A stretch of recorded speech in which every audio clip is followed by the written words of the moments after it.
Guys, welcome to the channel. It's me, Colin, Project Constitution.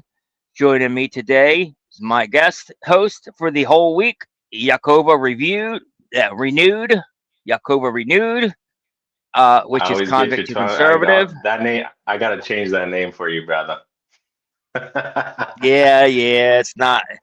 It definitely tongue ties me. There you go. I'm trying to produce a psyop for all of the TPUSA fans, bro. That's right. What's up, everybody? Oh shoot, we're starting already. Let me unmute it and let's rock and roll.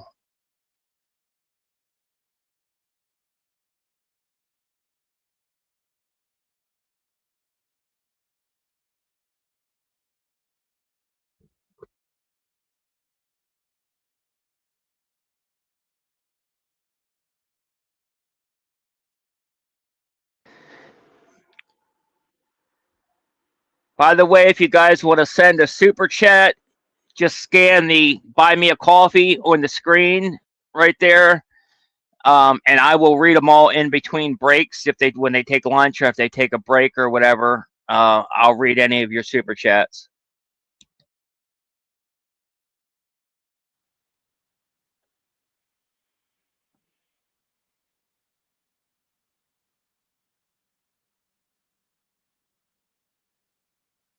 I can't hear the judge on my end. Can you? Okay, yeah, people are saying no volume. Let me try that again. Let me try again. I don't know what happened. Give me a second. Let me try to pull it back up here. Share screen.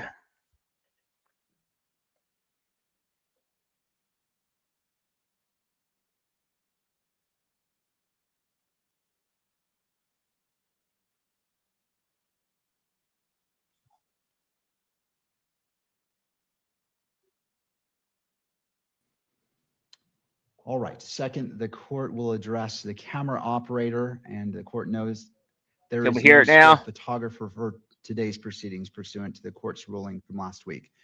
To our camera operator, still no volume on my end. Approach the lectern. Still no volume? What the hell? All right, I'll be right. I'm going to hop out and hop back in. Give me a second. I don't know what's going on here. Now it's back on. Now I can't hear you talking, bro. For the record.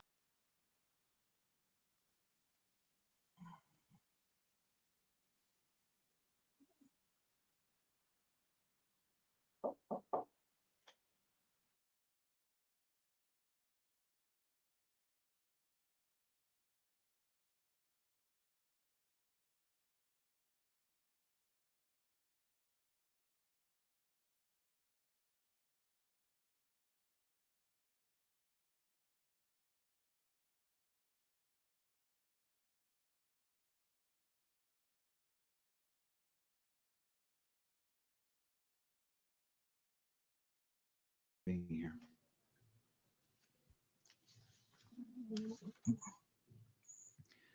Next, turning to the amended motion to allow the use of portable electronic devices filed by the news media and their counsel. The court appreciates the arguments presented. Can you hear me, bro? Yeah. And recognizes the importance of the press. Hold on, let me get off and come back criminal on. Justice system. I can hear you. Having considered the motions before the court, the request to permit representatives of the news media to use portable electronic devices during the preliminary hearing. Can you guys? Okay, you can hear it now. Good. The request I don't know what happened. Sorry about that, guys. To use portable electronic devices during the preliminary hearing is granted. As officers of the court, counsel shall be held to the same standards applicable to the counsel for the parties and comply with the court's standing decorum order. I wish to turn to the matter before us today, the upcoming preliminary hearing, and the court is mindful of the safety and well-being of all parties. I can hear now. Counsel, witnesses, court staff, and members of the public. I can hear you present. too. Okay. The court is also mindful of the duty to protect and uphold the constitutional rights of both Mr. Robinson and Ms. Kirk. To serve those important interests, the court reminds all persons who will be in attendance that the portable electronic devices will not be permitted in the courtroom or on the fourth floor. In addition, each person who is in attendance will be afforded the dignity and respect due to them, and pursuant to the standing decorum order, all spectators shall be quiet, civil, and orderly. Spectators shall not engage in any distracting, disruptive, provocative, disrespectful, uncivil, or threatening behavior of any kind. Spectators shall not make any audible comments of any kind, shall not shake or nod their heads, shall not otherwise make any gestures during the hearing. And the court recognizes that this hearing may invoke a motion from everyone, and that the court understands the human nature of that, but also it's important that this courtroom is orderly. Spectators shall not wear or display any pins, buttons, signs, clothing, or photographs expressing support for or against any person related to this case, or the status of this case as a capital offense. Turning to counsel. Free the patsy. Before we begin, I want to acknowledge that over these past 10 months, I've had a chance to observe each of you, and I find that you are all competent, prepared, and that you care deeply about this case. I ask you to continue to conduct yourselves in accordance with the rules governing professional conduct, civility, and ethics.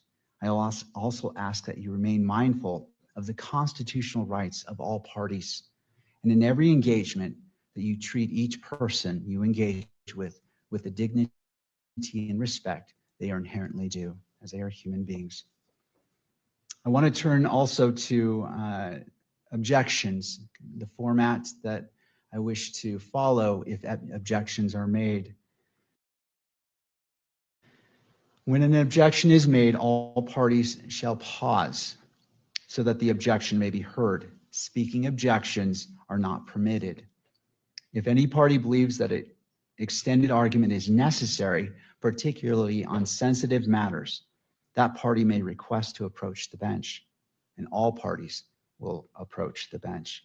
Both sides will be afforded an opportunity to be heard for or against the objection, after which I will issue a ruling either sustaining or overruling the objection. Once the ruling has been made, direct or cross-examination may resume. I anticipate that we will begin each morning at 9 a.m. with the exception of Wednesday, when we will begin at 1 p.m. We will take a 15-minute morning break and a 15-minute afternoon break. If there is a situation that necessitates a break, please approach the bench and we can address that. We will recess for lunch at noon for 1 hour each day, with the exception of Wednesday, and court will resume at 1 p.m. and continue until 5 p.m. each day. Does either party need the benefit of the record?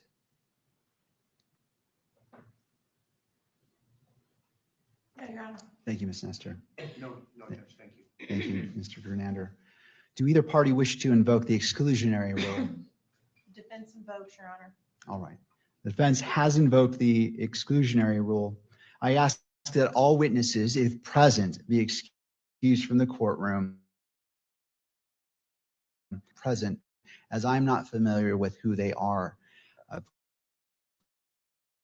course, victim representative is excluded from that rule, as is the case manager pursuant to the rules.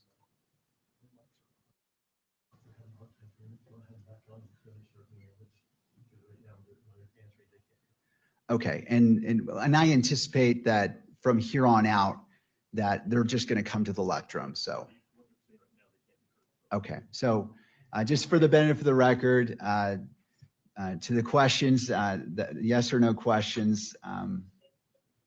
Well, the parties have entered their appearances and they're all present, and neither party wanted the benefit of the record. Ms. Nestor invoked the exclusionary rule, and Mr. Grunander, if you'd like to approach the lectrum as the microphones at the tables are not activated. Thank you, Judge. Yeah, we anticipated that the defense would invoke the exclusionary rule. We consulted with defense for just a couple of minutes prior to the start of this hearing. We essentially have two case agents, Your Honor. David Hull and Brian Davis, both from the state of Utah. The defense has consented that both of them can be present. So one is seated at my table, the front table. This is Brian Davis, Agent Davis, and Agent Hull is seated on the bench just on the other side of the bar. He will be present for this hearing as well. Both of these agents will be testifying as part of the hearing. Thank you. Ms. Nestor, in your microphone's dead. If you want to come forward, and it sounds like you've stipulated, but just for the benefit of the record. We have stipulated, Your Honor, for purposes of this hearing only. Thank you. All right, so Agents Davis and Hull are permitted to remain in the courtroom during the duration of the preliminary hearing. Any other business that we need to address before we turn to the business of witnesses?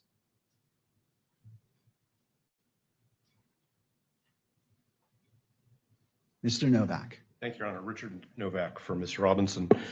Your Honor, the court had issued an order, maybe it was early last week, asking the parties to meet and confer about the question of whether exhibits will be published. And we did, and we can either deal with this as a general matter. They better publish the exhibits. The public deserves to see the damn I evidence. just want to make sure that we didn't lose track of that issue. The court had earlier entered an order. Yeah, I'd imagine that they'll try to granting keep this in suppressed part as much the as defense possible. motion to exclude. Oh yeah, I hope the judge doesn't go for it. Because it's a shorthand for video cameras and photography and microphones, because the parties had earlier stipulated that none of the exhibits would be available from the preliminary hearing, would be available for inspection or copying. I understand that publishing the exhibits in the courtroom may technically be different than that, but whenever the court is ready to deal with that issue, we just want to make sure that we do so Thank you, Mr. before it's Novak. too late. That's always the right time to do it. Okay, thank you. Why is the defense Turning to trying to hide the state, evidence? That's such in bullshit. defense, do we anticipate this being a long argument, or is it something that we can handle? That there are some stipulations that we can address right now, and then the remainder we can address on an exhibit by exhibit basis. Mr. Grunander. Judge, I don't know that we have any stipulations, but with that said, it is correct. Mr. Novak's correct. We did meet and consult on this issue. I wanted to give the court just a brief roadmap, but part of that was exhibits 7, 8, and 9 that we propose introducing will be graphic in nature. And those were the exhibits I was referring to at the last hearing, where we would like to take a short break before they were published, if they are published, whether it be by way of video and or audio. Judge, I don't see any TVs or monitors here in the courtroom today with respect to publishing something that would go beyond counsel table and your honor's bench. So I don't know how much this is of an issue this is going to be anyway, at least with respect to pictures or video. Thank you. That's a great point. And the court's thought about this issue in regards to publication of exhibits. Obviously, the court will entertain all motions before any, but after considering it, here's the 2 points that I wish to address. In regards to the exhibits, there is benefit to publication of certain exhibits, but I also do not, and this is going to the camera operator, do not want them to be displayed on TV. I believe it is. What the fuck? We don't even get to see them on the screen? That the exhibits In the are trial, we don't even not. get to see them? in real time Of course. and in open court. However, Welcome to what I America's will do is kangaroo have court. the monitor placed against that wall to. This is reduce the insane, bro. possibility of it being broadcast.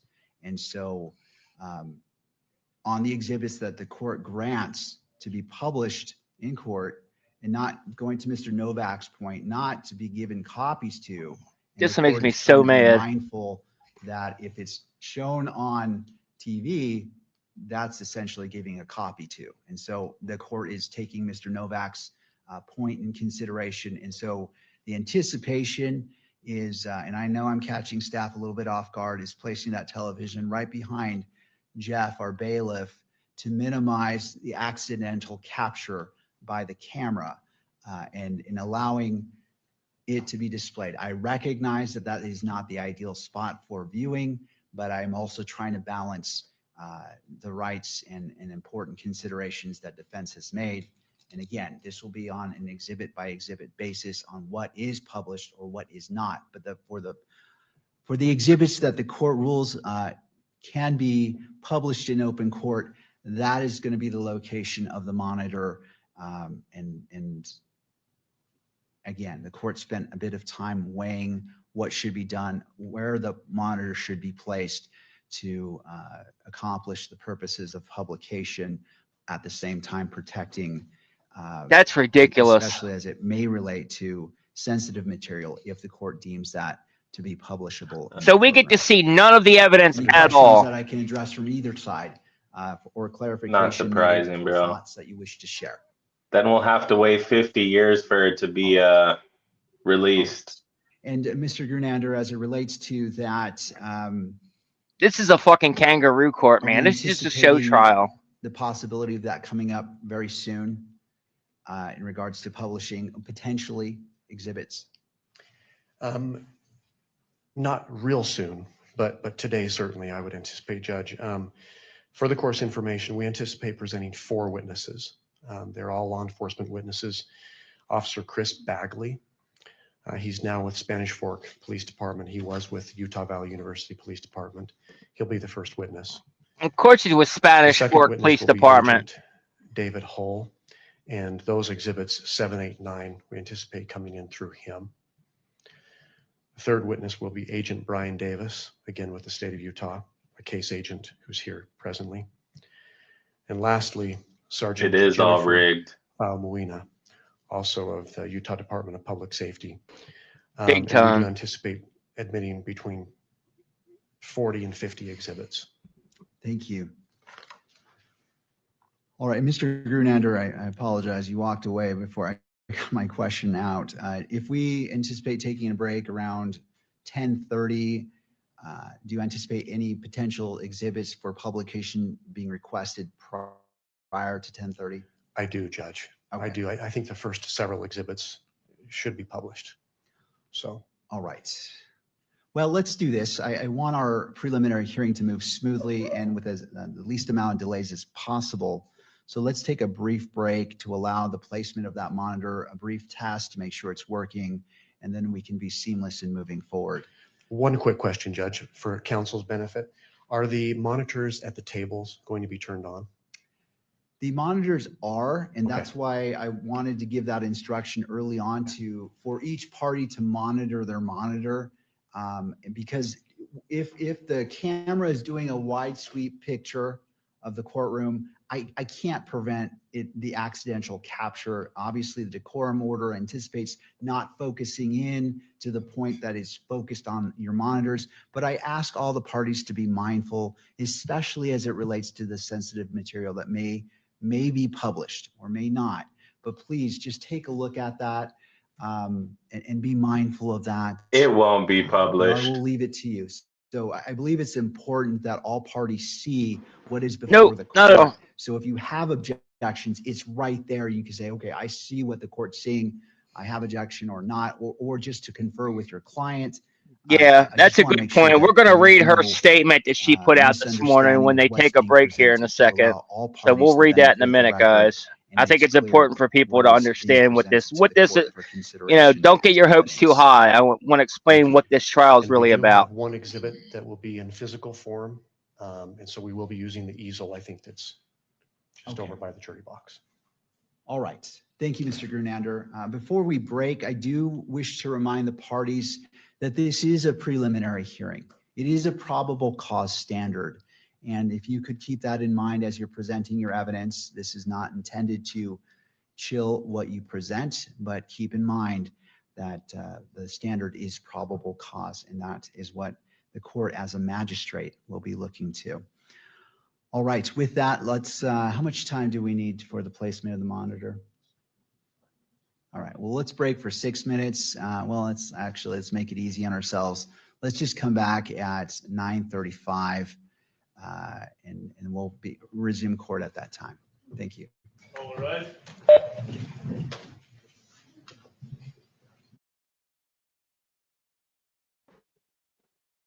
Okay. So for starters here, I want to know, well, the first thing we got was the judge actually wished Erica Kirk. He asked her. Hold on, let me see exactly what he said. I wrote it down. So the judge actually said good morning to Erica Kirk. So that kind of pissed me off that he did that to begin with.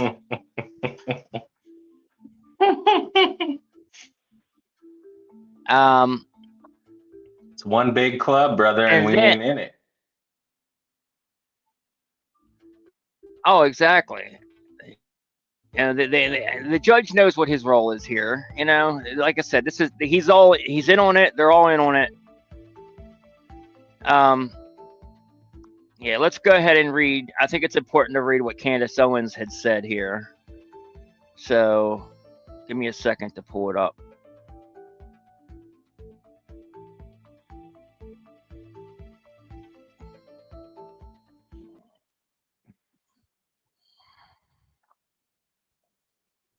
Okay, we got it on the screen. Let me mute the other one real quick. There we go. Okay, cool. All right, so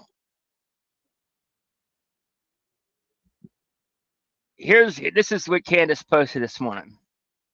She said, Today the Tyler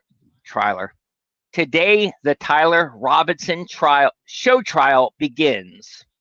Evidence like text message confessions will be allowed in the court. Hold on. Today the Tyler Robinson show trial begins. Evidence like text messages, confessions will be allowed in the courtroom, despite the fact that Tyler's defense has not been allowed to vet those messages to determine if they were doctored or who actually sent them. Remember, yeah, because we as we've all suspected, Lance Twiggs most likely is the one who actually wrote those messages. Right.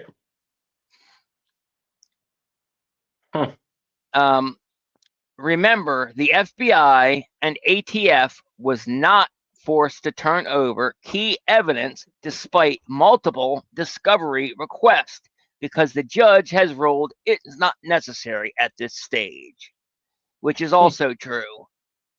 The defense has not yet even seen the gun. They've not even had access to the gun. They've not been able to see the gun. Wow. They've not gotten access to any of the forensic testing that they did on the projectile to be able to see what they're saying, whether when they say it's they can't come to a conclusion. They have nothing. And then they, on top of that, they want to, I don't know what the outcome of it was, but I know that because we know that they were unable to match the projectiles to the gun originally, right? Right.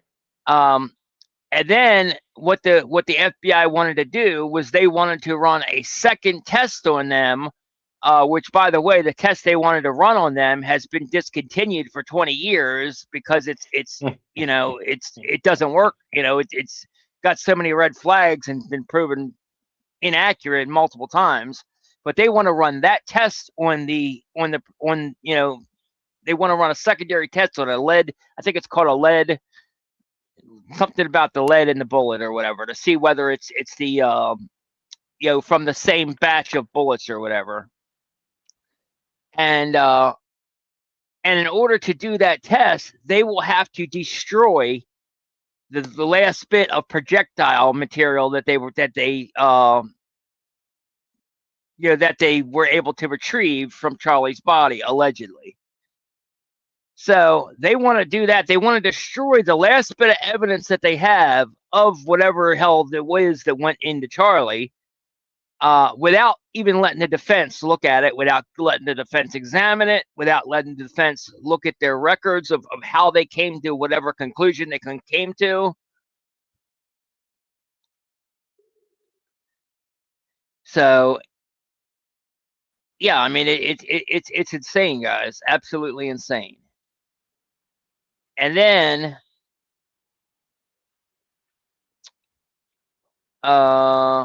key witnesses from this, key witness testimony from Lance Twiggs will be played, but Lance Twiggs is not allowed to be cross-examined because the judge has ruled it not necessary at this stage. Pays to be a federal asset, huh? Yep. Wow. So they gave him immunity. They got a statement out of him. They're going to read the statement, but he is not going to be there. Even the defense argued it's critical for him to be there because all the evidence that they are, basically all the evidence that they have on, like the only evidence that they really have on him is hearsay evidence from Lance Twiggs. The confession, the messages, all that stuff is just what Lance Twiggs said. It's all, you know, the only way it gets inserted into the court is through Lance Twiggs, and the judge says, no, you don't get a chance to cross-examine him. That's crazy. Oh, man. So she says, today is about emotion. You will hear the Fed's narrative absent any ability for the defense to meaningfully dispute it. What you can expect, aside from Erica's fake tears, you know, she says tears, but I say fake tears because, as we all know, every time Erica supposedly cries, it's fake, are an orbit of her payroll influencers trying to convince you that the unvetted evidence is overwhelming and undeniable. They should have used a better actor, man. She's hot. Well, actually, they're trying to. We'll get into that in a minute. Sit back and watch the predictable show. The real trial will come later. Charlie's army is growing. Ultimately, truth will win. And I agree with her on that. Now, what I was going to say is they're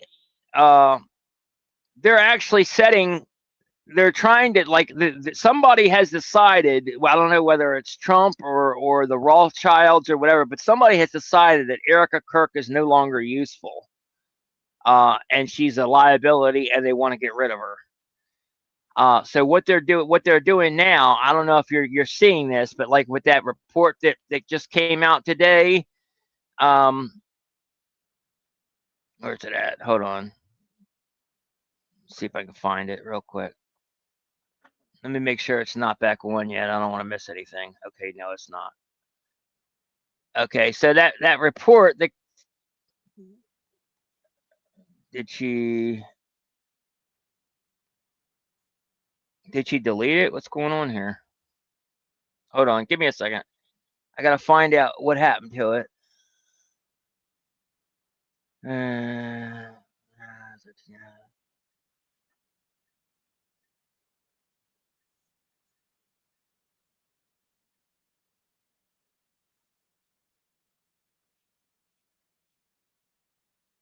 Okay, yeah, this is it right here. So the NCRI Research Center or whatever, you know, Johnny Moore commissioned a report, commissioned the NCRI Research Center to have a report saying that Erica Kirk, that all of our rhetoric, like Candace Owens going on Sean Ryan's podcast, and all of our rhetoric, you know, us attacking Erica Kirk, which is really just pointing out her lies and pointing out the inconsistencies in her story and all that stuff. but all that is causing her death threats. And if something were to happen to her, then we are responsible for her death. But you can see what they're doing is they're trying to set it up. And now they're like the mainstream media is parroting it, you know, like MSNBC, NBC, CBS, you know, all their influencer network. They're all parroting this. They're setting it up for, they're setting up for a false flag. Absolutely. They're setting up for a false flag to have something happen to her so they can blame it on us. And if, you know, honestly, I can't understand how Erica doesn't see that herself. You know, doesn't she realize that they're trying to kill her? It's not us trying to kill her. It's her people trying to kill her, you know? Well, when you've gone through that kind of satanic ritual, MK Ultra kind of abuse, you know, they're designed to turn on and off when it comes to their processing what's going on around them.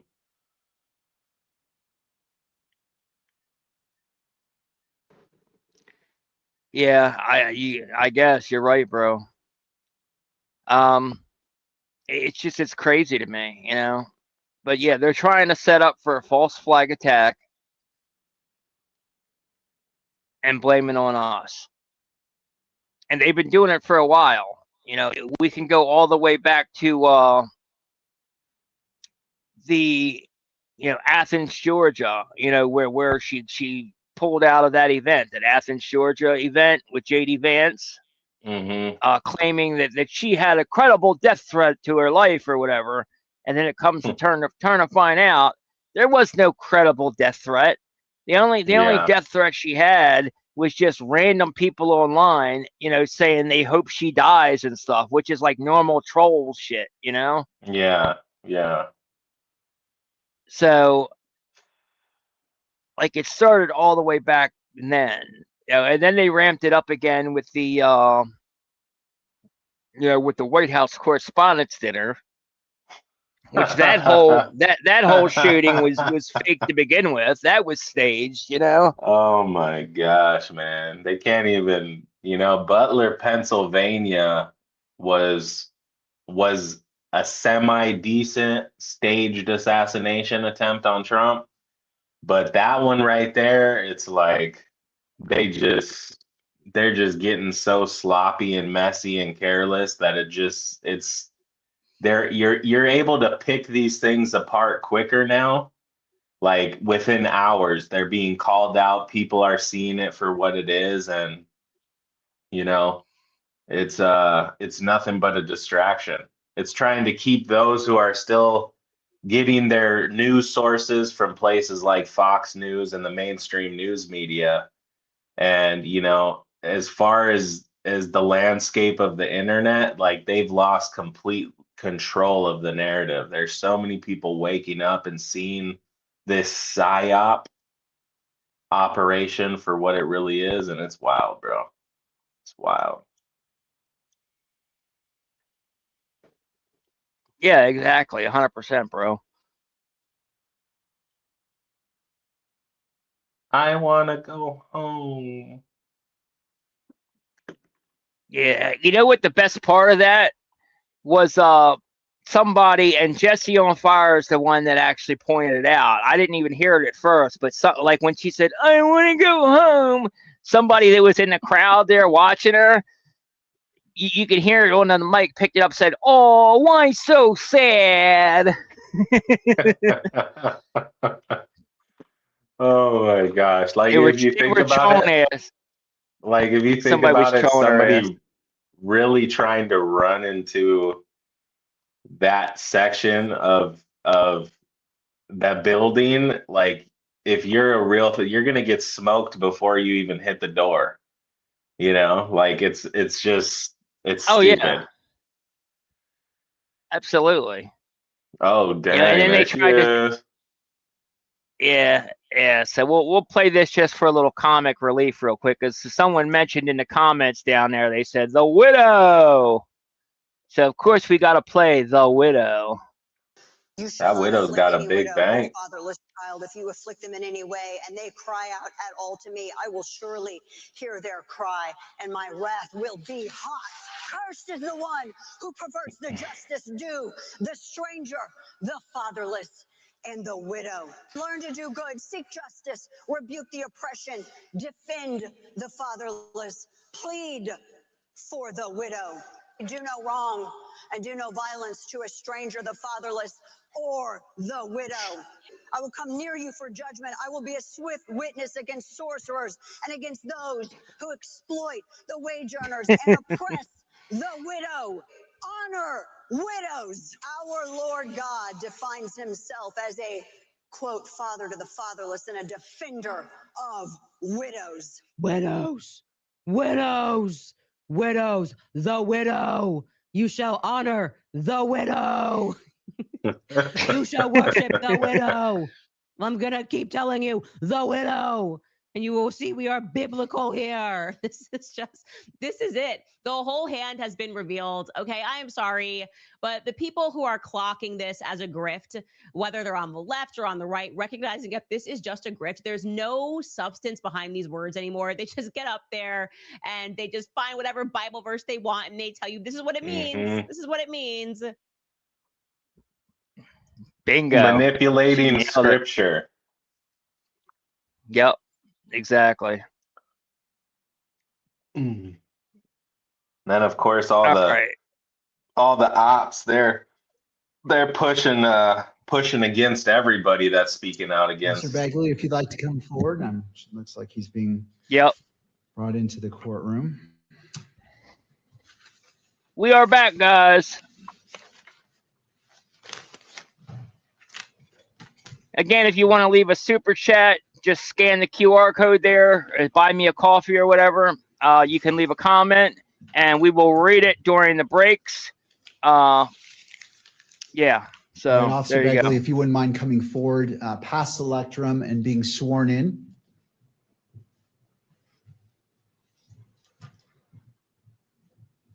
You do solemnly swear that the testimony you shall give in the case now pending before the court will be the truth, the whole truth, and nothing but the truth, so help you God. All right. Officer Bagley, if you wouldn't mind having a seat at the witness table. And after you're situated, to your left is a bottle of water. And if you wouldn't mind bringing the microphone. Oh, by the way, I just got word that Erica Kirk and Charlie's family walked in the courtroom separately. They did not walk. They did not come together to the courtroom. And spell your last name.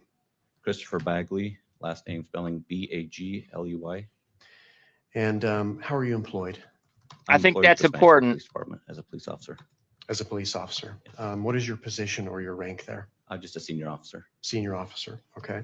How long have you been with the Spanish Fork Police Department? About 5 months. 5 months. How long have you been a police officer?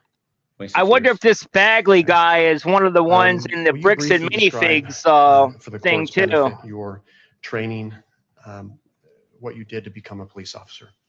I did the Utah Post Academy, which is about 600 hours of training for basic things to become a police officer, report writing, arrest control, stuff to that effect. When you say Post Academy, is Post an acronym? It is. What does that stand for? Police Officer Standard Training. Okay. Were you certified through Post? I was. Okay. And what did that certification require? Going through that Post and graduating, all the academy, all the credits that you get up with hours, and then physical fitness, stuff to that effect, and then graduating from that to earn the certificate. Was there also testing involved? There was. At the academy? Yes. Okay. Were you employed in September of 2025? I was. And where were you employed then? Utah Valley Police Department. And how long did you work for the Utah Valley University Police Department? 5 years. 5 years. Okay. And do you recall what your position or your rank was there? A senior officer there. Senior officer. Okay. Describe, if you would, just your general duties as a police officer at Utah Valley University. There at Utah Valley University, we patrol the campus. We'd walk around, we'd patrol, we would do investigations if there was crimes to that effect.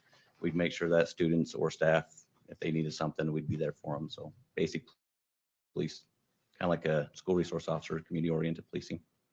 Okay. Was this a full-time position? It was. Okay. Did you work in law enforcement prior to UVU? I did. And where did you work? I worked at Utah County Sheriff's Office for 13 years. Before that, I worked with Springville City Police Department for 6 years. And also with the Salt Lake County Sheriff's Office for a year. What were your positions with those departments? Varies. I did K9, I did SWAT, I did motors, senior officer, FTO officer, detectives. Okay. While you were at Utah Valley University, did you have access to the video surveillance system on campus? Yes, I did. And how so? It was at our desktop where our police station is. We have desks, and on our desktop,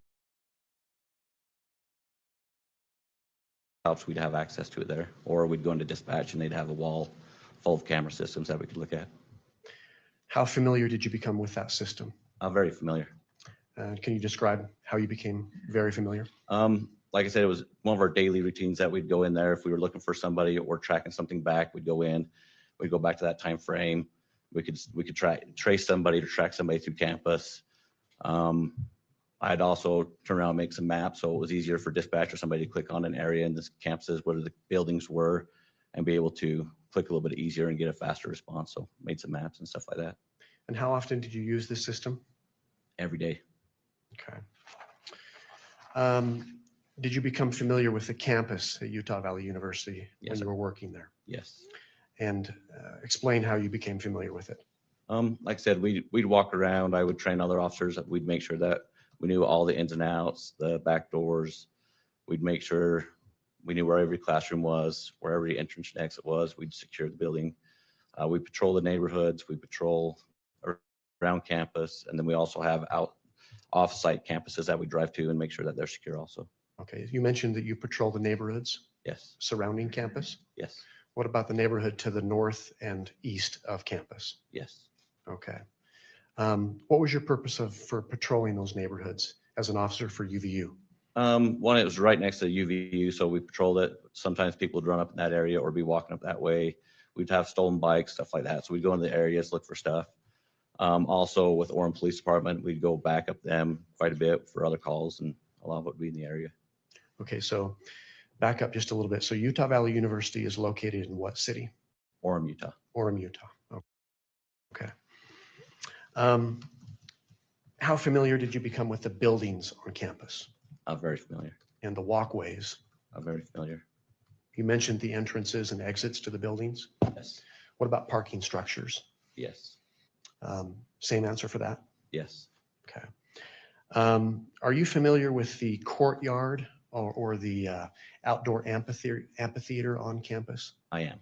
And generally speaking, where is that located on campus? It's more of the central, it's an outdoor area centered by a bunch of buildings on the around it. So it's in the center of the campus pretty much. Okay. Can you describe what it looks like, this courtyard, this amphitheater? It's kind of like an amphitheater look. So you got some grass and a couple of steps that go up. You got some cement on top with some bushes and flowers. You've got places where people can sit and eat. They come out and study and relax on the grass. And there's a waterfall with a little pond that comes down into a stream. So. Okay. Are you familiar with the surroundings, the buildings around the amphitheater? Yes, I am. Okay. In relationship to this amphitheater, this courtyard, where is the Hall of Flags located? It would be directly west of the courtyard. Yeah, the sister's there too. Is it Correct. part of the courtyard or is it just off of the courtyard? It's kind of the courtyard. It like butts up right against the courtyard, so it'll be the west side of the courtyard. Okay, so to the west of the courtyard. Yes. Is there a walkway across the Hall of Flags? There is. Okay, There's an and inside one and an outside one. Okay, so what is the Hall of Flags then? The Hall of Flags is a kind of like a bridge between two buildings that all the flags throughout the world are represented in there, with some chairs where people sit down and relax with windows so you can see through all the way to the Utah Lake. Okay. What are those two buildings that are connected by this Hall of Flags? The Fugal building over to like the science building area. Okay. So you mentioned the Fugal building. Yes. Where's the Fugal building located in relationship to this courtyard? It's to the south of the courtyard. Okay. Does it run up against the courtyard? It does. The building? Okay. What about the Woodbury Business Building? Where's that in relationship to the courtyard? That's kind of southeast, and it runs up right against the courtyard also. Okay. And in relationship to the Fugal building, where's that Sorensen? Or excuse me, that business building, the Woodbury Business Woodbury Business is right directly east of the Fugal. Okay. What about the Sorensen Center? Where is that located with respect to this courtyard? The Sorensen Center is going to be kind of like a northeast of the courtyard. Okay. Does it, again, run up against this courtyard? Yes, it does. Okay. And where is it in relationship to the business building? The Woodbury Business Building is just directly south of the Sorensen. Directly south. Okay. Okay. The Losi Center, are you familiar with that building? I am. And where is it located on campus? Directly east of the courtyard amphitheater area. Okay. Does it run up to the courtyard? The Losi Center? No, not really. Okay. It doesn't run right up against it. So the Sorensen building is kind of like right between those two. Okay. In relationship to the Sorensen building, what direction is the Losi building? East. East. Okay. Are you familiar with the LDS Institute building on campus? Yes, I am. And where is that located? That is going to be located north of the Losi building, and just kind of like northeast of the courtyard. Okay. And is there a parking structure next to this Institute building? Yeah, there is. And where is that? That is going to be, so you mentioned the Institute building is going to be north of the Losi Center. There is a parking structure that has several levels of parking. It's going to be directly west of the Institute building. And then they also have a parking lot to the north of that across the road. Okay. With respect to the parking structure, Okay. Can you describe for the court how one would enter this parking structure, driving and even walking? How do you enter and exit that structure?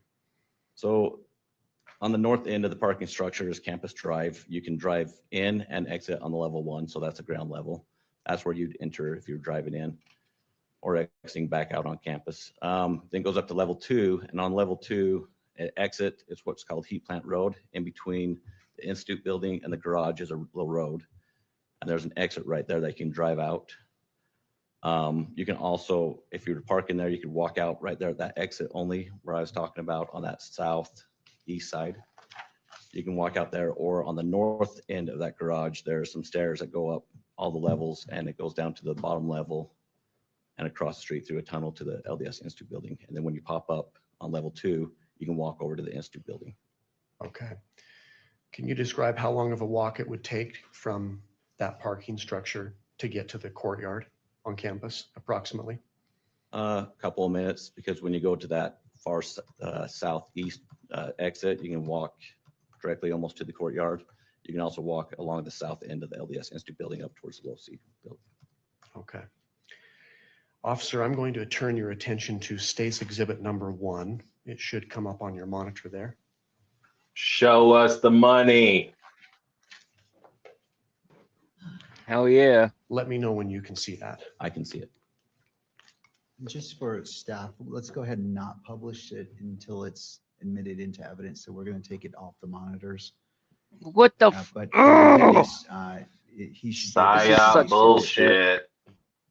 Big time. That's fine. So table monitors, witness, but not the main monitor. Thank you. All right, Mr. Grunander, thank you. Thank you, Judge. Do you see that's Plaintiff's Exhibit number 1, Officer? I do. And do you recognize that exhibit? Yes, I do. And what is that? This is an area of the buildings plus the courtyard in the middle is all the grassy area. So this is an area of the campus at Utah Valley University. Is it a photograph? Yes, sir. Okay. Are you familiar then with what's depicted in this photograph? Yes, I am. Does it fairly and accurately portray this area of campus? Yes, it does. Okay. Can you tell the court what direction the camera is facing when this photograph was taken? It's kind of facing north and a little to the east. Okay. Does it depict a number of the buildings that we've talked about today? Yes, it does. For example, the Hall of Flags, does it show the Hall of Flags? Yes, it does. The walkway of the Hall of Flags? What about the Sorensen Center? Does it show that? Yes, it does. The Woodbury Business Building? Yes, it does. The Fugel Building? Yes.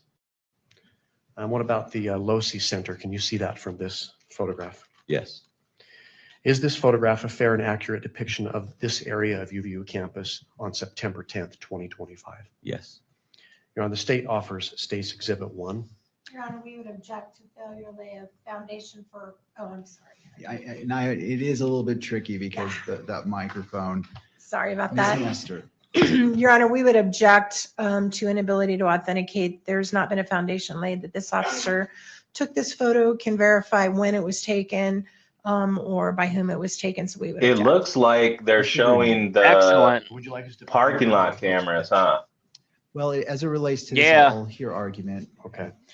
Judge, first of all, it's very clear, well-established law that the person who took the photograph is not required to be present to lay the foundation for it.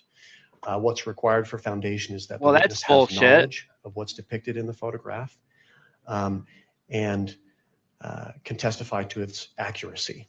And that's exactly what this officer has done. We laid an ample amount of foundation about this area of campus. He's That confirmed. doesn't make any sense. If they it didn't take the depicts photograph, this how area could of how can campus it be entered into previously evidence at described. all? He confirmed the buildings. That You he have could to see there. confirm the He also authenticity of the confirmed that photograph it to was begin an with. accurate depiction of on September 10th, 2025. Thank you. Any further argument, Ms. Nestor? And Mr. Hernander, We did file a standing objection at the very beginning of the hearing. I would just refer to our standing objection as well. I know this is not there's no written testimony in this, but just out of an abundance of caution, I want to also refer to our standing objection. thank you, Ms. Nestor. All right, having considered the arguments, I find I'm going to overrule the objection and admit Exhibit 1. This witness has firsthand knowledge of location as well as the building locations. That foundation has been laid.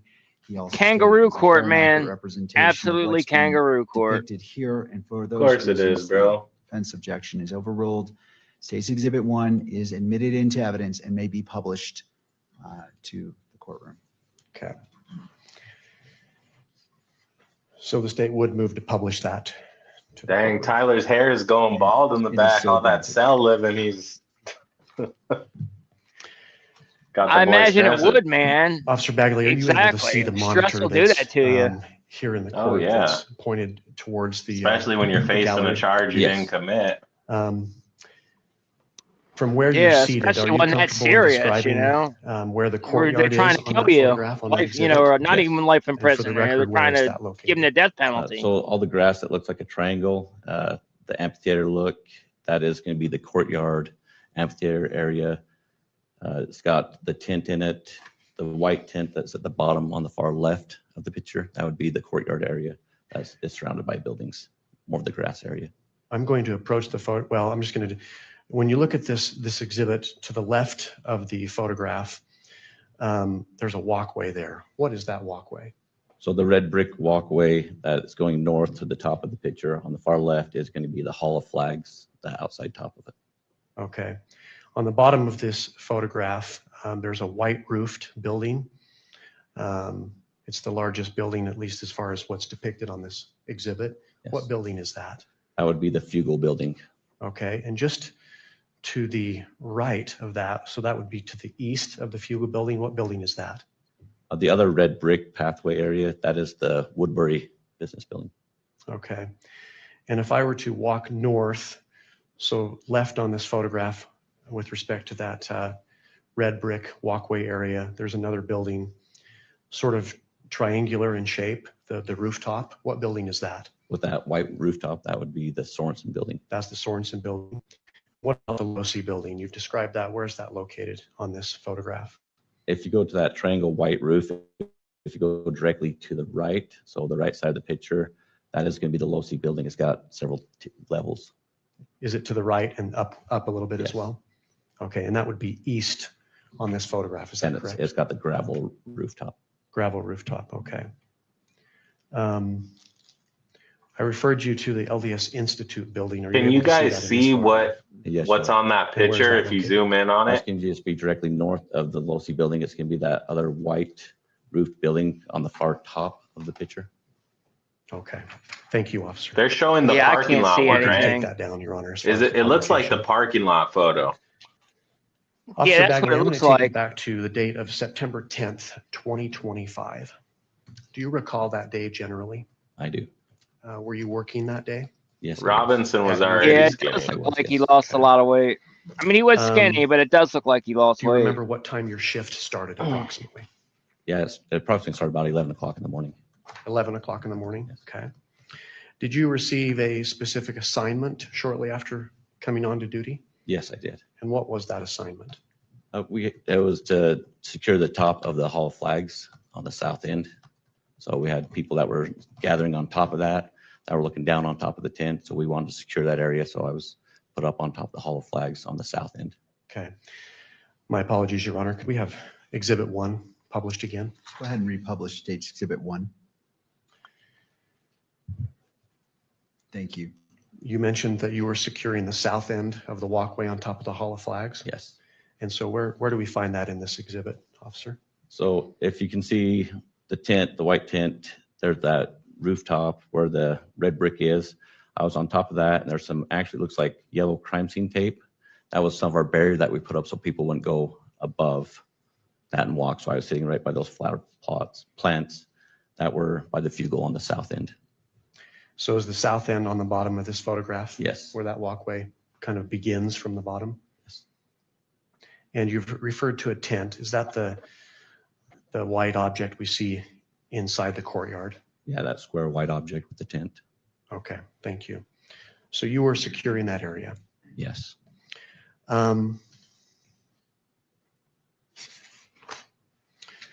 Did you have the opportunity that morning, you mentioned you checked on about 11 o'clock Yes. that morning and later to walk around campus that day? Yes, Did you walk along the Hall of Flags that day, I did. that walkway? Yes. Did you visit the courtyard that day as well? Down below, yes, on the south end. I was down there. Okay.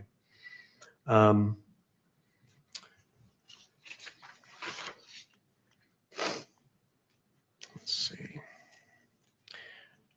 Officer, I'm going to turn your attention to State's Exhibit number 2. And that should come up on your monitor there. Let Come me know on, when you see that, cameraman, if you zoom would. in on that.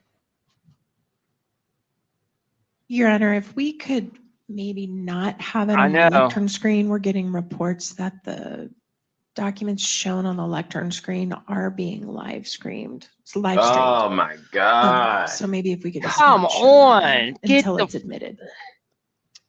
It's always got to We be the can't see Karen, shit. huh? Commander, I'll submit it to the court, Exactly. Judge. I've got copies of Why? these for myself. That bothers me I that the can refer defense is myself- fighting refer to so as I'm asking hard. questions. His all right. defense I'll go ahead and is grant the fighting request so by Ms. hard to Nestor. try to Bro. hide all the Go ahead and evidence from the public. Of course, Just- because there should they're be a all power working button to turn together. it off. Not sure where that's at. Thank you, Judge. They golf together and they circle jerk in the sauna together while they do their ceremonies. Exactly. You're good. And if at any point, Mr. Gernander, you do need to use the monitor, let's revisit that. And obviously, Ms. Nestor, you can renew your objection if needs be. But for now, the monitors turn off. Let's go ahead and proceed.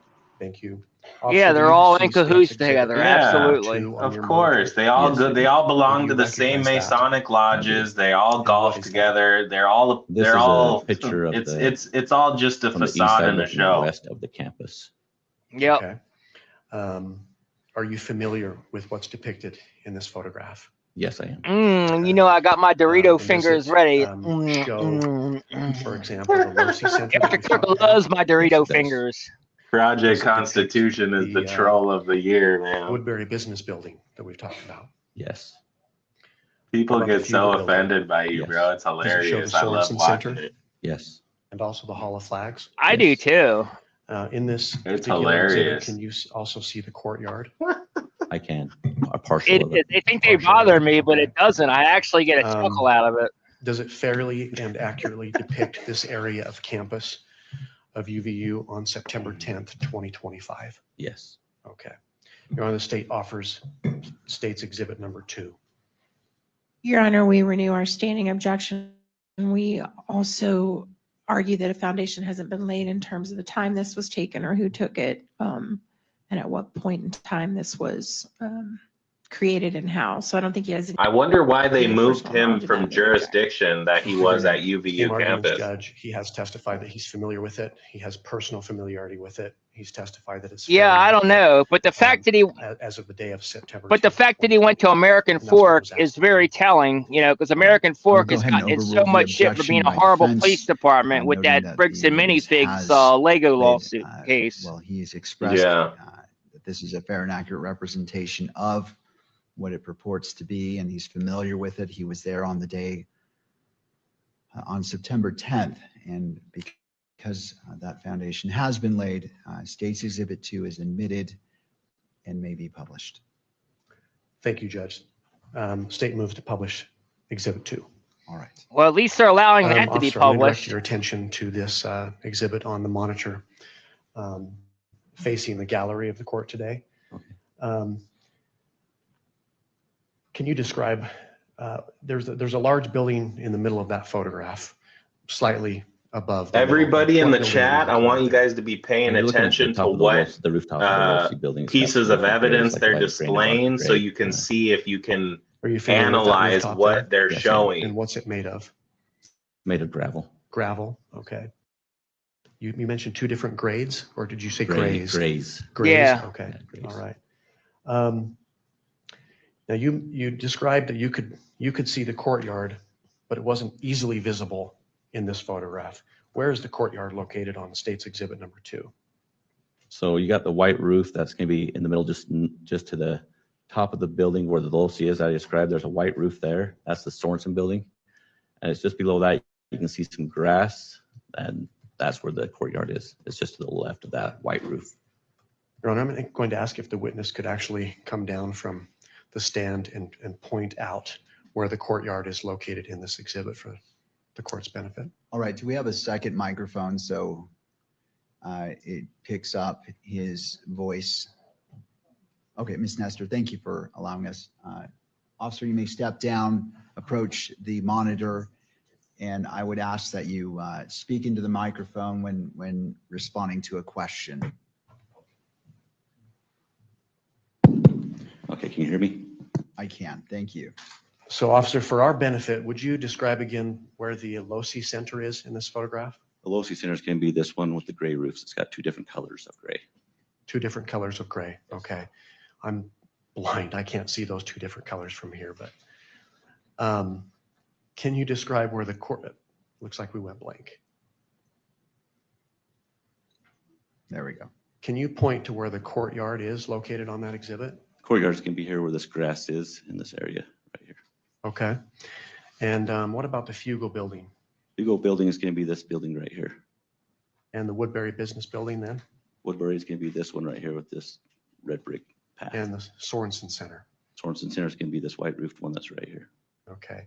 Now on this exhibit, can you see the LDS Institute building and the parking structure that we've talked about? No, not really. You got the back side of the Institute building, which is right here, and the parking structure's over there. So Okay. you can't see it in this. Mr. Grenender, let me stop you just for the benefit of the record, because the record is picking up the audio. When you're pointing it to, and I know it may be a little bit laborious to do this, but as you're identifying, indicate the general location on it, the left side, right side, middle, upper, lower, just so the record knows to some degree where you're pointing. And that way, because the video isn't being captured. So if you would do that, it just creates a more complete record. Yes. Thank you. Understood. That's fair. Thank you, Judge. So again, let's point to the courtyard, and if you'll describe as best you can where that is located on the photograph.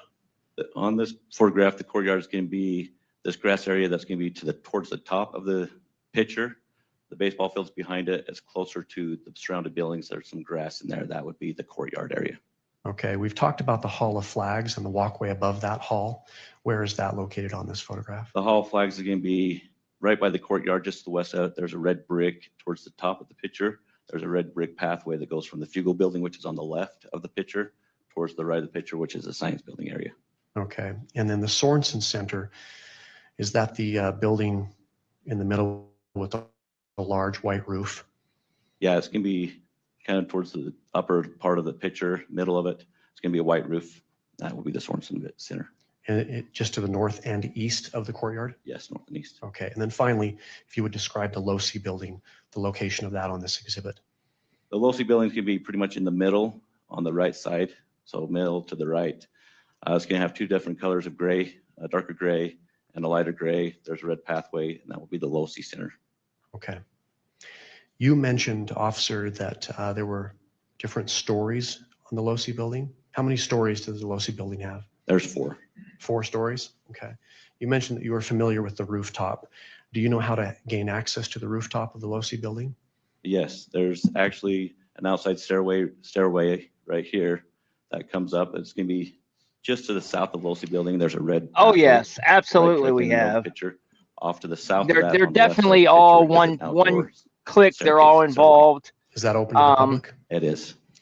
And Yeah, we'll talk about it during how a would break. someone access the roof from that stairway? If they came up, they would put them right here on this pathway that goes between the Losi Center and down towards the computer science building. There's a red pathway. There's actually a little handrail, like a little guardrail, probably about a couple feet high, that somebody could jump over. Is that area restricted? Is it off limits? Yes, it is. There's kind of like a natural barrier with the guardrail, and from there on, there's no path. It's gravel roof, so it's not paved like everything else. But someone could hop over that railway? Yes. Okay. Thank you, officer. You can take your seat again.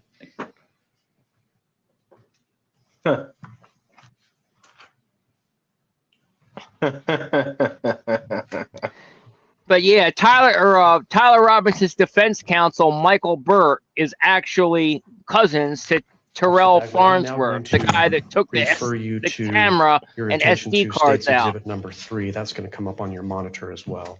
Mm. Let me know when you see that. That should tell you everything you need to know right there about it being a show trial. Yes, I do see it. Okay. And do you recognize that? I do.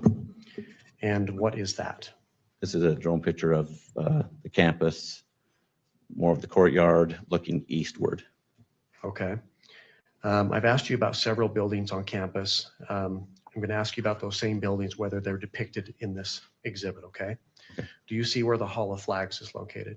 Yes, I do. It's down towards the bottom. It's a red brick pathway. It would be the Hall Flags. Okay. What about the Fugal building? Hugo building is going to be to the right of the picture. It's going to be a white roof building off to the right, directly south of the courtyard. And the Woodbury Business Building?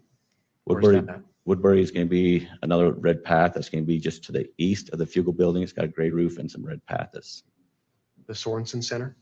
Sorensen Center is going to be on the left of the picture. It's going to have a white roof, different levels, and that would be the Sorensen Center. Okay. The Losi Center, where's that located in relationship to the Sorensen Center that you've described? Of the Sorensen Center, it's going to be just directly east of the Sorensen Center towards the top of the picture. You can see the two different colors of gray of the gravel that's on the roof. Okay. And can you see the courtyard in this photograph? Yes, you can. Okay. Is this picture a fair and accurate depiction of this area of Utah Valley University's campus on September 10th, 2025? Yes. State offers Exhibit 3, Your Honor. Your Honor, we renew the standing objection. We also object again that this individual can't identify when the picture was made or how it was made or by whom. Mr. Gernander. Same response, Judge. And just for the record, I was also point the court to State v. Purcell, which is a Supreme Court case here in the state of Utah, 1985, which essentially stands for the proposition that if a competent witness with personal knowledge of the facts represented in a photograph can testify that that photograph accurately represents those facts, the exhibit's admissible. He's also spoke about the date being September 10th, 2025. The showing that's required here is essentially a prima facie showing. We're not required to show proof beyond a reasonable doubt, for example, that it was accurate that day or even a preponderance of the evidence. But we'll submit it on that, Judge. All right. I'm just taking a brief glance at the case you cited. I can give the citation if Your Honor would like. If you have that, I'd appreciate that. It's 711 Pacific 2nd, 243. And I'm looking at page number 245.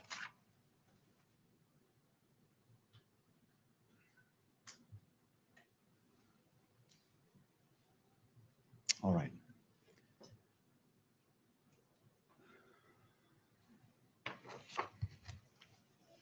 The court finds that the witness is familiar with the scene. He testified that it is a fair and accurate representation of what State's Exhibit 3 purports to be.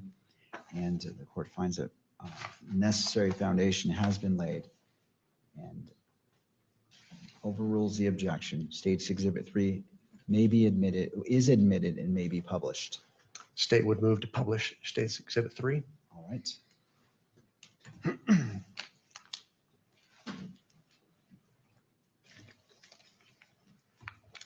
May I approach the witness, Your Honor? You may.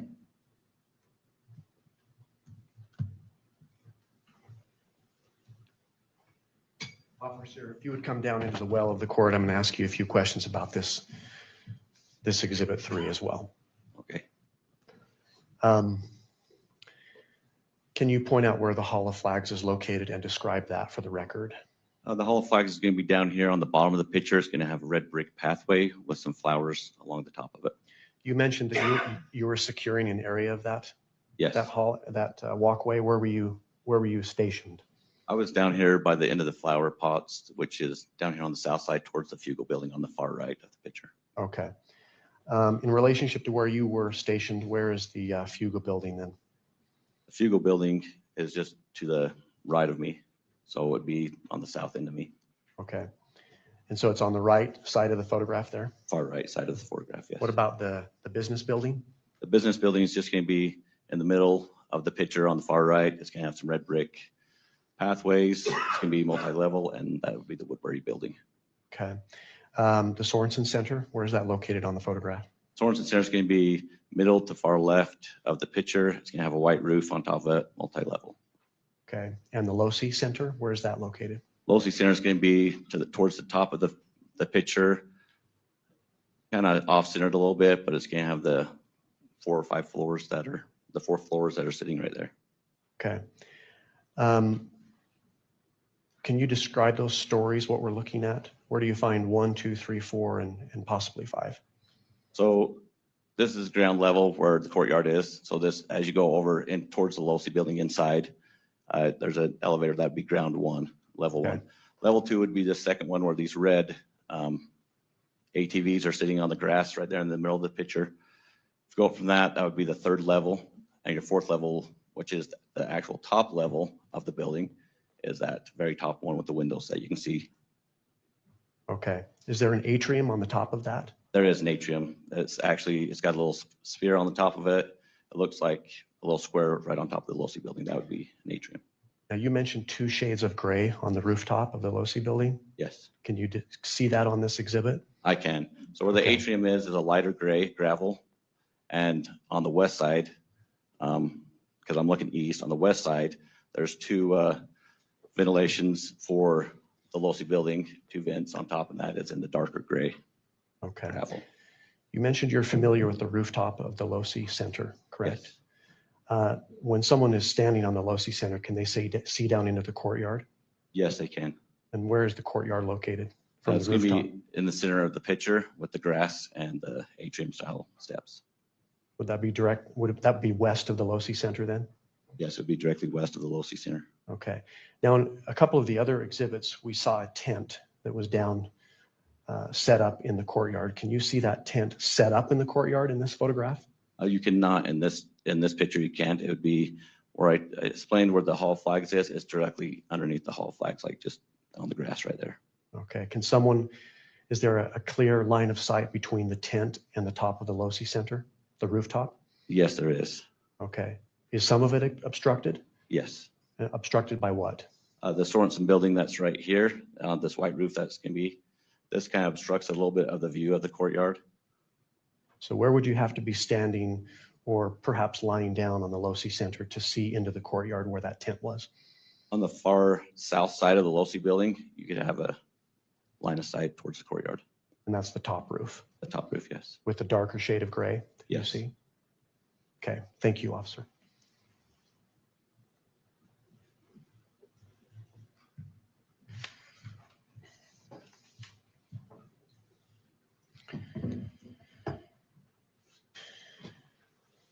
I am going to refer the witness now to State's Exhibit number 35. And Officer Bagley, when you see that, go ahead and let me know.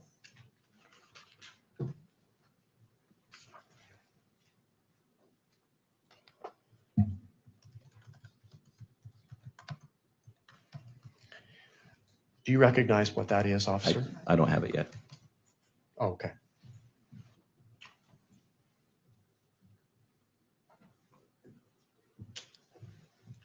So we don't have this in electronic form? We do, okay.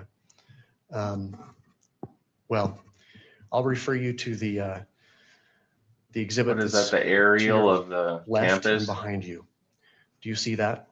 I do. And it's marked as State's Exhibit 35 with a Yeah, yellow that's stick, what is it that looks correct? like. Yes, I can see that on top left of the photo. Well, for the record, if we can publish that on the witness's screen. Thank you, Mr. Gerdnander. I was just going to mention that we shouldn't display it until it's been admitted in. So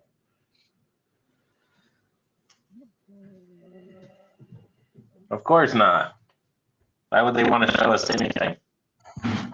Do you see State's Exhibit 35 in your monitor? Yes, I do. Okay, do you recognize that? Yes, I do. And what is that? This is an aerial view of the campus and the northeast area, just north of the campus neighborhoods of Utah Valley University in Orem. Okay. And how can you personally tell that this is a photograph of the campus and the neighborhood to the northeast of campus? I can tell because I recognize all the buildings, the roads that are around it, the streets, the roundabouts, the neighborhood to the north or towards the top of the building or picture also. Now, I've asked you about several buildings and landmarks on campus. Are you able to see the courtyard on this exhibit? Yes, you are. And just for the record, can you describe where this is located on the exhibit? So right in the center towards the bottom, there's a white triangle roof. That's white. That would be the Sorensen building. It's the patch of grass that's just directly south of towards the bottom of that on the picture. So it's kind of centered, but more towards the bottom, right in the middle. On this exhibit, are you able to see the Fugel building? Yes, I am. And in relationship to this courtyard, where is that located? That's going to be south of the courtyard with the white roof. What about the Woodbury Business Building? Woodbury Business Building is going to be to the east, and it's going to have a red brick path top. Okay. Can you see the Hall of Flags on this? Yes, you can. And where is that located in relationship to the courtyard again? It's directly west of the courtyard. And the LoSI Center. Can you see the LoSI Center? Yes, you can see the LoSI Where's Center. that at? It's going to be kind of northeast of the courtyard. The two patches of gray that's almost in the center of the picture, just to the slight right of the center. Okay. I've asked you previously about the LDS Institute building. Can you see that on this exhibit? Yes, you can. And where is that located in relationship to the LoSI Center? It's directly north of the LoSI Center. It's got a white roof and it's almost directly in the center of the photo. Okay. And as we've talked about a parking structure that's nearby the Institute building, do you see that? Yes, it's just to the west or left side of the picture of the Institute building. Okay. Is this a fair and accurate depiction of Utah Valley University's campus and the surrounding neighborhood to the north and east on September 10th, 2025? Yes. State offers State's Exhibit 35. Your Honor, renew the standing objection and object on the grounds that there's no indication on this photograph of when it was taken in terms of relation to the actual incident at issue here. Bingo, Thank you, she's on it. Mr. Grunander. Same response, Judge, but I She would gets just that we add one don't more think those case for pictures the were court's taken at benefit. the same This is time State v. on the same Wager, day. Wager, W-A-G-E-R. This is a Utah Court of Appeals case from 2016. The citation is 372 Pacific 3rd, 91. And the significance of this case, Your Honor, at issue there was a photograph of the defendant there who was smoking methamphetamine allegedly in his bathroom. The witness that was testifying, that laying the foundation at trial, was not present. That's a when the good photograph place was to do it taken. at. Yeah. Could not tell Yeah, the for date real. in which it was taken, but he had been in the bathroom before, was familiar with the defendant's bathroom and familiar with the defendant. He testified to that personal knowledge, and the court found that was sufficient foundation. So that case, in addition to the other case, the Purcell case, and my previous arguments, and I'll submit it to the court. Ms. Nestor, anything else you wish to add? No, Your Honor. All right. Given the testimony of the witness who's testified he's familiar with this location, he went in detail describing the various neighborhoods and location. He mentioned the roundabout and identified the buildings in State's Exhibit 35. And it was noted that it is a fair and accurate representation of this campus as of September 10th, 2025. The court is going to overrule the objection, and State's Exhibit 35 is admitted into evidence and may be It's published. bullshit. You don't even know Thank whether you, the Judge. The photo is state moves to taken on the publish it. same day as the And if assassination. granted, may I approach the exhibit? You may.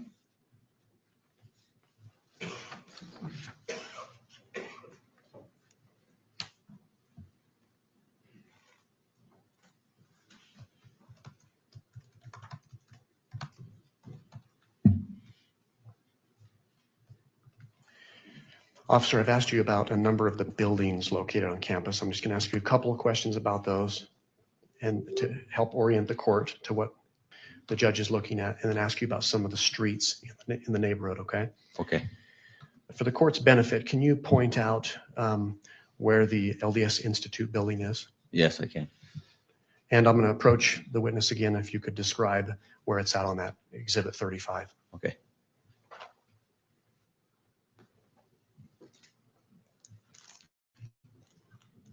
Okay, can you hear me? Yes. Okay. So you want the LDS Institute building? is what you're Yes, asking? please. That is this white roof right here is the Institute building. Is that in basically the center of the exhibit? It's almost exactly in the center of the exhibit. Okay, and where's the LOSI Center located on that? If you were to go down towards the bottom of the photo, there's two different grades of gravel on this roof. This would be the LOSI building right here, So below the Institute building and to the right slightly. slightly to the right. Can you point out for the court's benefit where the courtyard is? The courtyard is going to be to the west or left side of the picture. There's some grass in between two buildings that have a white roofs. There would be a grass area right there with some steps. That is going to be the courtyard area, and that's going to be down towards the center bottom of the photo. So that's to the left and down. Yes. Okay. You mentioned the parking structure. Where's the parking structure next to the Institute building? There's two Institute buildings right here in the center with the white roof. The parking structure is going to be just to the left of the Institute or west side between it, called the Heat Plant Road, which is the road that goes between those two. And can you point out for the court's benefit how one would enter that or exit that parking structure by way of vehicle or walking? By entering, you can enter and exit right here on the north side of the parking structure. There's an entrance and exit right here. That's For a into vehicle? level 1 For a vehicle? for vehicles. And I guess someone could walk in there as well. Yes, if they were to park into this LDS Institute parking lot over here on the north side of that, there's a tunnel that goes underneath the road that still comes out into the parking structure itself. And then they can exit out here on the second level onto Heat Plant Road, which is that road between the LDS Institute building and the parking structure is the heat plant. They can exit there and go back towards Campus Drive. So you could walk out either up here on the northeast side of the parking structure and cross over to the LDS Institute, or you can come out here to the southeast side and you can exit there and walk down to the courtyard or behind the LDS Institute building towards the LOSI Center. Okay, thank you. You mentioned Campus Drive. Where's Campus Drive located on that? Campus Drive starts right up here towards the top left of the picture. It's almost like a T. And it's the curved road that comes all the way down in front of the Institute building and the parking structure. And it goes all the way around campus, comes back down to the bottom of the picture where the roundabout is, and that would be Campus Drive. Okay. Are you familiar with where 800 South is in Orem? Yes. Is that depicted on this exhibit? It is. Where's that at? It's at the top of this photo. It's going to be the long straight road. That's right here at the top of the photo. Okay. What about 850 South? Are you familiar with that street? I am. 850 South is going to be towards the right of the photo, top right of it. There's going to be a street that goes east to west. It looks like a horseshoe, kind of. It's going to be the road that goes east to west in the middle of that horseshoe would be 850. Okay, so 850 is parallel to 800 South. Yes. And just below on this photograph. Yes, Okay. Are you familiar with 600 West? I am. And where's that street in relationship to 850 South? That would be on the far right side of the horseshoe. So towards the right side of the picture, and it's going to be the right side of that horseshoe. And that runs north and south? North and south. Okay. What about 720 West? Are you familiar with that street? Yes, I am. And where's that at? That's going to be to the left side of the horseshoe. That runs north and south, and it comes down towards the bottom. Okay. And finally, 925 South. Is 925 that south depicted? is going to be on the bottom of the horseshoe that connects those other two wests. Okay. So just in summary, will you describe the horseshoe and what streets make up that horseshoe? So the horseshoe comes up off of 800 South, and directly south of that, you'll have 850 South, which is going to be running east to west. On the left side is 725 West of the horseshoe, and it comes down into 925 South, which wraps back around to 600 West on the far right side of the horseshoe. So is that where they're Okay. saying Tyler Thank you. allegedly ditched the rifle, right? That neighborhood back behind UVU? Yeah, I think it was, I forget the exact address, but yeah, it was one of those they Okay. just Let me said, take you back to and September 10th. it was under a, 2025. You mentioned you were on campus. You had a particular assignment. like a, yeah. Mr. Gernando, I'm sorry. We're just going to pull down the exhibits. Okay. Thank you. You may continue. Would you like me to take this exhibit down, Judge? Are you referring to it in your line of questioning right now? Not right now, I'm not. Okay, let's go ahead and take it down.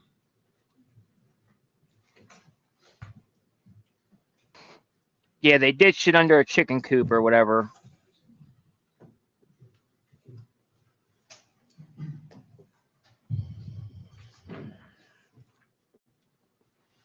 So you were securing the Hall of Flags walkway, correct? Yes, On the south end. yes. What was happening that morning, that day at campus, at UVU? I came in to do a shift for a special event where we had a guest speaker come in and was going to talk to the students and people around the neighborhood. Do you know who the guest speaker was? I do. And who was that? It was Charlie Kirk. Did you see Mr. Kirk that day? I did. When did you first see him? When he arrived on campus, just behind the west side of the Hall of Flags, I saw him pull up. And can someone access the courtyard through that area? Yes, they can. How so? Where he pulled up underneath the Hall of Flags is If an anybody opening in the chat drive has any pictures or video footage of this underneath. cop here So on there's at access right there. You UVU can campus walk or that day, drive post it in underneath the Hall of chat. Flags. And you saw him arrive? Yes. Okay.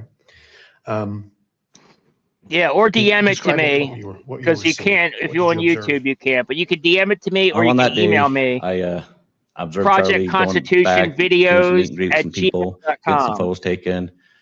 He then came underneath the hall flags and went to his tent, and he was there answering questions and talking to individuals that would ask him questions.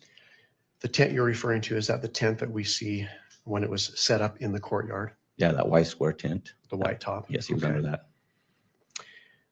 Fast forward to about 12:20 or so a little bit after noon, the noon hour. What happened? What did you see? What did you hear? I heard an individual talking to Charlie, and I happened to kind of glance over the edge of the railing about that time. I could see the right side of Charlie's shoulder, so not his whole body, because he was underneath the tent, so I could only see probably the right side of his body. He was answering a question, kid asking him a question, and then I heard a shot fired. Do you know what time that was? Yes, What time was that? 12:23. What did you see? At that moment, I saw him lean to the left, so When you say him, you see Charlie. Charlie? Kerr. So I saw him go to the left because I could no longer see the right side of his body. So he went further underneath the tent to the north side of the tent, so left. Okay. Can you describe the reaction of others that were there? Yeah, so then everybody started getting up and starting to run in more of a chaos kind of situation. Before you continue, can you describe a little bit? So you mentioned Mr. Kirk was answering questions, talking to individuals. Yes. Were there others present? Yes. Any idea about approximately how many? How would you describe it in your terms? In my terms, I'd say when I was up there looking down, I'd say there's several thousand people, because you had it on the grass that was jam-packed, in the amphitheater sitting on the grass. You had people standing on the back up along the cement. You had people that were on the second level, the Sorensen, and over by the Woodbury building. There's another level there where a lot of people were standing and watching. So it was pretty packed, Okay. several thousand people. You mentioned you heard something. What did you hear again? I heard a gunshot. Okay. And can you describe you described Mr. Kirk's reaction? Was that simultaneous to hearing the gunshot? Yes, it was. When he fell to the left? Yes. Did you see the reaction from the crowd? Yes. What was that? Everybody kind of got up. They all said, a lot of people were screaming, standing up, and starting to run in all different directions away from the center of the tent. Okay. You're a police officer helping to secure the area, correct? Yes. What did you do? At that moment, I recognized it as gunfire. I left my post, which was right there on the south end of the hall flags. I proceeded to right where the Fugle and the hall flags meet. There's some outside stairs that I was starting to run down. As I was trying to get down to the bottom of the stairs, people are running up, people are laying down on the steps. I'm trying to jump over people to get to the bottom of the stairs so I can help stop an individual that's probably shooting. What happened next? By the time I got to the bottom of the stairs, I was informed on the radio that we had a shooter in custody. So I thought at that moment, I was like, oh, that was kind of fast. Obviously, it was closer range probably, because we had an individual in custody. Another officer came on and said we had an individual in custody. So I decided to, since the threat is gone, now I can assess for anybody that's injured. The pants down distraction, that's Patsy. needed at that moment. I started canvassing the area. Yeah, that's as I what he canvassed was, the area, right? I was looking for anybody that was injured. I saw a kid on the ground that was on about the second or third tier in the grass next to a wheelchair, and he was almost convulsing. I thought he'd maybe been shot. Talked to the dad as I was running over there. He said that he was just having a seizure, that he was fine, he was not injured. So then at that moment, I observed that there was no other injuries that I could see at that moment. Okay. Was your attention drawn to anything else at that time? Yeah, so after we got some people kind of cleared away a little bit, I thought I needed to start preserving the scene because we had a crime scene. And with some of my experience and training to that effect, I decided now we need to contain the scene and help preserve as much evidence as we can. So I started pushing people off the grass out of the courtyard area because I knew that's where the crime scene was. So as we started pushing those guys out, my chief Long, that was right next to me, I looked down and saw an empty pistol holder that was sitting just on top of the grass. And at that moment, things had died down just a split second. I realized that the shot I heard was more of a rifle shot and not a pistol shot. And What causes you to say that? Just He's full from of being shit. around firearms through all my trainings. The difference is, a handgun is more of a short bang pop sound. With a rifle, you have a more of a longer, violent bang or crackle sound. It's more of a violent kind of sound. It's longer, so that's why I recognized it. Okay. Is a rifle sound louder typically? Yes. Okay. Going back to when you heard this It gunshot, sounded like a could you 22, tell, honestly. where it came from? As far as direction? Yes, I knew it I came couldn't hear you, from bro. the east of me. From the east of you. Yes. Okay. So you see this. He says he knew where it came from. He's full of shit. At that moment when I saw the holster, the empty holster, I turned to my chief and I said, that was a rifle shot. And he said, I agree. And I looked up at that moment, right in the line of sight, I could see the Losi building had a direct line of sight. So I proceeded to go look at that and see what was going on up there. Okay. Can you just briefly describe your route to the Losi Center? So from the courtyard, you can go into the Sorensen Center. And like I said there earlier, there was on level 1, there's some elevators or there's stairs. I ran up 4 flights of stairs, got to the 4th level of the Losi building and proceeded to the south of the Losi building. There's some stairs, which is at breezeway between the computer science building and the Losi building. There's some stairs that go up to the top of that. And then so I went to the top of that. Is that the stairway that you previously described? Yes, on the outside of the Losi building. Just Okay. And it's a public stairway. Yeah. Okay. Did you make it to the rooftop? I did. Do you know about what time you got there? I got it there 12:44. Okay. Yeah, I was just thinking the same thing, What Powder. did you do when you got on top? When I got on top, I hopped over the guardrail. I noticed that there was an object which was sitting right about 10 or 15 feet in from the other side of the guardrail in the gravel. That looked out of place to me.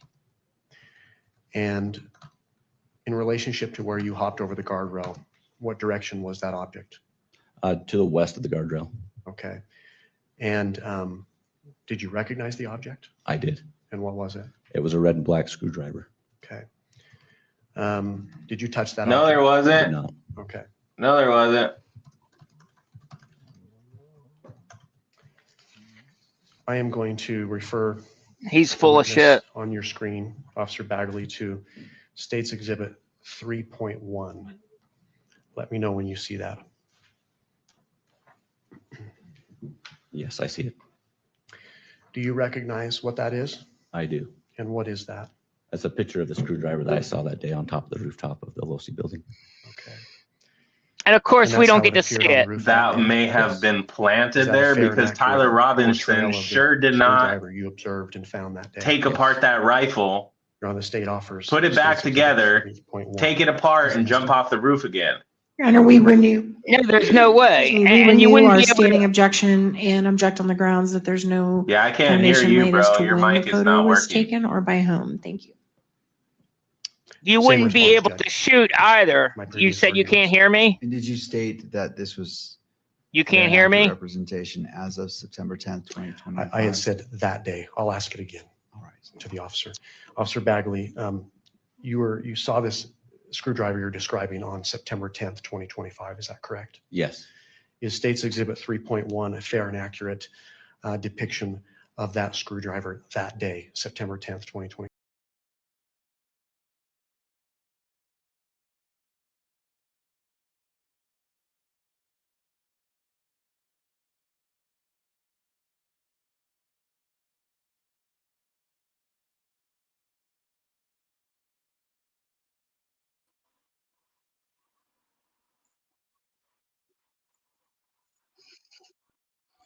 Yeah, I don't know what's going on, bro. Can you hear me Yeah. now? I can't hear you, bro. Can the You chat still hear can't you? hear me. Can you guys hear me? Can you guys in the chat hear me? Yeah, I can't. Let me try to go back on and come back on. Nobody in the chat can hear me. Oh, you can hear me. Okay, they can hear me.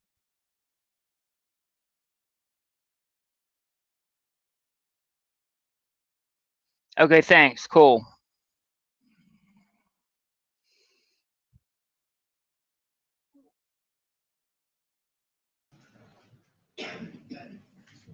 All right, so it must be on his end then why he can't hear me.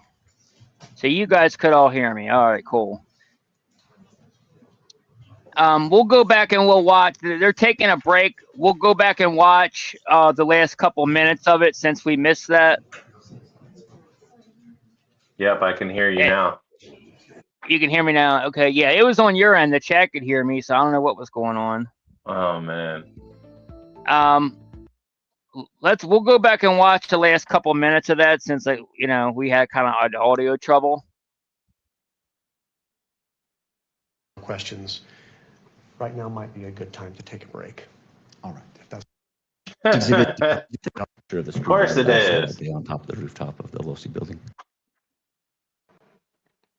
Okay, so screwdriver, that's what we were talking about. So Screwdriver. yeah, so there's no way that Chyler, took the thing, put the screwdriver together and then took it apart. There's no way he did that on a rooftop under a high stress environment, where he's No. worried about potentially getting caught or, assassinating the biggest assassination attempt of our lifetime. On top of that, the rifle would not even have been, like, the scope and everything, it would not even have been accurate. If you take it apart and then reassemble it together, it would not have been accurate enough to fire a shot. Yeah, the zero wouldn't have been on. No, absolutely not. So it's completely ridiculous. And they're trying to say that he had it half broken apart. They had half of it in his backpack, half of it down his pants.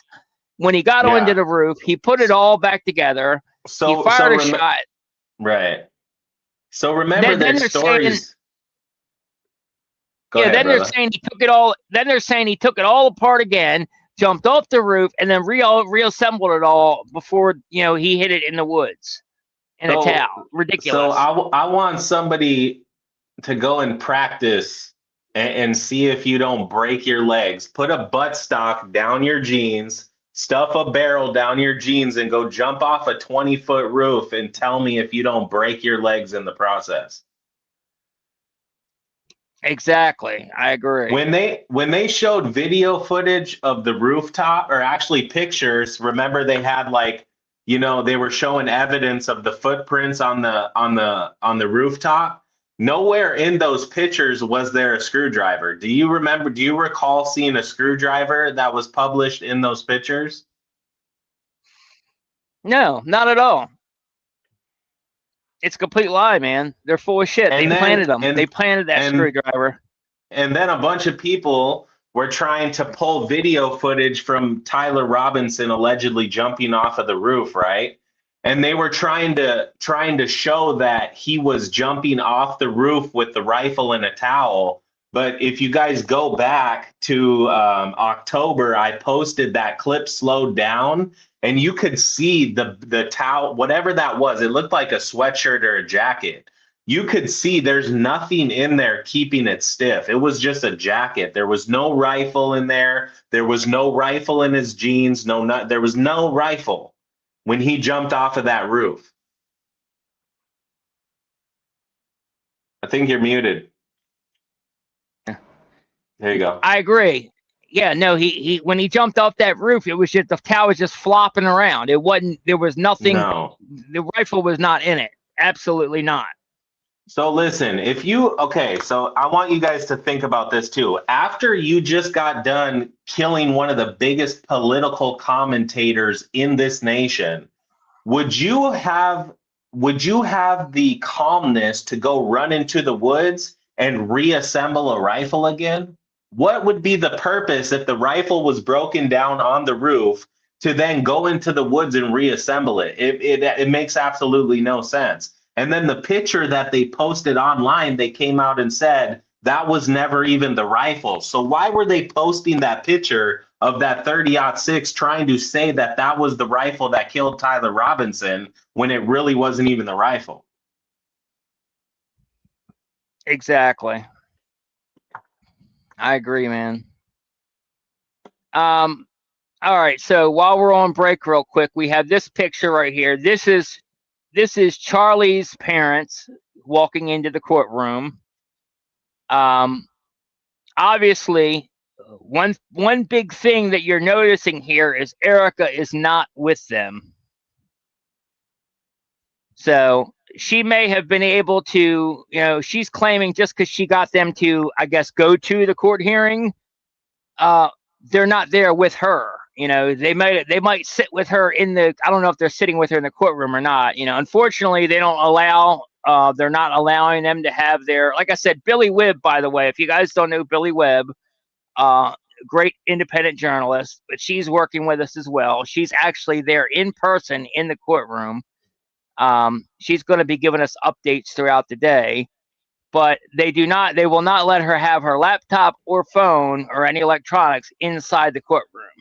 So we're not going to be able to get any information from her probably until lunch.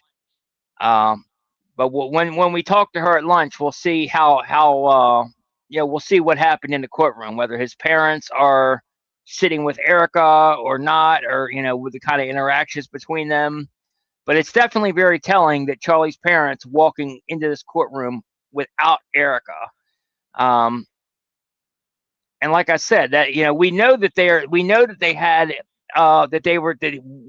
the parents do not like her. That's been very clear. And also we know that there's some kind of confrontation going on behind the scenes, because when Erica filed the copyright against, or not the copyright, the trademark for Charlie Kirk's name and likeness, Charlie's parents actually challenged that copy, or that trademark. So they filed a dispute to challenge her getting the trademark.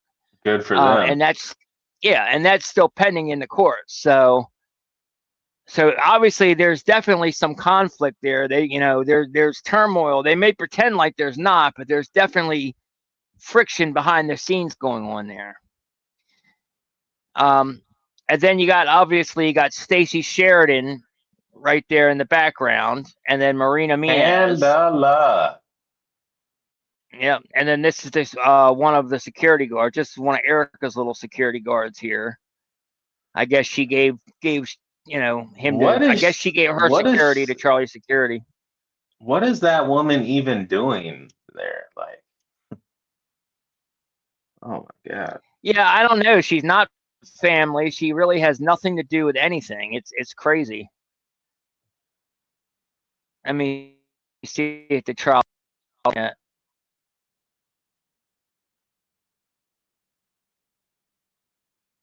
No, we're still not on yet. Okay, good. Let me pause that then. Okay, cool. And also, so that's Tyler's parents. Or not Tyler's parents, I'm sorry. That's Charlie's parents. And then we have, give me a second. We will go down, and then we have, this is Erica going in the courtroom. We could see Erica going in the courtroom here.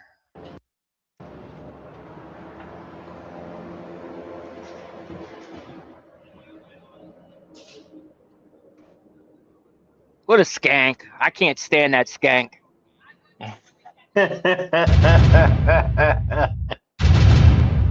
Oh my gosh, bro. What's she getting out of a land? Is that a Land Cruiser, or what is that? I think it's a Land Looks Cruiser. like a Suburban or a Tahoe or something. Yeah. Yeah, of course. Look! Now she's gonna put on the act, dressing in all black. Like I'm surprised she didn't wear her sparkly pantsuit or hot leather pants. To the courthouse. Her WWE outfit. Yeah, exactly.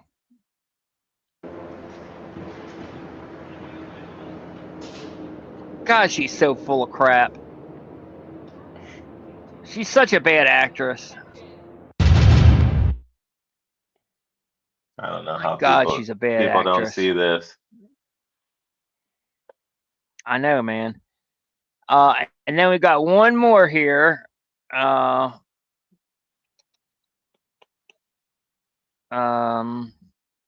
thought we had one more here. Hold on. What happened? Yeah, we do. Okay, good. And then this is Tyler Robinson's parents arriving at the courthouse.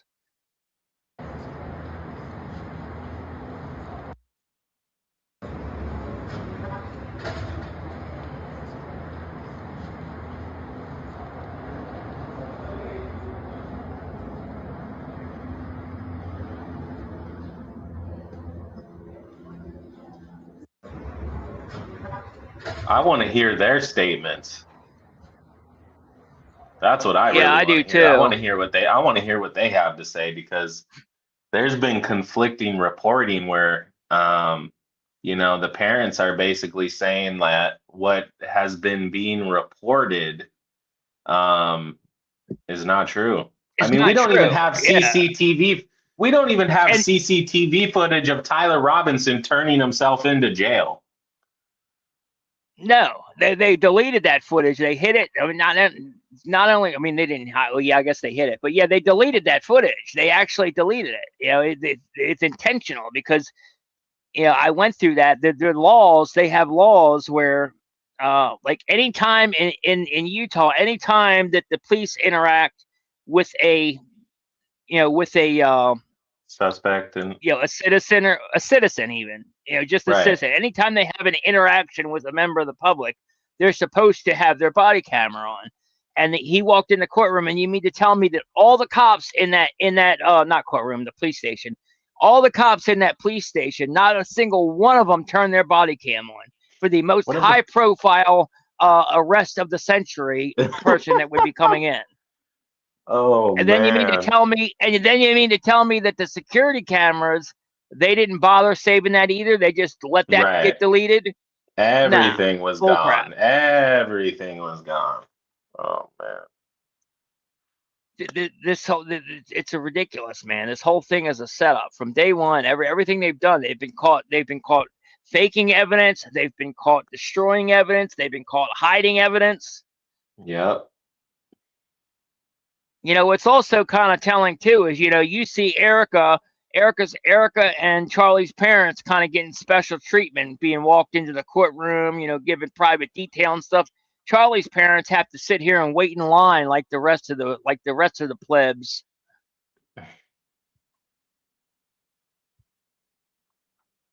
They don't get anything special. Or Tyler's parents, I mean. Of course not. No. Huh. I wonder if they're going to show that CCTV footage of Tyler Robinson in that parking lot 20 minutes after Charlie's assassination, sitting in his Challenger. Oh, they're not going to show anything for us. I mean, I'm sure they're probably going to bring it up they might bring it up in the preliminary. They'll definitely bring it up in the trial. But yeah, we're not going to get to see any of that, unfortunately. Right. And like I said, Tyler Robinson is not completely innocent. He was involved for sure. He was definitely involved. Yeah, I'm sure there was a lot of people involved that day. It was basically to cover up, what the truth and how he was assassinated. Yeah, I don't think Tyler knew that there was going to be a murder. I think it was more like he knew something was going to happen, and he was told to do be here at a certain time, and maybe drop something off here or whatever. I think that's kind of what happened. We don't even have photos of Tyler Robinson on UVU campus that day. None. No. The stairwell photos that they showed are not Tyler Robinson. Nobody has ever seen a picture of Tyler Robinson on campus that day. The only thing that we have to validate that Tyler Robinson was in the area was the CCTV footage in the shopping center 5 miles down from UVU campus, sitting in his car. And even at that, we don't even see him in the vehicle that day. Yeah, we don't know if that's him or not. We can't see a license plate. We can't see inside the vehicle. It's so far away. That could, there's a million Dodge Chargers that are gray. There's no telling if that's him. Let me confirm that story though. So the shopping center that of the video footage from the CCTV footage outside of a business Yeah, that's right. You were the one that broke it, right? yeah. So the FBI went into a business and they requested video footage from a business because they said Tyler Robinson's phone was pinging in their parking lot. So the feds were going from door to door in the shopping center pulling video footage, and when they basically they went into this business and they asked this individual, hey, can you go to your camera footage? This was 3 days after Charlie was assassinated, I believe. And they said, can you go to this date, this time on the CCTV footage so we can see if there's a suspect or whatever in your parking lot because we have somebody's phone pinging here. So when the person was going through the footage with the feds in their job and they were going through the camera footage, one of the officers told them to stop because they had seen Tyler Robinson's car coming from the street pulling into the parking lot. So then they went to the other camera footage that was facing towards the parking lot. And then when they seen Tyler Robinson's Challenger pull in, they told them to stop, and they communicated amongst each other that that was Tyler Robinson's car. Because at the same time that they pinged Tyler Robinson's phone in that parking lot was the same time that his Challenger pulled up. So that's how they were able to make the connection that it was Tyler Robinson in that parking lot. But what I'm saying is that is the only allegations of Tyler Robinson being in that area was a shopping center way down the street, just 20 minutes after Charlie Kirk was assassinated. So that would have meant Charlie would have had to take the shot, or Tyler would have had to take the shot on the building, run off the building, jump off, run through the neighborhoods, ditch his clothes, ditch the rifle, get back in his car, right? Imagine all of the chaos even getting out of that area after that situation had happened. So he would have had to drive way down on the other side of town to get to that shopping center just to sit casually in his vehicle, in his car, right? And if you remember that white SUV that was already parked there when he pulled in, pulled directly behind him, came out of their parking stall, pulled directly behind Tyler's car, and then that's when Tyler started taking off. If you assassinated one of the biggest political commentators in the country, would you just go sit casually at a shopping center down the street? Or would you be trying to get out of Dodge? I mean, it's mind-blowing. Yeah, you'd be trying to get out of Dodge. And that's the other thing is he went to Dairy Queen. Why would he go to Dairy Queen and be able to, and sitting there eating a burger and stuff? It's like, you don't do that, Tyler Robinson, they make him to be out some stone cold killer. Like he just assassinated Charlie Kirk and he's over here eating a banana sundae at Dairy Queen. Like, yeah, crazy. Oh, absolutely man. Ridiculous. But yeah, we don't have any photos of Tyler on campus. Anybody who's saying that those are pictures of Tyler Robinson, like you guys are you've been psyoped so bad you can't even see what's real and what isn't at this point. Exactly. The photos of the stairwell, the person in the stairwell, they're not Tyler Robinson. Honestly, they don't even look like the same person, to be honest. Like, honestly, they look like different people. They don't even look like the same person. But Jesse on Fire did a really good video where he actually broke down using AI to do a facial recognition on them and contrast the different features. And one of the definitive ways you can tell that it's not Tyler Robinson is, and I forget whether Tyler has closed earlobes or open earlobes, but whatever one he has, the person in the stairwell has the complete opposite. Right. So right. I see that. That's something that's something you can't fake, bro. I mean, you just can't fake it. And then with the shoes that he was wearing or whatever, they look a lot more like the shoes that Lance Twiggs was wearing in the photos that we have of Lance Twiggs. Than it does Tyler Robinson's. I mean, they both wear Converse, but the shade, there's a different shade, and the shade is closer to the ones that that Right. Lance Twigs is wearing. Right. Yeah, that's man, bro. Like I knew going into this that this trial was gonna be a complete wash. You know, I knew all of these prelims were gonna be garbage. I mean, I knew that, you know, from the very beginning, just the first week, you could see how far out of their way that they were going to try to cover up every aspect of this case that they possibly could. Yeah, exactly. I mean, we like, and then we find out after the fact, you know, what they did, like the Discord messages, you know, where he supposedly confessed or whatever. We come to find out that those messages were actually released. They were supposedly authored or written.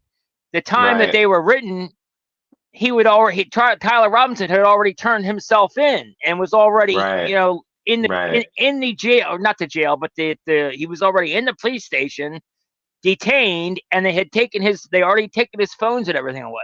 So there's no Right. way he could have authored those Discord messages, but yet they still portray them as Tyler's, and it's ridiculous. Right. The kind of software they have too, this is what people need to do their research on. They can put emails, text messages, they can go into your phone and they can search things on your phone. They can write things in your text messages. They can go onto your apps and they can make it seem like you're the one writing those things on your phone. Constitution, Section 1. Exactly. I'm sorry, Article Here 1, we go. Section 28. Yes, Erica Kirk is an where emotional victims and asset victims' for sure. representatives are entitled to be treated with dignity and respect, that if they choose to leave the courtroom, they can come back whenever they wish. They're not prohibited to coming back solely at the break. So I just wanted to clarify that in case there was any question about that. In addition, I want to talk about the exhibits. And again, if you guys want to send a super chat or buy me a coffee, we will read out your so whenever there is messages. an objection to an exhibit, Just scan the QR I would code ask on the that the attorneys screen, are clear and it'll let specifically you what they're send the objecting message. to. There's basically three levels of objections that could be objected to. First, the admittance of the exhibit itself. Second is the publication of the exhibit to the gallery. And third is the publication which is electronically captured by the media. So counsel, I'll leave it to you in regards to what you object to or what you wish to respond to. If no objection to the publication media capture of the exhibit is specifically raised, the court will presume there is no objection. So being that the monitor was introduced today by the court, I wanted to offer that guidance to the parties in regards to your objections. With that, let's go ahead and return to the witnesses. I do note for the record that the council is present and all the parties are present, and let's go ahead and proceed. Mr. Grunander. Thank you, Your Honor. We left off Officer Bagley with just having admitted State's Exhibit 3.1. I believe the court also granted our motion to publish 3.1. So we would ask the court to publish that to the gallery, 3.1. Ms. Nestor, any thoughts? No, Your Honor. All right, we'll go ahead and publish Exhibit 3.1.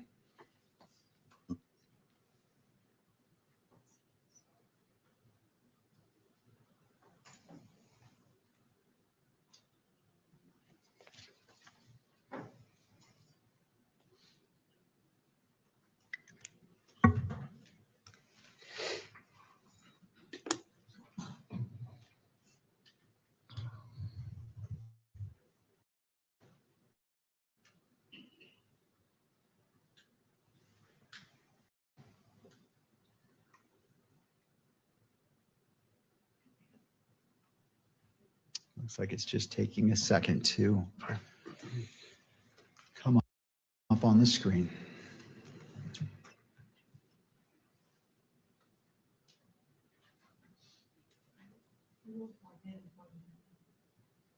Let's go ahead and unplug and replug in the monitor to see if that brings it back to life.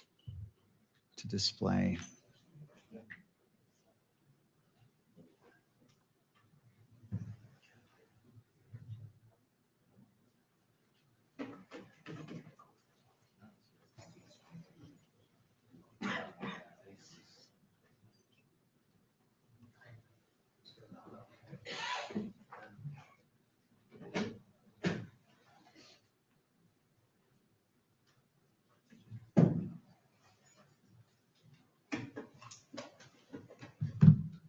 All right, looks like it's noticing a flicker on my screen here.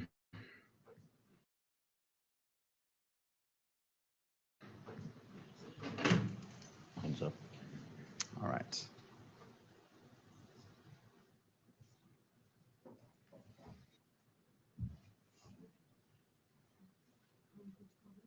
Yes.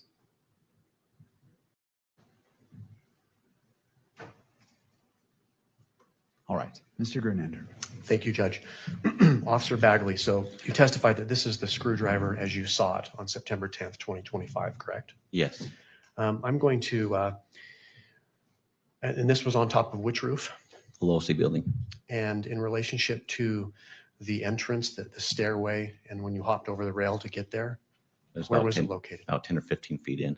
Okay. If I could, Your Honor, bring up State's Exhibit number 2 that was previously admitted. All right. I would like to have Officer Bagley come down from the witness stand and point on that exhibit where approximately where this screwdriver was located and describe it for the record. All right, you may step down. And if you have a microphone for him as well. I think there was one up there. Oh, here we go.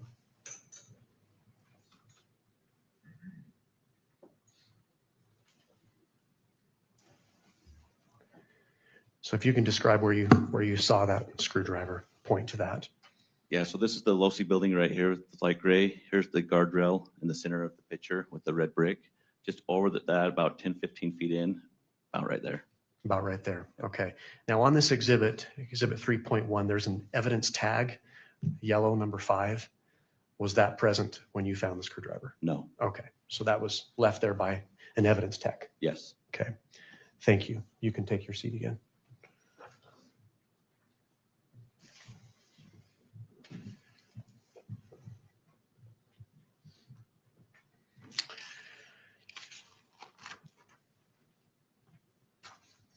Officer, I'm going to direct your attention to your monitor again and have you look at State's Exhibit 3.2.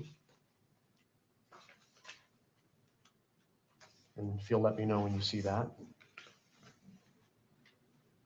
Okay, I see it. Okay. And can you tell us what that is? Yes, that's a picture of the top of the Losi building looking west. Okay. And how do you know that that is, in fact, the top of Losi Center, looking west? I can see the landmarks of several buildings, that the Fugel buildings on the top left of it. You've got on the right is a white roof, which is the Sorensen building on the right side of the picture. This is also the gravel area on top of the Losi building. Okay. Can you see the courtyard from this exhibit? Yes, a little bit. What about the tent that was set up that Mr. Kirk was underneath? Yes.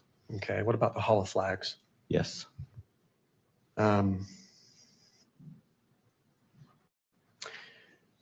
Did you mention that this was facing west? What direction are we looking?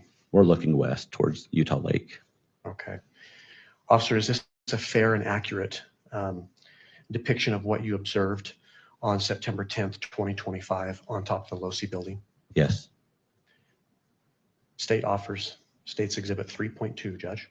Ms. Nestor? Your Honor, I think that we renew our standing objection. There is an evidence tag here, which begs the question that it's not a fair and accurate representation of how he saw it. And we also don't have any indication about when this picture was taken or by whom. So we object to its admission. I see. Bingo. Mr. Grunander? Officer, one more question, Judge. Officer Bagley, apart from the evidence tag, do you see an evidence tag on that photograph? Yes, I do. Was that present when you were on top of the Losi Center and has observed this? That was not. Okay. Otherwise, is it fair and accurate? Yes. State moves to admit. Anything further? No, Your Honor. All right, thank you. Given that follow-up question noting that the evidence tag, it appears to be number 2 on State's Exhibit 3.2 was not present, but otherwise it is a fair and accurate representation as stated by the witness to State's Exhibit 3.2. This judge The is so court will, corrupt.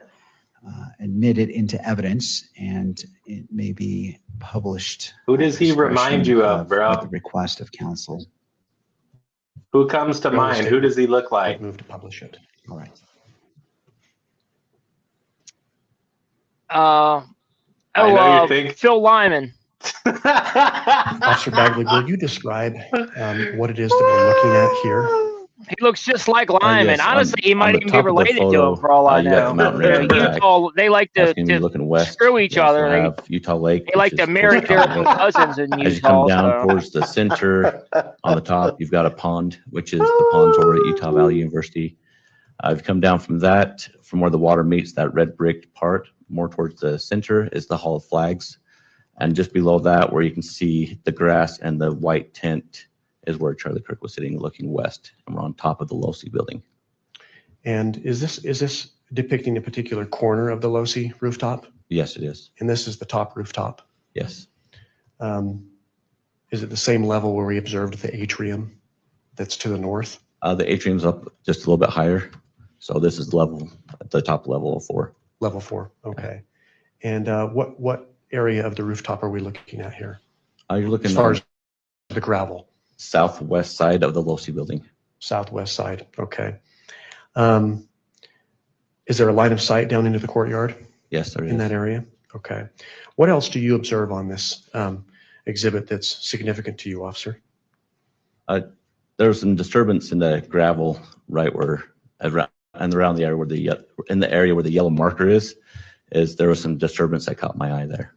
Okay. And does this photograph do it justice? No. And how so? You can't really see the impression I saw the time of when I was up there on that day. I saw a distinct impression in the gravel, and this does not show that. Okay, so Guy's you could so see full more of with the shit. naked eye? He really Yes. noticed an impression in the gravel. I'm going to refer the witness to State's Exhibit 4 on your monitor there.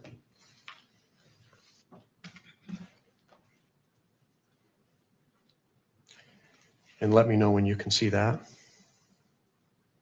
Okay, I can see it. And do you recognize that exhibit? I do. And what is that? This is a nighttime view of that same photo. That was just last, same view, looking west, and I can see the disturbance in the gravel. And what tells you that this is the same photograph as the last one, as Exhibit 3.2? You can see the Hall of Flags. That's direct, almost the top of the photo. In the middle, you got the Hall of Flags. You can see the tent in the grass area, the direct line of sight with the Sorensen building, and I'm on top of the gravel of the LOSI building, southwest side. Is there also an LDS temple that's depicted in that photograph? There is. It's going to be on the top left of the photo. It's lit up. Okay. Do you know who took this photo? I do. And who took this photo? Melissa Richards. And who is Melissa Richards? She's the lead senior forensic for the state of Utah Okay. examiner. And how do you know that she took this photograph? I spoke to her. Okay. Let's renew the objection to hearsay that's in our standing objection. Go look Thank into you. her, chat. Mr. Drew, Go do your research into her. Yes, Judge. Under Rule 1102, Exactly. hearsay is We're definitely going to admissible look into her to for sure. establish the foundation or the authenticity of any exhibit. That's found in 1102 sub B sub 3. I would also point out for the court that under Rule 1101, which is the applicability of the rules, in subsection C1, the determination of questions of fact preliminary to admissibility of evidence when it is determined under Rule 104, which are preliminary questions, the rules of evidence do not apply. 104 speaks directly to laying foundation for an exhibit. So even at trial, hearsay is admissible to establish the foundation of an exhibit. I would also just point the court to State v. Griffin. This is a 2000. The citation is 384 Pacific 3rd 186, which stands for hearsay evidence is admissible to establish the foundation of an exhibit, even at trial. And we're at a preliminary hearing today, Judge. All right. Anything further, Ms. Nestor, before I issue a ruling? No, Your Honor. All right. I'm going to overrule the objection to hearsay. I note the standing objection by defense. I also note Rule 1102, and I also look to Article 1, Section 12 of the Utah Constitution, which states nothing in this Constitution shall preclude the use of reliable hearsay evidence as defined by statute or rule in whole or in part at any preliminary examination to determine probable cause or at any pretrial proceeding with respect to release of defendant if appropriate discovery is allowed as defined by statute or rule. For those reasons, I'm going to overrule the objection, and as it relates to reliable hearsay, in this instance, you may proceed. Officer Bagley, did you ask Ms. Richards if this was a fair and accurate depiction of this scene on the Losi building on the night of September 10th, 2025? Yes, And what did she tell you? she said it was. Okay. Your Honor, the state offers State's Exhibit 4. Ms. Nestor? Just object to relying on what Ms. Richards told him in terms of creating the foundation and refer back to our standing objection. The state will submit it. All right. Well, as I look at State's Exhibit 4, and again, I'm just looking at it before me, it said it was a fair and accurate representation. There's a notation. I mean, in the previous exhibits, there's a marker, exhibit marker, and I see 2, but it also appears to be other artifacts on this image that I haven't heard any testimony about. And so I will follow up, Judge. All right. Officer Bagley, do you see an evidence tag in that exhibit? Yes, I do a number 2. A number 2, and that's yellow and black. Yes. Do you see other evidence markers that are red in color? Yes, to me, they're orange, but they're triangular shaped. Okay. Were those markers, the evidence tag 2, as well as the orange or red markers, present when you observed that scene that day? No. Okay. Were they present, however, when Ms. Richards took this photograph? Yes. And she indicated to you that that is a fair and accurate representation. Yeah, that's why they what chose she observed Utah that night? to do the Yes. They assassination. would move to admit It's all by Exhibit 4, Judge. design. Ms. You know, it's Nestor? not by accident. Objections, Your Honor. Thank you, Ms. Nestor. I'm going to go ahead and overrule the objection, noting that the marker, evidence marker, as well as the red or orange markers, I can't tell which color it is. Yeah, the governor of was not Utah present is originally. a Those, Zionist. Included information states. Go look at the pictures of them evidence and may be published. at that wall of Baal. Thank you. State would move to publish that. Oh, absolutely. His kids are also a bunch of trannies. And I would ask for the witness to come down to explain the exhibit. All right, officer, if you'd like to step down, use the microphone, and as previously noted, describe, when you're describing something on the image, where it is located on the image for the benefit of our recording. So officer, will you describe for the court what it is that you're looking at? So what I'm looking at is I'm on top of the Losi building, which is where the gravel is towards the bottom center. I'm looking west towards the tent, which is in the upper center, that you got a white tent. You can see the grass down there in the amphitheater. You got the Hall of Flags that's more towards the top center. And behind that, you got I-15.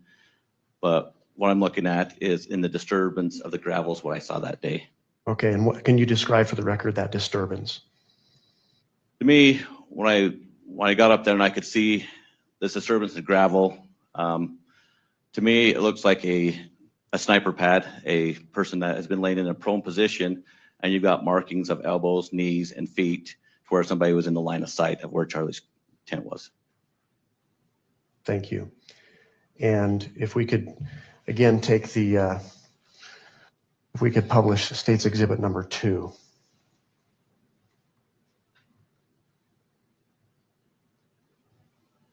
You recognize that, right, officer? Yes, I do. Where on the Remember Losi the rooftop did you ledge observe this disturbance in the gravel? that was on top of the Go to the building. center of the In picture. order for If you go him the to center be of the picture, successful in at the taking darker a gray part shot, of it, he would have had to have had on that the that left rifle side, so the south side of propped the up Losi to building, see over it that would be ledge. right in the line of sight of.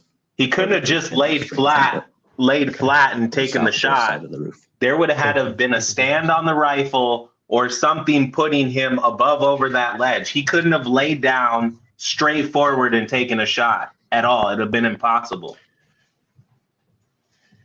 Yeah, that's very true. And finally, I would direct the witness's attention to State's Exhibit number 5 on the monitor.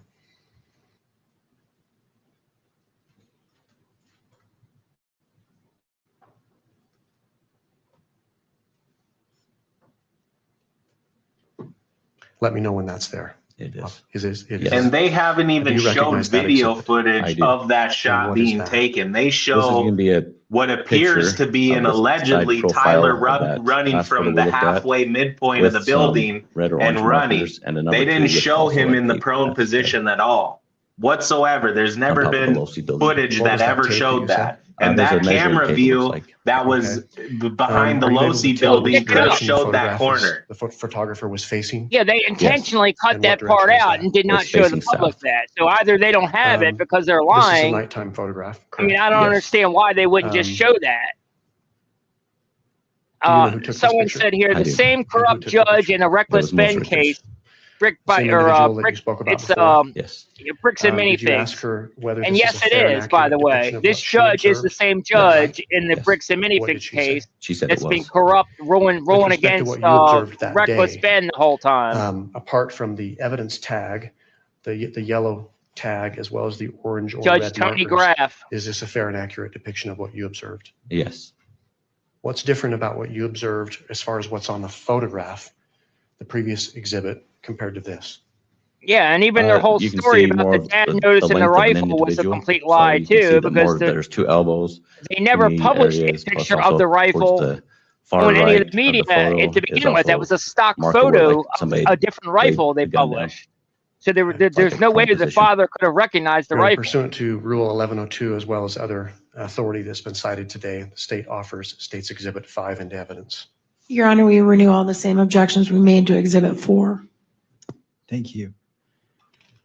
Given the foundation that has been laid and that the witness has testified that this is a fair and accurate representation of the scene, noting the tape as well as the markers in that, State's Exhibit 5 is admitted into evidence and may be published. State moves to publish Exhibit 5, Judge. All right.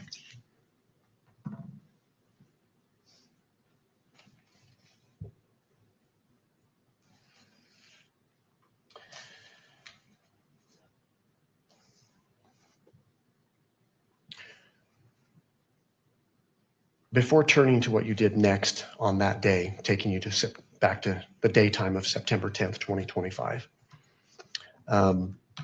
did you secure the rooftop of the Losi building that day? Yes, I did. And how did you do that? I put yellow police crime scene tape around the portion where, so nobody else would disturb that area. And when you say that area, what areas are you talking about? I'm talking about the roof where it was the southwest side of the roof where I found the disturbed gravel, where it looked like somebody had been proned out in the line of sight of the tent. So right there. Did you secure the area as far as any of the entrance area up onto the rooftop with police tape? Yeah, so then where that natural guardrail is, that was the other barrier where they were advised not to go any further from there other than police officers. Okay. If we could go back to State's Exhibit number 2.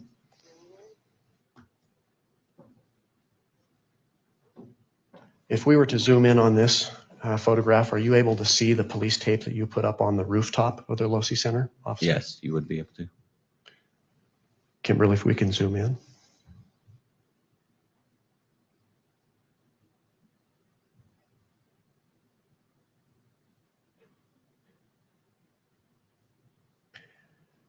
Officer, I'm going to have you come down and describe for the court where you put that police tape up to secure that scene, the rooftop area. On the southwest corner of the rooftop.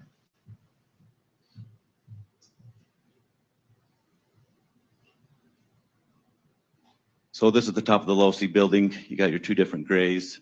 The southwest is towards the top, center of the picture.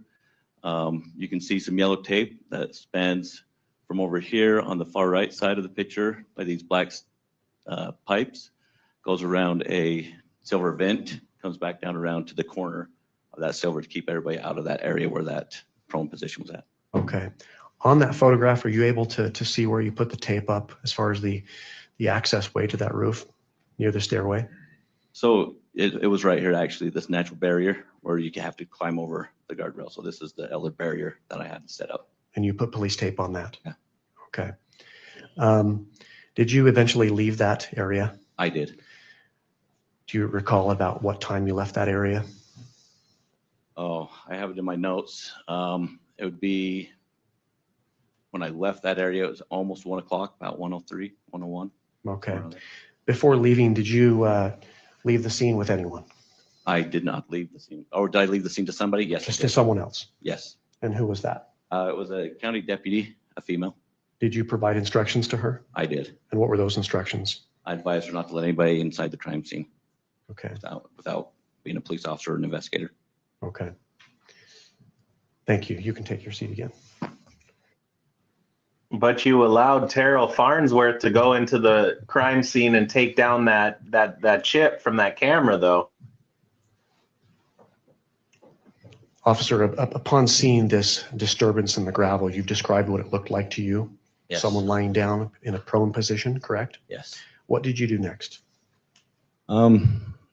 So when I got to the top of the low-C building during that day, I noticed the screwdriver, kept going to the edge, found that prone position. At that moment, I realized, because it was direct line of sight, plus the disturbance in the gravel, where I could see somebody laid down in a prone position or a sniper position, and asked dispatch to get on the then I realized that we probably didn't have our shooter in Notice custody how he keeps in that highlighting moment. the points. I asked dispatch to get on the camera system and Sniper to see if anybody position. was on top of the low-C building during the time of the incident. Were you advised of anything? I was. Dispatch came back and advised me that there was a male individual on top of the roof that was there at the time of the shooting. Did they describe what his There movements was were? no shot They did. taken They stated at that all. he ran to the edge, From dropped any down, of those crawled, buildings. got in a prone position. I'm going to stop you right there. Ran to the edge. What direction and what edge? Running west and southwest of the low-C building. So ran towards the tent where Charlie Kirk was, so they could get a line of sight. And then the individual stood up after the shooting and ran northeast on the top of the low-C building. Okay. You mentioned that this individual on the video dropped off the edge. Did you get that? I haven't far? mentioned that. Oh, what happened? What else was described to you? Well, at that moment, so I knew that there was possibly a shooter on the run. Your Honor, can we just have a continuing objection to all of the hearsay that's being testified to here? Thank you. And Judge, my response to that was, I'm not actually offering this for the truth of the matter asserted at this point, simply for the effect on the hearer.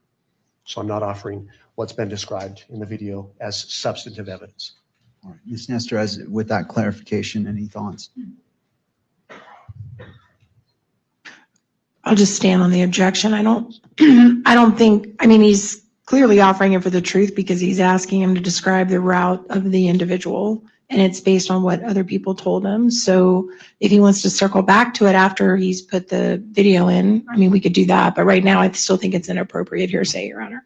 All right. Anything further, Mr. Hernandez? I'll submit it to the court. All right, so as the magistrate, as this is not to a jury, it's to myself as a magistrate, I am not accepting that statement for the truth of the matter asserted, simply for what has been stated. So I'm specifically making that finding as I'm receiving this evidence, and I'm not accepting it for the truth of the matter asserted, only as represented by Mr. Grunander And with that, the objection is overruled. Mr. Gernander, you may proceed. Thank you, Judge. So you mentioned you were provided with information that an individual was running north on the Losi rooftop, correct? Yes. What else was described to you? At that moment, I knew I had responding units coming into the scene. I advised other officers that I needed the Losi building secured, searched, because I didn't know exactly what way that other than he ran north. That moment, I went down to the police department, which is just down the stairwell, and looked at the video myself. And Where is the police department located? it's in the Gunther Trade Building, just directly to the south of the Losi building. Okay. So where I described those outside stairs, the building to the left of that or south would be the Gunther Trade Building. Okay. On what level is the police department? It's level 3. Level 3. Okay. Upon arriving at the police department, what did you do next then? I then look at the footage to verify for myself exactly what expired on that moment, where I could see an individual run to the edge, get up, and then run off, and then drop off the northeast side of the building, of the Losi building. Okay. Having viewed that, what did you do next? At that moment, I realized I had more crimes, a bigger crime scene that I needed to contain and preserve for evidence. At that moment, I went and grabbed some more crime scene tape, and I responded to the northeast side of the building and secured an area where I saw Notice impressions how of the he shoe said print in the video inside footage that he grass. examined And of also Tyler up above Robinson on that running northeast to side the of the roof to building, the I edge. could see on the cement. Where's some that of the video stuff there, footage? and then drop down Why the to feds the not shoe put that imprint and then video footage he's talking finish going about? Why'd they northeast. cut it in that midpoint? If I can take the witness back to State's Exhibit 2. I want to see that footage. I don't believe they have it. I think they're full of shit. You mentioned seeing an individual drop down. Could you come down and point that area out to the court? Yes.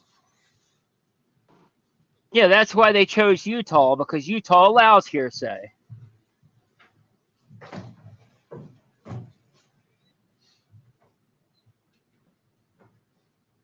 Okay, this is the Losi building again on the top right center of the photo. Southwest side is where the individual was laying down prone in the line of sight, came behind the aquarium or atrium, came behind that on the west side of it, came up to the north side of the Losi building on the east on this white square piece on the far right of the picture. And then he dropped off on the east side of the Losi building into the grass down here below. So the northeast corner. Yes, northeast corner. You mentioned you observed something on the grass. I did. I saw a shoe imprint that was embedded pretty deep right there next to where he dropped off. And this is all Yeah, I'm footage sure that you realize personally observed these people are on the full of surveillance crap. video. Yes. Okay. When you got to the scene, describe in as best detail as you can what you saw on the grass then. So when I got to the scene, I could see that there was a shoe imprint there. When I looked up onto the cement from the roof, I could see some scratching or rub marks from the top of the roof that was not there. So I could see that looked abnormal. I then decided He said it was not there, like he looked at the roof corner before, right there. That need to be preserved. On that exhibit Exactly. number 2, do you see Why would where he be you looking placed at the the crime roof? scene tape? Yes, I do. And where is that? Can you describe that to the court? It's going to be on the far right in the center of the picture. You can see the yellow tape. I came around trees. A came good up lawyer further would be out of calling pictures, all some more this trees. I bullshit came out. down all the way down to the back side of the LDS Institute building where there's a sidewalk to block everybody out of coming up that way. Okay. Did you at one point There's leave the no scene? objection at all to anything that's Did you being release the said. scene to anyone? Yes, I did. And who was that? There was 2 Payson police officers that were standing there. That's how Were you they know they're in on it, uniformed? They man. were. Did you provide them with any instructions? I advised them not to let anybody inside the crime scene other than law enforcement or investigators. Okay. You can take your seat again, Officer Bagley.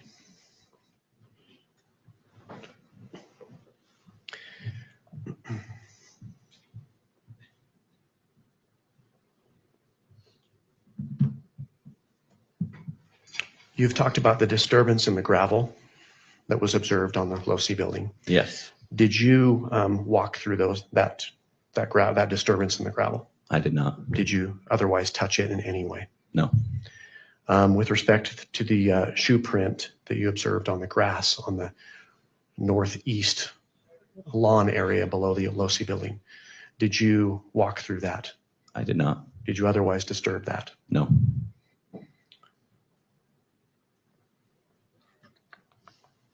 What's the measurements of the footprint? And what size Officer shoe Bagley, does what did you Tyler do next? Robinson wear? From that moment, I then released the scene. I went down to the Fugo building and knew that where the incident command center was at, so I could relay information that I'd found to responding units and people in charge. If I can have just a moment, Judge. You may. State will pass the witness, Judge. All right. Ms. Nestor?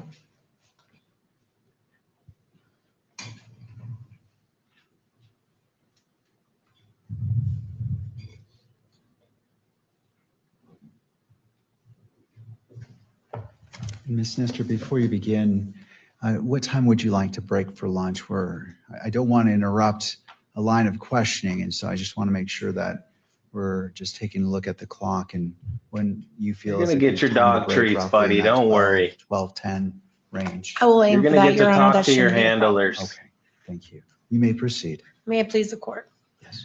Good afternoon, or morning still. Morning. Officer Bagley, my name is Kathy Nestor. I'm one of the attorneys representing Mr. Robinson today, and I do have some questions for you. Okay. So you mentioned that you checked in around 11 a.m. on the day of the shooting. Is that right? Yes. Did you know in advance there was going to be this event on campus? I did. I signed up for an overtime shift, so yes. You For the special signed- event, I signed up for the overtime shift. Got it. And so did you attend any type of debrief or briefing or meeting to prepare for the security of this event? I did not, because that morning when I got there, we had individuals on top of the Hall of Flags. So when I walked in, I just checked on, was going to get my uniform on. The Chief Long got a text or an email or phone call stating that there's people on top of the Hall of Flags throwing stuff down to the tent.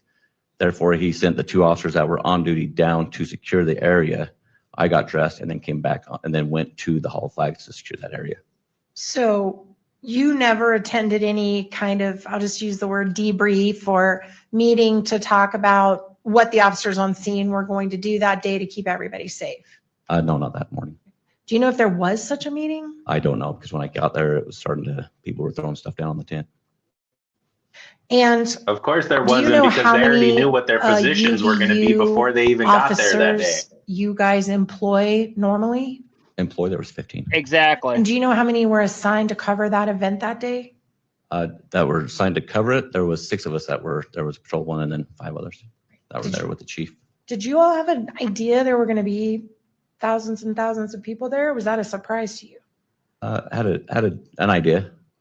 And you only had 5 officers? 6, yes. 6, I'm sorry, I'm counting you, I was Yes. thinking. And of those 6 officers, are you all armed? Do you carry weapons? Yes. What type of weapons do you carry? Glock pistols. And was there any use on campus of, I think they're called magnetometers, but the machines you walk through at TSA and the airport where it checks to see if you're carrying anything metal, what we all had to go through to get in the courtroom. Were there any machines like that set up or being used on campus that day? Nope. And as far as you know, were there any Crowd's drones retarded. that were flying above campus that day? Not that I know of. And did anyone ever talk to you about covering anything near or on top of or in the LoC building? Were you ever assigned that area before the shooting? No, Do you know who was? I don't. And when you got up to the roof that afternoon, was anybody around that was law enforcement? No, Nobody on the roof? no. If I was Nobody Tyler on the Robinson, stairway? I would have already fired Nobody her. on the walkway? She would have gotten fired right on the spot. I agree, but they won't let him fire And her because Elizabeth state of Lane got Utah, a high is a profile, campus a really good gun-free attorney out zone? of New Are York that students wanted allowed to to do have it guns on pro campus? bono, It's an open carry state. and they yes. wouldn't let her. They wouldn't let that. They wouldn't let anybody else And represent did it. you see Of anybody course they that wouldn't, was because armed that day other they than need law somebody enforcement? controlled. I did not see. Exactly. And by the way, his defense team, Catherine Nestor, was picked by the frickin' prosecutor. Were you aware of whether Mr. Kirk had his own security team present there with him? Yes. Did you communicate with any of those people? I saw one individual that was on top of the hall flags right next to me. Yes. Okay, and that was before the shooting. Yes. And then I saw several down in the crowds and down by him. Yes. And were you aware of whether that person was armed either? I was aware he was armed. Okay. Was there any other law enforcement agency besides Mr. Kirk's private security team and your 6 officers, including you, that were covering that event that day? In other words, did you have any Provo police or Orem police or anyone that you knew of, or federal agencies? I don't know. You never saw any that day? No, not until the response came in. And you did mention, I think I heard you just a few minutes ago testify, you turned over the scene on the roof to a woman who was a deputy sheriff, right? Yes. And that you turned over the scene where the individual dropped off to, I believe you said, was it Orem Police? Payson. Payson Police, thank you. Those people weren't there till after the shooting, right? They were part of just a response of everybody in the area. Correct. Okay. Did you receive any type of briefing materials, written materials prior to the event that talked about who would be covering what or anything like that? No, not that morning. Like I said, it started getting hectic. So we were trying to get down there, secure the area and push people away from the top of the tent. Now, when this event was over, you prepared a report, is that right? I did. And in the report, it covers a lot of what you testified to with Mr. Grunander, doesn't it? Yes. And I think you said you attended, what, 600 hours of post-training? It's around 600 hours. Yes. And I'm sure somewhere in that training, you were taught the importance of your police report Yes. and how it will be relied on years later to recreate events like it's being done right now. And so you know it's really important to be as accurate as possible in your report. Yep. Can we put up Bagley 1? Can we switch it over to the defense table, please? Thank you so much. And show it only to the witness. I'm so mad that we don't get to see any of these exhibits. This is so ridiculous. All right. Do you see that report in front of you? I do. And is that the report that you prepared, or did you prepare this report? I didn't. I did a supplement on it, but I didn't prepare the report. So like, because the incident was a big agency assist, so obviously it says it has all the responding officers to that effect. Oh, we need to go to the page. Thank you for pointing that out. Can we please move to page 3 or 5 maybe?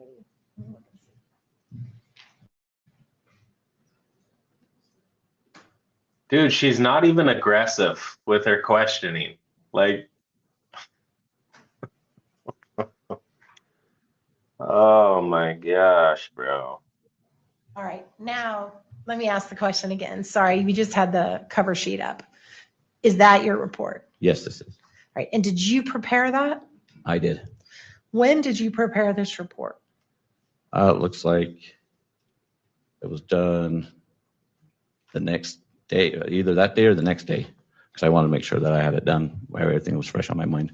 And do you have a copy of it in front of you? I do, as a matter of fact. May I just step in and just make sure that it's the same one? May I approach, Your Honor? You may.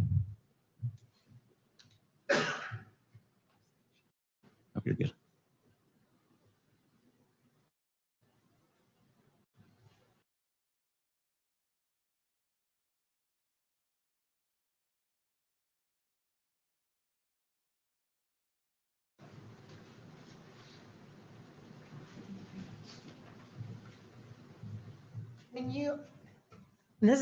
We got to ask this now. Did you use AI to help you prepare your report? I did not. Okay, good. When you prepared your report, you referenced when you first heard the shot, don't you? Yes, And what is the time that you say that you heard the shot? 12:23. Right. And when you wrote that report, you did not state in your report the direction you heard that shot come from, did you? No, apparently not. And take your time and look at the whole report and see if there's anywhere in there where you ever mentioned that it came from the east or to your right.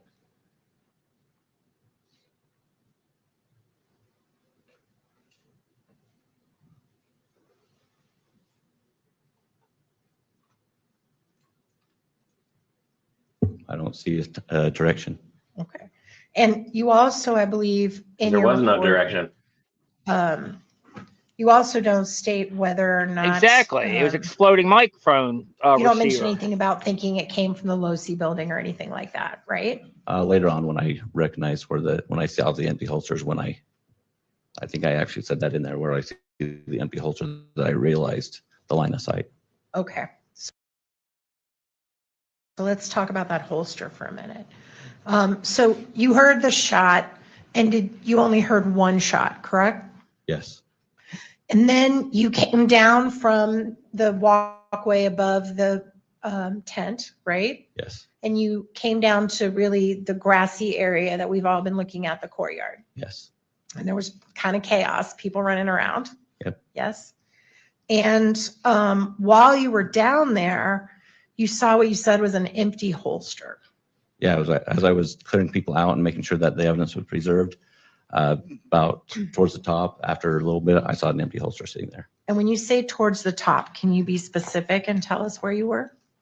So on the south side in the courtyard, there's some tiers of seating where the grass is different levels, and it was towards the top, maybe just right before the cement is where everybody's standing. So there's different levels. Is towards the top on the grass. And when you saw the holster, can you describe to me what it looked like? An empty concealed holster For what type of for weapon? a pistol. Okay. And did it have any markings on it? I didn't even know, not that I noticed. And what happened to that holster? I have no idea. Did you ever take custody of it? Nope. Did you ever tell anyone else to take custody of it? You just left it on the grass? I did. He just left. Was it That's wild. ever fingerprinted to your Oh my knowledge? I have God. no idea. Okay. I didn't Keystone pick Cops, it up man. and I didn't touch it. At some point, there were drones in the air. Is that right? Did you become aware of that? Yes, I was made aware of that.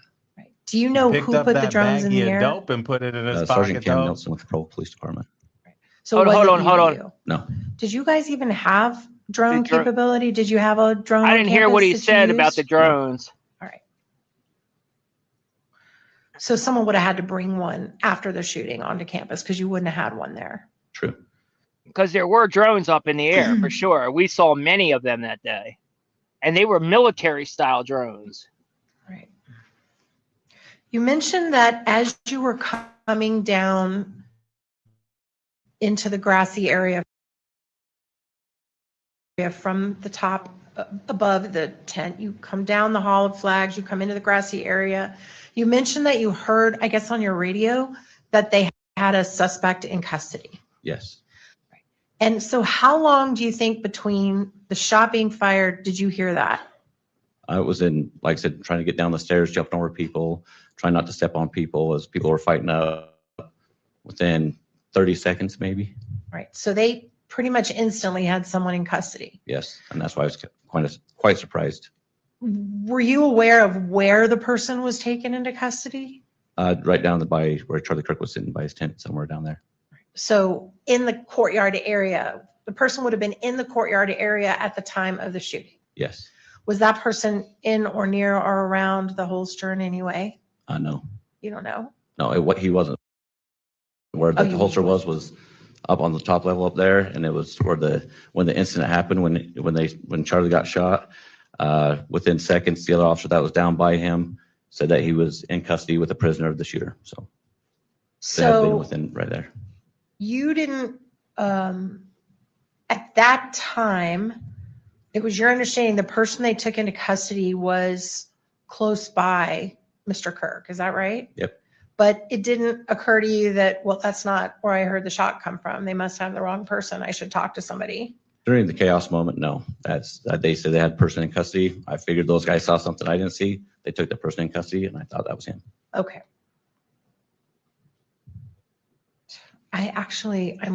This would be a good stopping place because I'm about to start another section. Okay, So maybe we could go 5 minutes early for lunch.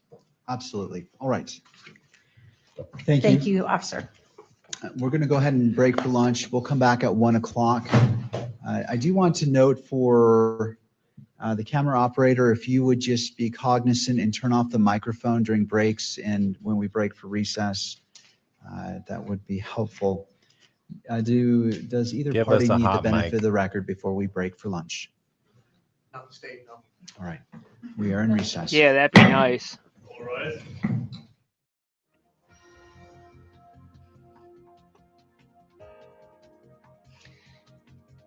All right. So, so far, I'm not impressed, man. What about you? No, this lawyer is super weak. She's not even aggressive on her questioning. It's like she's not even trying to trip up any of his talking points. Like she's just confirming everything. Now, I know typically in a court setting like this, they'll, just confirm all of the things that they've previously said, and then they'll come back with things that are off. So that's really something that I want to see later on, to see if she, if there's anything in there where she challenges anything that he was saying prior. Because look at okay, so they must be talking about, what's his name? George Zimmerman? That was his name, right? Was it George Zimmerman? George Zinn. George Zinn, there you go. Zinn. So Zinn, yeah. So George Zinn, did he say the holster they found was on that third ledge up at the top? I think that's where they said it was. I think that's what they're talking about. Yeah.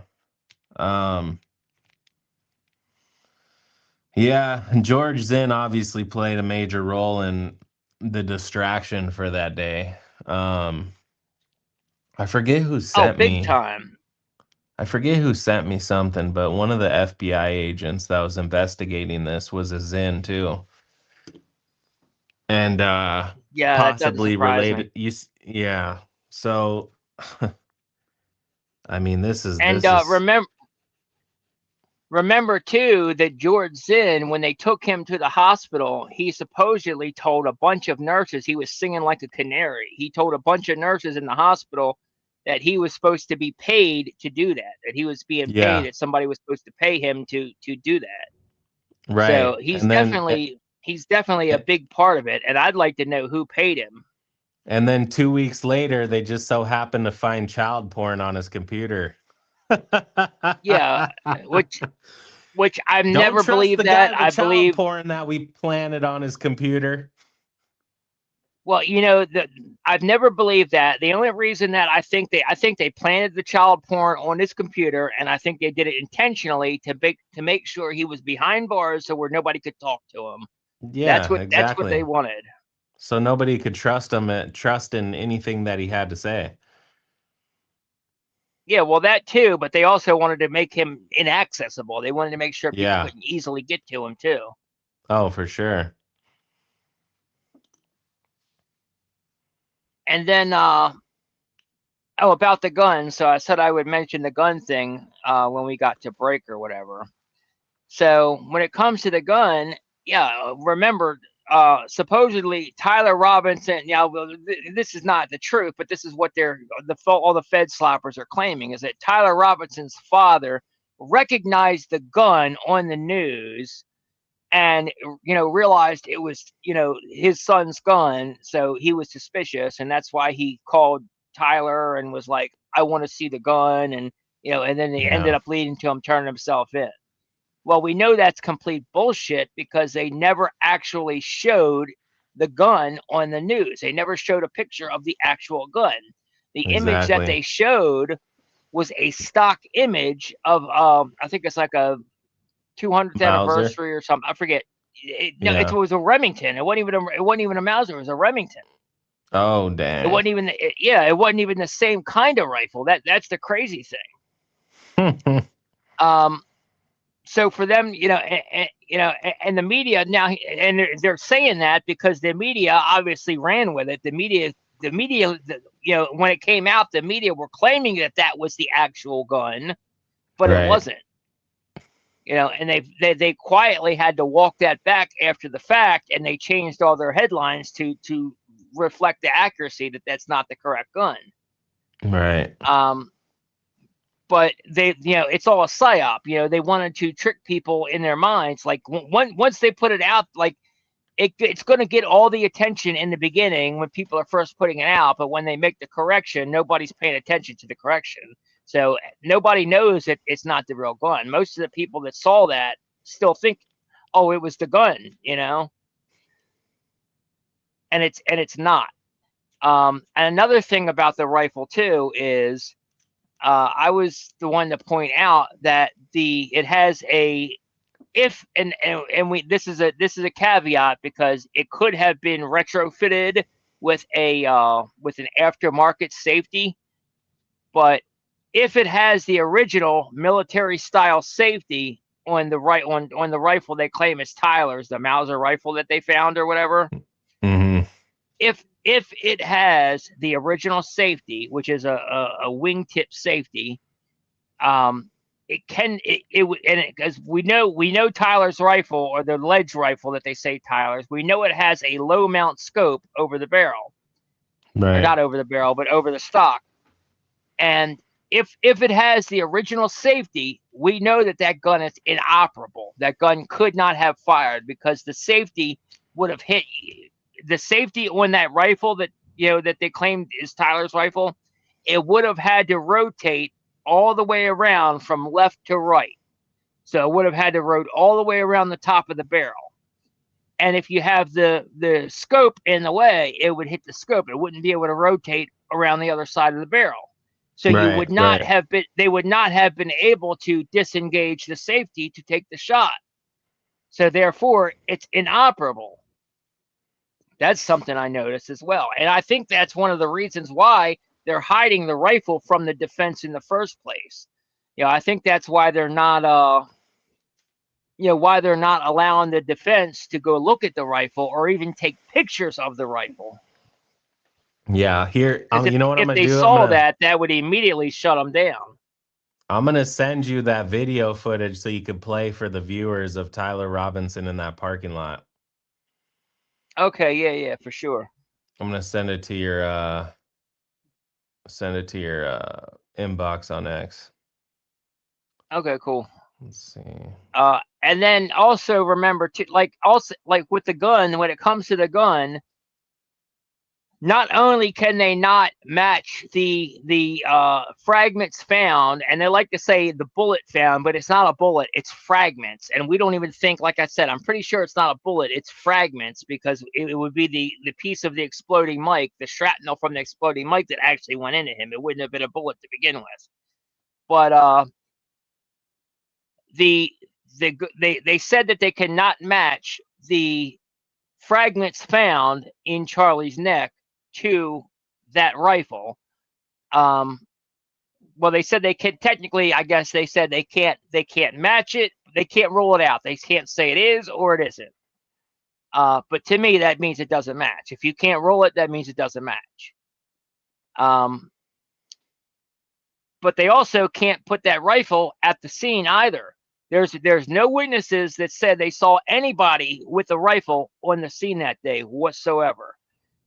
The rifle they found, when they found the rifle, was not even at the scene. They found the rifle in a neighborhood outside of UVU, hidden in a chicken coop area. So they can't even connect the rifle to the actual crime scene itself. And then with the DNA on the rifle, they say that Tyler's DNA is on that rifle. Well, one, if it's his gun, of course his DNA is on the rifle. But we believe, I'm not doubting that it might not be Tyler's rifle. I'm just saying I think it was planted. So if it's his rifle, of course his DNA would be on it. But secondly, what they're not telling you is there are other 5 additional people's DNA on that rifle, and they have not disclosed who those people are. Of course not. So I I sent would that like, to your who are the inbox. other 5 people? Okay, let me take a look real quick. Oh, real quick, let me show you this too. We got a couple other videos here that came in while we were waiting. Let me make sure you guys can see this here. 1 second. Yep. Okay. All right. So this is Brandon Talmud Tatum. Apparently he's at the courthouse in person today.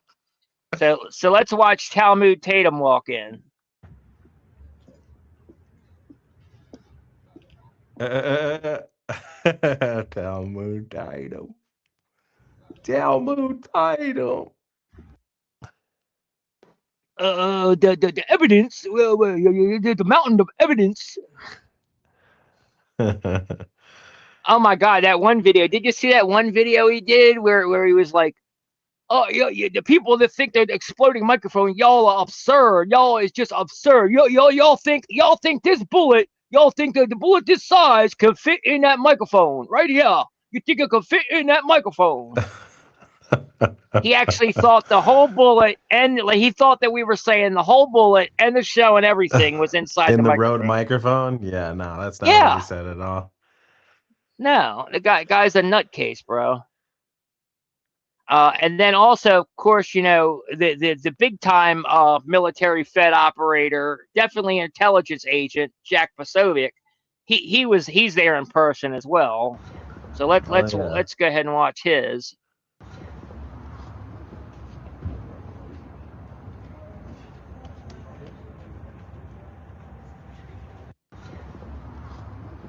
Oh, Jackie boy. Yeah, remember he's been the one that has been one of the worst when it comes to tainting the jury pool. He's been out here screaming. I don't like. He posted the exact. Remember, he posted the exact same thing like every single day for like 2 months, saying, "I saw a leftist kill my friend Charlie," or straight deranged leftist trans or something kill my friend Charlie. He said the same thing every single day. Oh man, Massive psyop. massive. So yeah, let me show what you sent me real quick, and then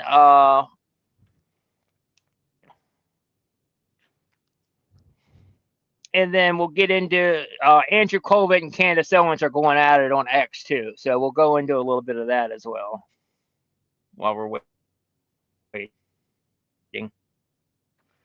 And just a reminder again, if anybody wants to support the stream or you want to send a super chat, have us read it out, you can scan the QR code right there on the left-hand corner for my Buy Me a Coffee link, because I'm not monetized on YouTube. So if you want to support us, you have to do it this way, to the Buy Me a Coffee. But you can scan the QR code, leave a donation, and it'll give you an option to leave a comment. We will read the comments out on break. Let me just check real quick to see if we have any comments. Last time I checked, we didn't have any, but let me just check real quick.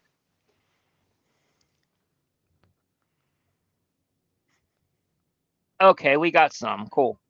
I guess let me share. We'll read this out real quick.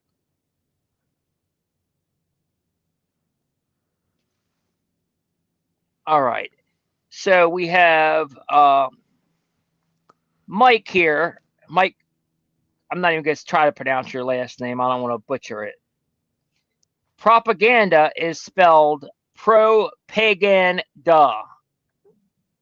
Pro-pagan. Okay. Pro-pagan, duh. Yeah, absolutely.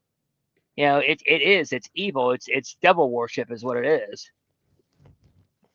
And then we have Perlock Holmes here.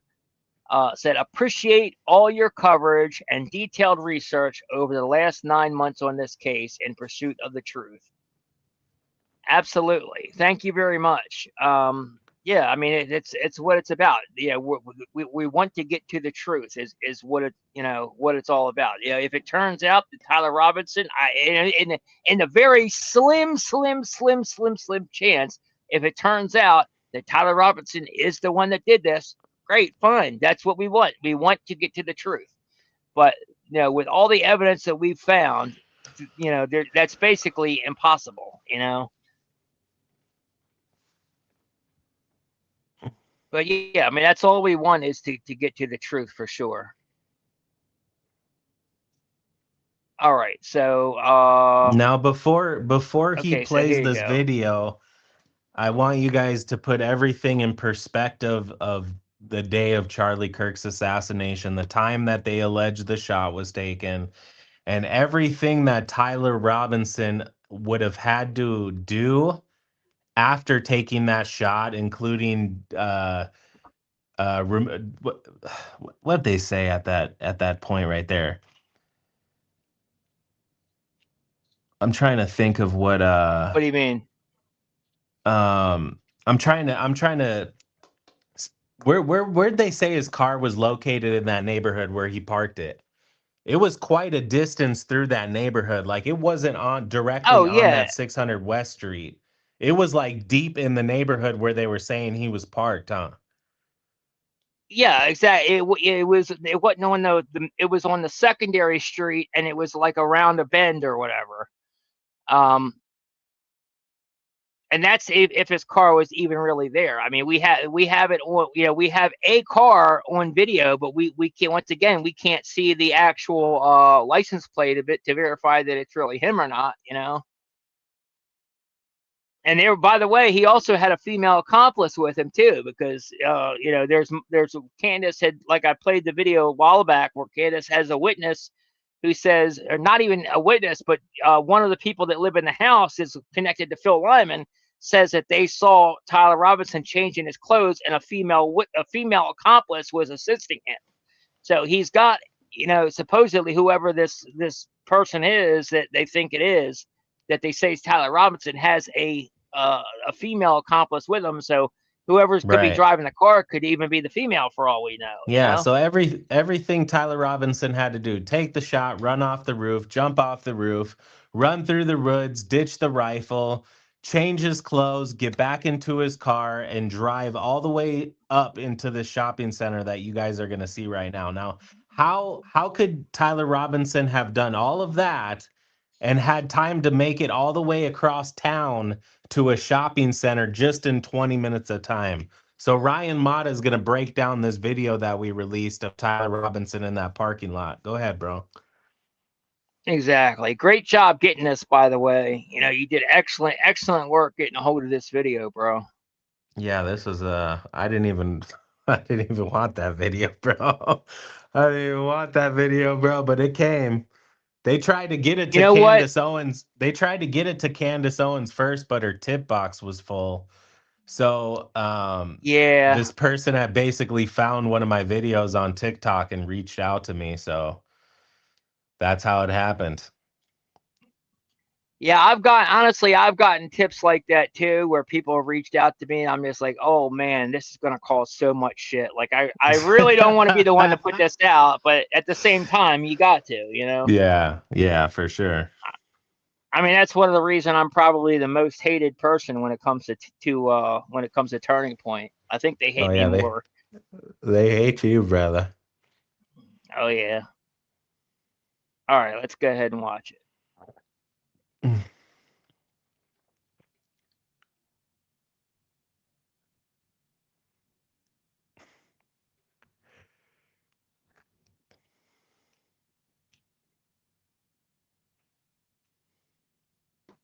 Follow this man, by the way. Make sure you're following him if you're not following him.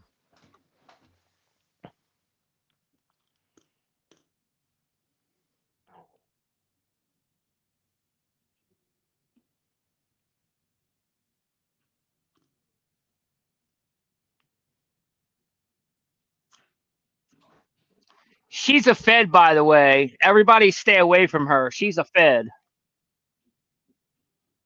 Wait, I can only see the screen where it's your YouTube. Are you playing something right now? What's up now? Oh, you can't. Oh, am I not sharing it? Did I forget to Uh-uh. share it? You gotta restart it. Oh no, it's on. People can see it. It's on there. It must just be on your side. Is it playing too? Can you hear him talking? I just paused it, but yeah, it was playing. Yeah, Was it? Hold on a second. Down for me. So it's There we playing go. now. It's at 12:44. Okay, that's 20 minutes after the shooting. You're going to be able to see Tyler's car in this parking lot. Here, let me do it again. I'll start it over. I don't know what You can blow happened, it but up I'll too. start it over. Yeah, because I thought I had it blown up too, and it didn't. So let's try that again. All right. What if I told you that I was about to blow this Tyler Robinson investigation wide open because we now have CCTV footage of Tyler Robinson at a different location than the university 20 minutes after the shooting. This is the first time you guys have ever heard this story, and it's all thanks to From Convict to Conservative. This man only has 536 followers. So we're going to leave his link down below, and we're going to want to make sure we get this. We're going to get him over to 5,000 to 10,000 with this video because it's probably going to be the most viral video of this entire Tyler Robinson investigation. It's going to blow the FBI's narrative out of the water. Ready for this? Let's go. Okay, we got a lot to unpack in this video, and I just wanted you guys to stick with me. But it all started by Laissez-Faire Lounge. She goes by Pia. She sends me a DM, and she says, hey, Ryan, I got this guy that has footage of Tyler Robinson. They were trying to get through to the Candace Tip hotline, but they can't get through. So he wants to share it with you. And he just got footage of Tyler Robinson 20 minutes after the shooting on camera. So I started working with my man, Convict Conservative, and he started breaking this down for me. So the video you're looking at right here is at 12:44. Okay, that's 20 minutes after the shooting. You're going to be able to see Tyler's car in this parking lot. But how do we know that that's Tyler's car? Because the FBI showed up to her work right after the shooting, I guess, or right after they heard it was Tyler. The FBI found that Tyler Robinson's cell phone pinged at this location. So the FBI said, hey, we want to know, do you guys got any? By the way, there's no telling the FBI is telling the truth either. Just Right. keep that in mind also. Yeah, for sure. CCTV footage of Tyler in this parking lot or his vehicle in this parking lot, or did he come into this business? Let's see your TV cams. It was right around this time. So she pulls up the security cams and she goes, yeah. And she asked the FBI, do you guys want me to do anything with this? They're like, nope, that's all we needed. We got copies of it, thanks. And the FBI leaves, which is bizarre, and it makes you think that this wasn't staged. And I'm actually gonna post the conversation that I had with the flyover conservative, or sorry, From Convict to Conservative down below this video. So it'll be in the comments. It'll be the first comment to follow, and check out that conversation. I screen recorded it when he called me and we went over all of this. So it's pretty crazy, but I want to unpack this video. So let's get into this footage right here. Okay, so the first video I want to show you guys right here is timestamped at 12:44, right? And we're going to watch back here in the parking lot. We're actually going to see Tyler Robinson's car drive by. It's going to happen at about the 20-second mark, but I just want to kind of skip through here just so it doesn't take so long. This video doesn't take forever. So we're at the 20-minute mark right there, right? There's you his see this car right vehicle there. right here. Pay attention driving to through the that parking lot, to that white Lexus SUV. and it stops. Yeah, there's right another there, car and it's gonna behind sit him there. that Now it's seems to gonna be sit there for following about 2 too. minutes. And again, this is at 12:44. Okay, so the car is still parked there. I'm gonna zoom through. You can see people moving right about now. It's gonna start to take off any second. See that white SUV, how it pulled there it goes. out, and then it Okay, goes directly so there's behind vehicle is starting to take Tyler off, Robinson. and that is at 12:46. Yep. So he sat there for about, what is that? It came in at about 20. He sat there for about 2 minutes, give or take, about 1 minute and 55 seconds. Car sits parked right here. Okay. Okay. Now here's the next video. Customers are coming going. This video is at 12:47. Now the next thing we're going to watch is we're going to watch the car. It's going to cook right back through here as it drives to the parking lot. And there But it goes. the white SUV is no Holy longer with shit. him. So did Tyler Okay. Robinson pass this off is a something big to that goddamn white story, guys. SUV this or is the vice biggest one to ever versa? break. This kind of starts to shed so much, throw so much shade on the FBI's narrative. Yeah, that's what a was Tyler possibility Robinson for just sure. doing, just posted up, hanging out in a parking lot 20 minutes after he allegedly blew Charlie Kirk's head off? You think he's just going to go sit in a parking lot and be like, I'm just going to hang out here in this parking lot. I'm just going to chill, blah, blah, blah, Exactly. blah. I don't think so. Was this magically when he was texting his gay boyfriend? He's like, hey, lover, I'm going to get in my vehicle after I just assassinated Charlie Kirk. And I think, I'm really worried about, getting caught because Kash Patel is the best FBI director in the history of the FBI. So I think they're going to catch Wearing me, his lover, medium but please don't female share girl's this jacket. message with the FBI. Okay. This man right here, Convict, From Convict to Conservative, 536 followers. He's not at 5K tomorrow, folks. I'm going to be disappointed because I'm telling you, I'm bringing everybody up with me. We're all going up on this one, okay? Let's get into these text messages. So this is the text message between convict conservative and the actual source. So she said the FBI, when the cell phone was turned on, it sent a signal and he said it was here. And that's how the FBI came to the store asking for the security cams. I said, here is back parking lot, and he entered from the front parking lot. I sent it to multiple people, but everyone has their messages blocked and did not respond. And I'm not going to go through all these. I just wanted to show you guys this one specifically where she says, I really mostly want people to see it and to connect the timeline, not really looking for money. I'm returning to work, and once I get off work, I'll send the rest. I sent the video to TMZ, but they're not interested. So I don't know what all of this means. All I know is that everybody should, number one, come over here and give this man. And by the way, that's wild that TMZ was not interested in this, because they, they were the first ones to jump on that neighborhood footage. The fact that they didn't want this is very telling. Exactly, because they're already pushing the narrative. Exactly, it contradicts their narrative. It shows that there was no way Tyler was at UVU, because he would have had to, how would he have walked to his car and then gotten through the traffic and out and sit in this parking lot? And why would he even go sit in the parking lot? Exactly, no way. Follow. And then just try to ask yourself, if you were Tyler Robinson and you just assassinated somebody, would you just be chilling? Would you just be hanging out, just kicking it after the fact?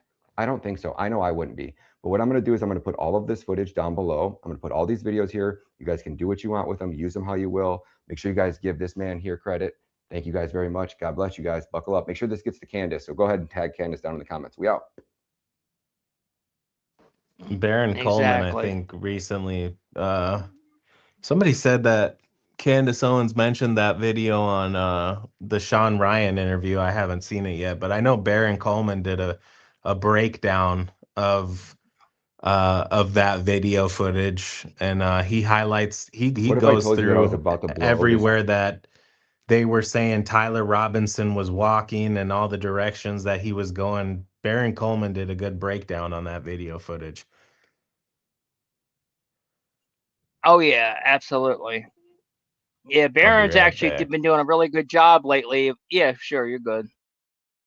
Yeah, Baron's been doing a really good job lately going through the actual timeline and breaking down, what they're saying, where everybody was.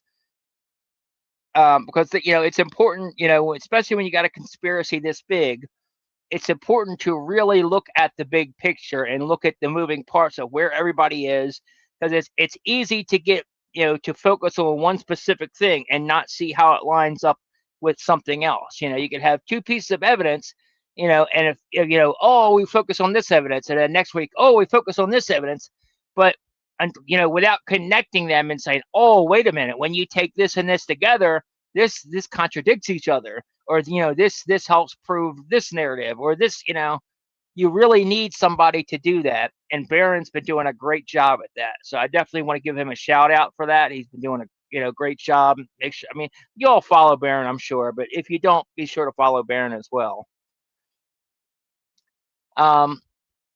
Okay, so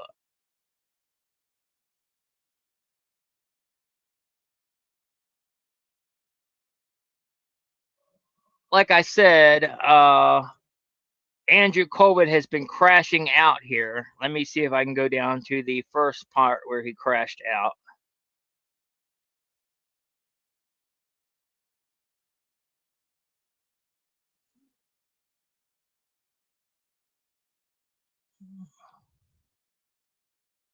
Hold on.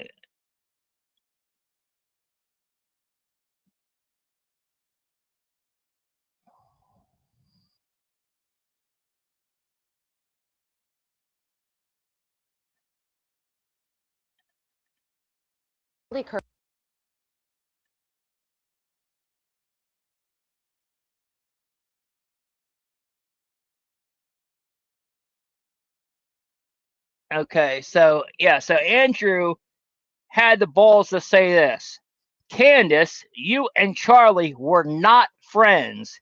He managed you. He kept things light and polite so you wouldn't turn on the org. Show me any proof of genuine friendship from the last 12 months of his life. From the last 18 months, from the last 24 months, not some 2018 text, something recent. You gave him anxiety whenever you called or texted, asking, demanding to speak at our events. He made me or Justin deal with you and George. This is why when you tried to hire me in February of 2024 for PR, I agreed to go along with it. Wait a minute. This is why when you tried to hire me in February of 2024 for PR, I agreed to go along with it against my better judgment because Charlie asked me to keep you close and protect the org from you. The publicist I tried to hire to run point prayed about it and felt the Lord told her a firm no, and so I ultimately declined.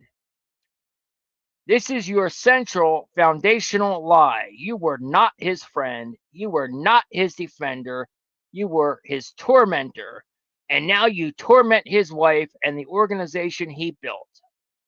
That is insane. The fact that Andrew actually has the balls to say that they weren't friends after everything that Candace has shown already, proving that they were friends, after all the videos we have of Charlie himself talking about how much he loved Candace, and even the most recent video that's come out that people have unearthed where Charlie even says that he wanted to turn over the org, he wanted to retire and hand over Turning Point to Candace. Not Erica, but Candace. So for him to say this is just wild, so wild.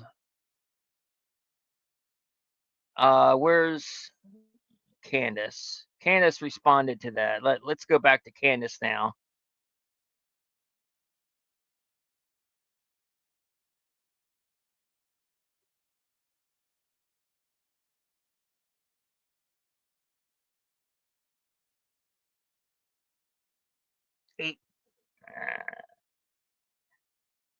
Okay, so here you go. I'm glad. Here's her response, right?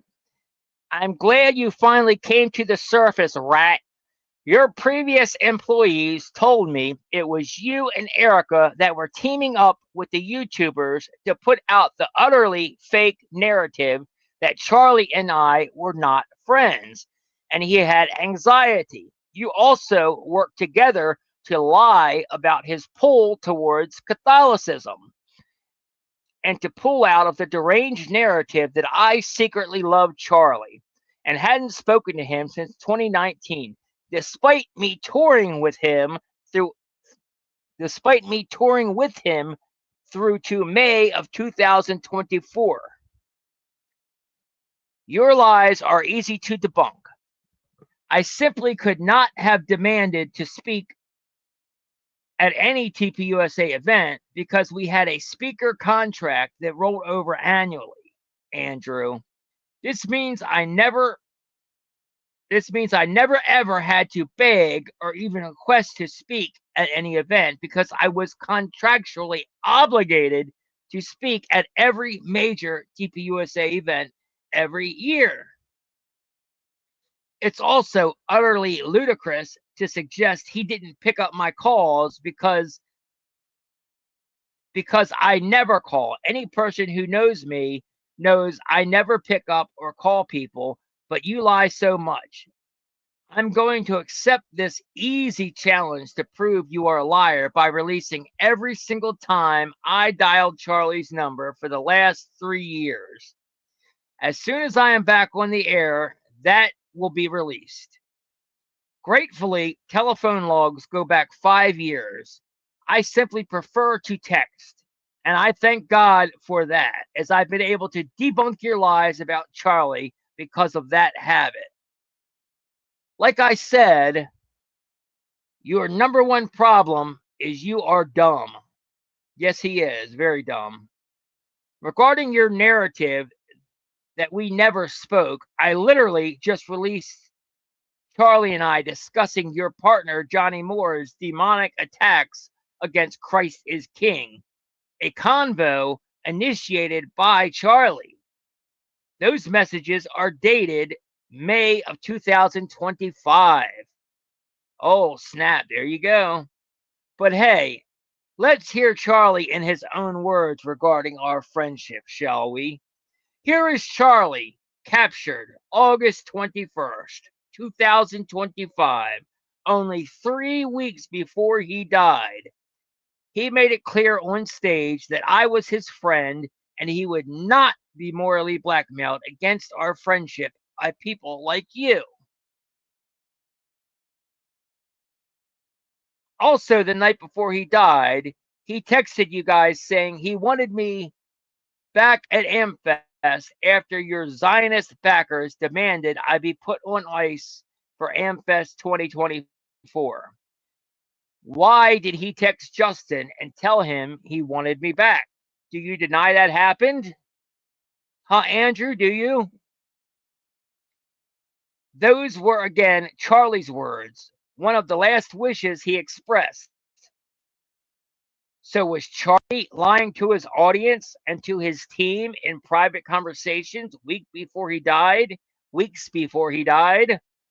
Andrew, or are you simply a special kind of demon for attempting to rewrite history and convince the world that his real friends were people like Ben Shapiro and the very Zionist he was fighting against for his freedom? Despite the millions of dollars spent, the world sees what is real. Truth cannot be destroyed. Neither can Charlie's voice. Here it is. Relationship with Candace Owens nowadays. She's a great friend. Look, I don't agree with everything Candace says, but you know what I don't? Relationship with Candace Owens nowadays. She's a great friend. Look, I don't agree with everything Candace says, but you know what I don't do? I don't stop being friends with people just because people morally blackmail me. I don't do that, and you shouldn't either. But honestly, I traveled the country with Candace. I went to her wedding. I saw her meet her husband. I went to Israel with Candace, which is a fun story I'll tell you at some point. I think the world of Candace. She's a great mother. She certainly has very, very fun opinions at times, and she's a great talent. She says a lot of stuff that sometimes I don't agree with, but that's what makes our relationship and our friendship interesting. Relationship with Candace Owens nowadays. She's a So right there, Charlie's own words, him and Candace were friends, and this was only 3 weeks before he died. He would not be morally blackmailed by people like Andrew Colbert, who's a raging Zionist. Feels good to finally get to the final boss of the PR idiocy. I agree. Yes, I agree, Candace. Smoked him. Yep, I love it. I love it.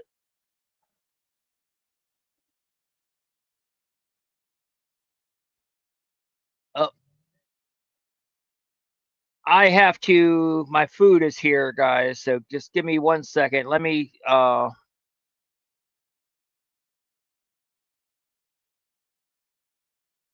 Let me try to find something to put on real quick while I go get my food. Owens nowadays. She's Oh, a here, great we'll friend. just play Look, I don't agree with everything Candace says, but I'll be you know right what I back. don't do? I don't stop being friends with people just because people morally blackmail me. I don't do that, and you shouldn't either. But honestly, I traveled the country with Candace. I went to her wedding. I saw her meet her husband. I went to Israel with Candace, which is a fun story I'll tell you at some point. I think the world of Candace. She's a great mother. She certainly has very, very fun opinions at times, and she's a great talent. She says a lot of stuff that sometimes I don't agree with, but that's what makes our relationship and our friendship interesting. Relationship with Candace Owens nowadays. She's a great friend. Look, I don't agree with everything Candace says, but you know what I don't do? I don't stop being friends with people just because people morally blackmail me. I don't do that, and you shouldn't either. But honestly, I traveled the country with Candace. I went to her wedding. I saw her meet her husband. I went to Israel with Candace, which is a fun story I'll tell you at some point. I think the world of Candace. She's a great mother. She certainly has very, very fun opinions at times, and she's a great talent. She says a lot of stuff that sometimes I don't agree with, but that's what makes our relationship and our friendship interesting. Relationship with Candace Owens nowadays. She's a great friend. Look, I don't agree with everything Candace says, but you know what I don't do? I don't stop being friends with people just because people morally blackmail me. I don't do that, and you shouldn't either. But honestly, I traveled the country with Candace. I went to her wedding. I saw her meet her husband. I went to Israel with Candace, which is a fun story I'll tell you at some point. I think the world of Candace. She's a great mother. She certainly has very, very fun opinions at times, and she's a great talent. She says a lot of stuff that sometimes I don't agree with, but that's what makes our relationship and our friendship interesting. Relationship with Candace Owens, no. She's a great friend. You know, She's- look, I don't agree with everything Candace says, but you know what I don't do? I don't stop being friends with people just because people morally blackmail me. I don't do that, and you shouldn't either. But honestly, I traveled the country with Candace. I went to her wedding. I saw her meet her husband. I went to Israel with Candace, which is a fun story I'll tell you at some point. I think the world of Candace. She's a great mother. She certainly has very, very fun opinions at times, and she's a great Sorry talent. about that, guys. She I'm says a lot back. of stuff that sometimes I don't agree with, but that's what makes our I was hoping he would be back before it came, but I guess not. So, all right. Anyway, so let's see. I don't think. Did they say, anybody remember if it was supposed to be an hour break or a half-hour lunch break? I don't remember. Oh, and thoughts on the screwdriver. That's right. So when it comes to the screwdriver, it was planted. 100% it was planted. Like we talked about earlier, is there's no way that Tyler, assembled the rifle and then deassembled the rifle on the roof there before he shot. There's absolutely no way. It would not have happened. And one of the biggest reasons is the rifle would not be accurate. You would not, if you took it apart and put it back together, it would not be accurate enough to be able to, the sight would not be accurate enough to be able to make that shot.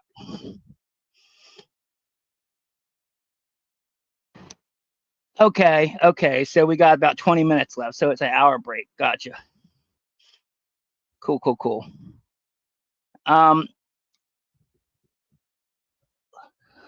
One more thing that is important to know is the information that we just came up with this week. I don't know if you guys had a chance to see it or not, because it's been, some of it's been shadow banned, some of it hasn't. But obviously we think Lance Twiggs is guilty. We definitely think that he is an asset. He's like he was MK Ultra or whatever, and radicalized, and he's an asset for either the CIA or the military intelligence or whatever. But on top of that, remember the guy Russell Kim Kennington, the guy that was arrested on September 11th, sneaking into the crime scene and taking photographs wearing a white doctor's lab coat. And he had a gun too, by the way, a long gun. When they arrested him, he had a long gun on him. This was on September 11th, which, by the way, is the same day that they found the gun, supposedly, that they found the gun in the chicken coop or whatever. And this is after the police first went through with their canines and found nothing at all. The police and the canines did not find any gun whatsoever the first time. Then the FBI comes, and then the FBI basically tells the cops that, oh yeah, go look over here. And they pointed right where they want them to look. And oh, magically there's the gun. There it is. I don't know how we missed it. It just happens to be right there. But this is the exact same day. And after what I'm about to tell you, you're going to wonder whether Russell Kim Kennington was actually the guy that brought the gun for either he planted the gun himself or he brought the gun for the police to plant. That's what I believe. But let me go back here 1 second.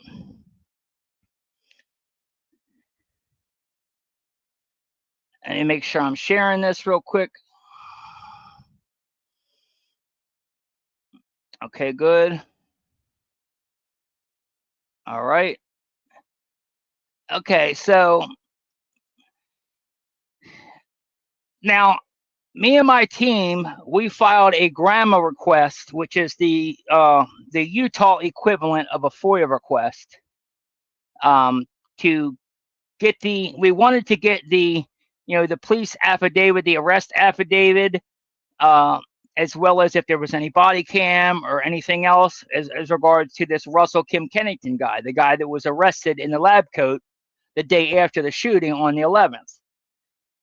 And when we filed that request, it got denied, saying that they have no records responsive to our request. So they're claiming that this does not exist. They're claiming there is no police affidavit, no arrest affidavit of, no police officer sworn statement of Russell Kim Kennington being arrested, which makes no sense. That's a complete lie. But that's what they're claiming. So now, last week, they screwed up. They accidentally published the arrest affidavit, the police officer's sworn arrest affidavit, probable cause statement or whatever. They accidentally published that on their website, realized their mistake, and then yanked it back down the same day. But we were able to get it and download it before they yanked it back down. But so now I have the arrest affidavit for Russell Kim Kennington. So that proves that the police were lying and trying to hide evidence. Stop. So the police are lying and trying to hide evidence by saying that there was no arrest affidavit when there is. So why would they be lying? Why would they be trying to hide and cover up the fact that there's no arrest affidavit? Or why would they be trying to claim that? Stop. Why are they trying to claim that there's no arrest affidavit when there is? And now we know why. Because remember I said he had a gun? When he was arrested, he had a gun, because there's pictures of him. You could see where he has a gun. Let me show you those pictures first.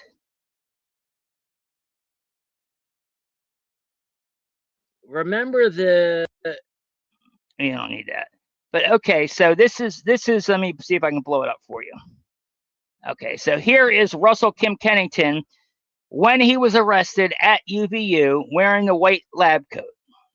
Now, if you look at the cop's hand, who's over there on the right-hand side of the screen, he has a gun in his hand. He has a long gun in his hand. Now, it's real funny that this arrest affidavit that we have does not mention a gun whatsoever. Here's what the arrest affidavit says. On 9/11, I believe there's probable cause to charge a defendant with these charges because on 9/11/2025, while local police and federal agencies were conducting a homicide investigation at UVU, the crime scene was of large proportion, and the area of the crime scene were taped off or roped off with high visibility crime scene tape with large black lettering stating crime scene, please do not cross.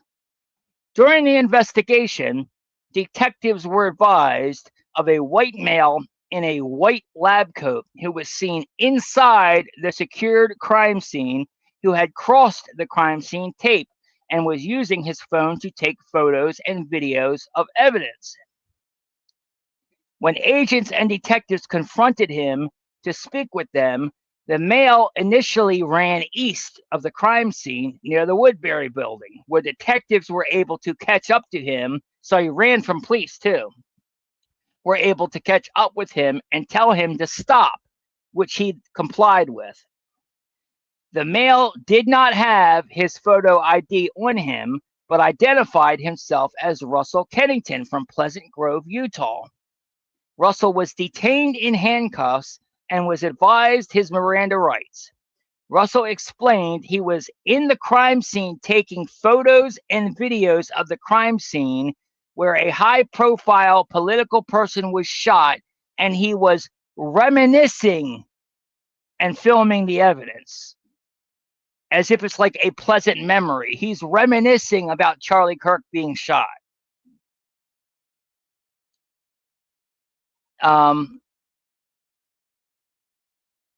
Russell described that he came onto the campus off the east side and went to the crime scene, describing that he was following the shadows as to avoid police contact and detection to not disturb us. That sentence alone is very telling, because that is exactly the kind of stuff that they are trained to do, in the CIA when they're assets or whatever, with these spooks.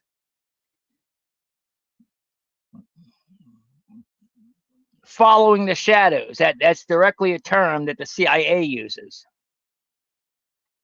Anyway, there was 2 sets of yellow crime scene tape up that Russell would have had to cross in order to make it to the main incident crime scene.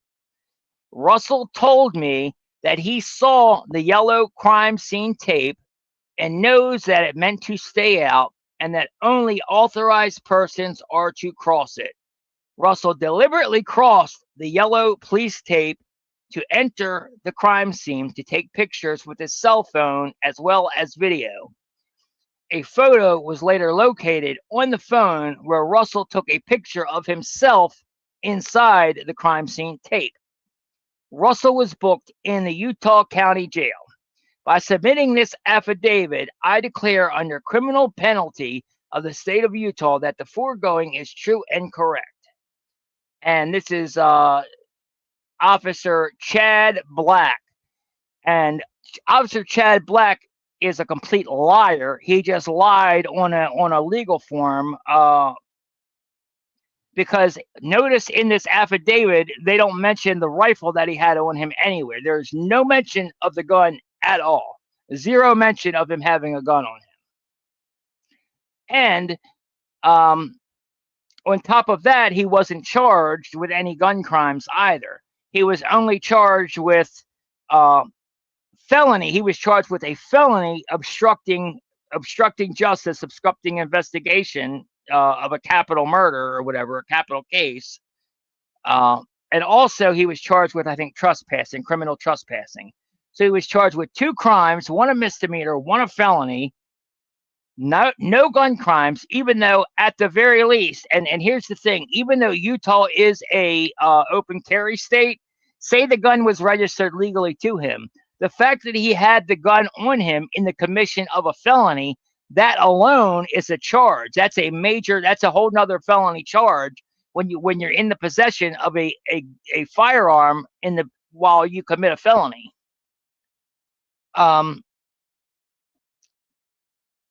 So, and another thing is he was let, and this is another thing that makes me think that he may be an asset, is he was let out even though he was charged with a felony and a misdemeanor. He was charged 2 things, one of them being a felony.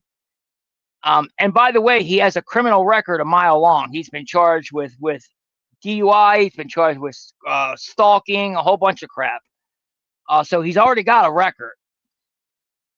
He was let out the same day, within a couple hours, on his own recognizance, given 0 bail whatsoever.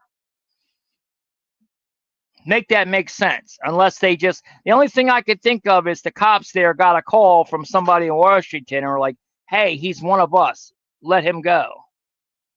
And then another thing is, the charges they did file on him, they quietly dropped a couple weeks later. So there are no charges against him now. They never prosecuted him for anything.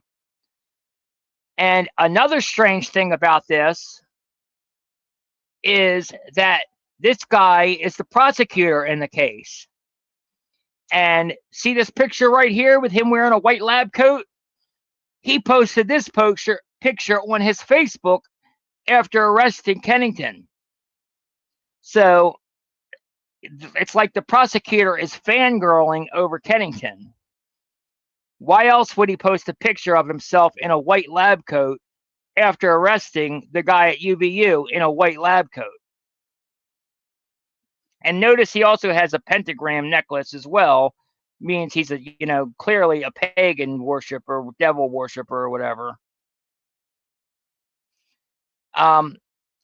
And this guy Kennington, by the way, also is connected to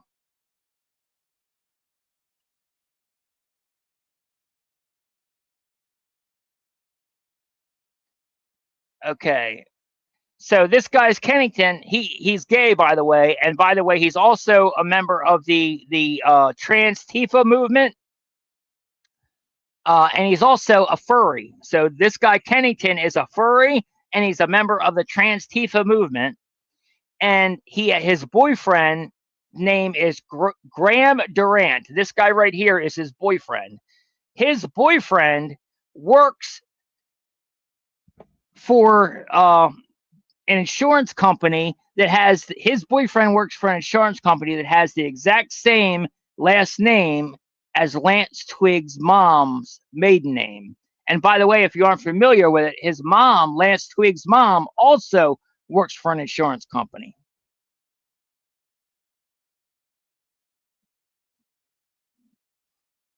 Not only that, but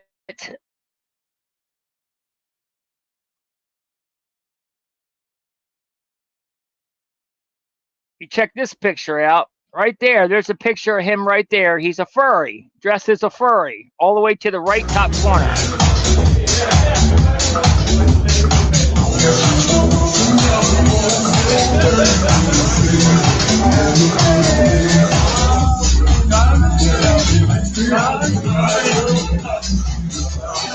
This is him at a furry party.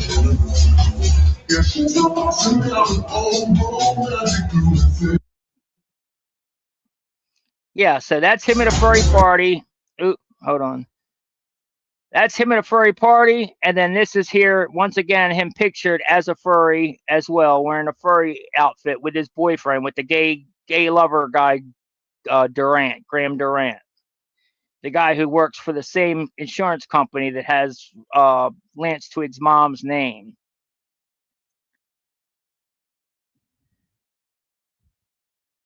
Also, by the way, this guy Kennington previously worked for Intermountain Health, which, if you guys don't know, that's the company that owns the hospital, the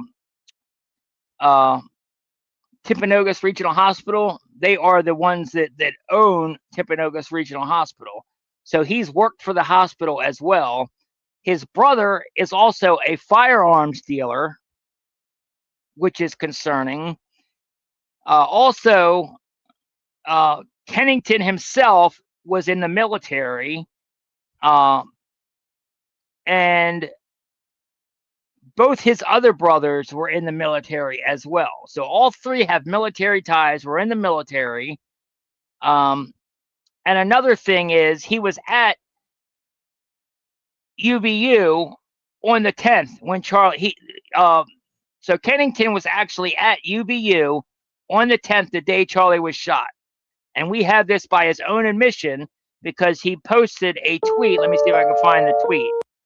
All right, so one, he's wearing a shirt right there with UVU on it. Let me turn this sound off real quick.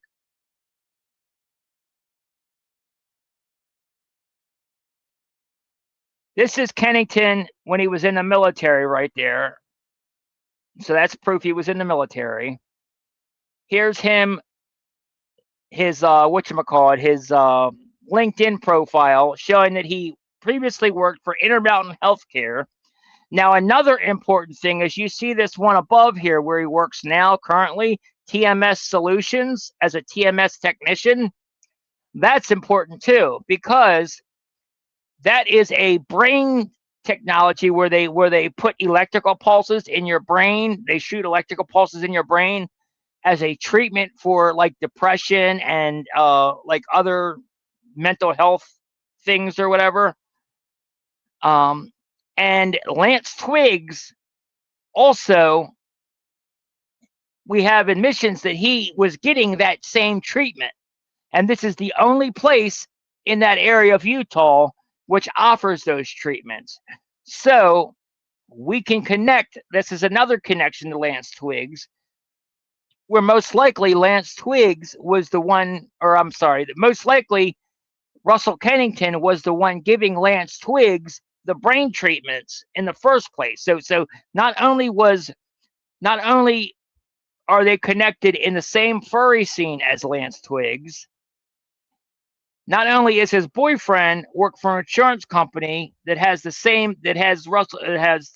Lance Twiggs' mom's name, but he also was involved in Lance Twiggs' treatment for depression.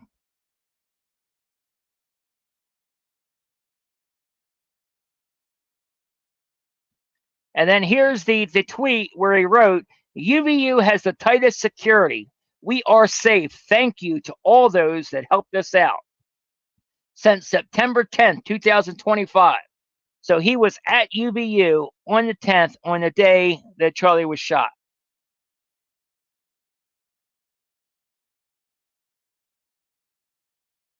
And of course, he was searched from Israel on the week of August 22nd to August 30th. Of course, he was searched from Israel prior to Charlie being killed.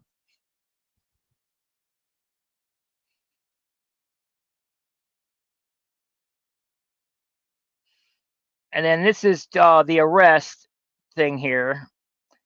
He was arrested at 12:33 p.m. and he was already released at 6 o'clock p.m. So he was only in there for 6 hours before being released on his own recognizance with zero bail whatsoever, even after being charged with a felony. And this basically makes sense that this guy's Okay, so the individual apprehended was not a random trespasser. He was a specialist, a cleaner, sent to sanitize the crime scene. The doctor disguise is classic tradecraft designed to grant access to restricted areas and allow for the handling of sensitive materials without arousing suspicion. His mission was likely twofold: retrieve components of the exotic weapon system used in the assassination and plant fabricated evidence to control the official narrative. His capture represented an unplanned complication, a rare and invaluable glimpse into the shadow crews that manage these black operations. His cryptic motive his cryptic motive following the shadows, as I said, is a direct, almost poetic admission of his true allegiance to the architects of the event. So I completely agree with that right there. And then this is just where he was charged with DUI, with injury, resulting in injury.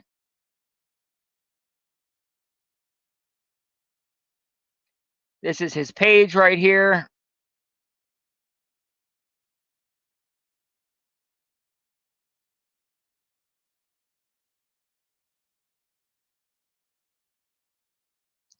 And then this, I was told by a friend of mine that this image right here is actually used and signifies in child trafficking and like sex abuse.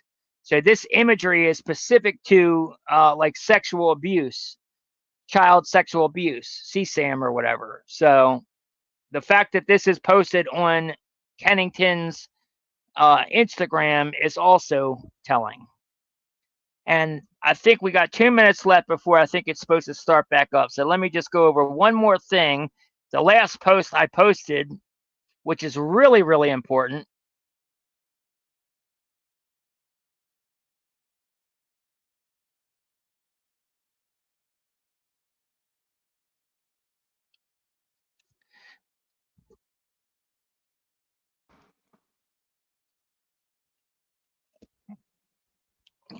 Okay, so in our research, we were able to find out that Russell Kim Kennington and Lance Twiggs, they aren't just friends, they're actually family. They are related. They're cousins, and they're actually close family.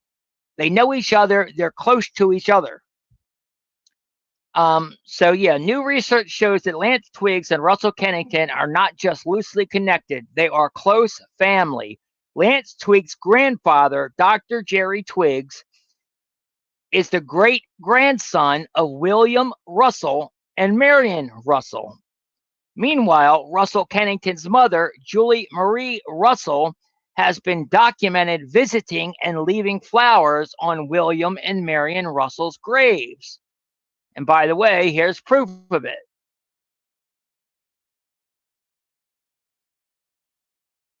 These pictures were posted from Russell Kennington's mom to her Instagram.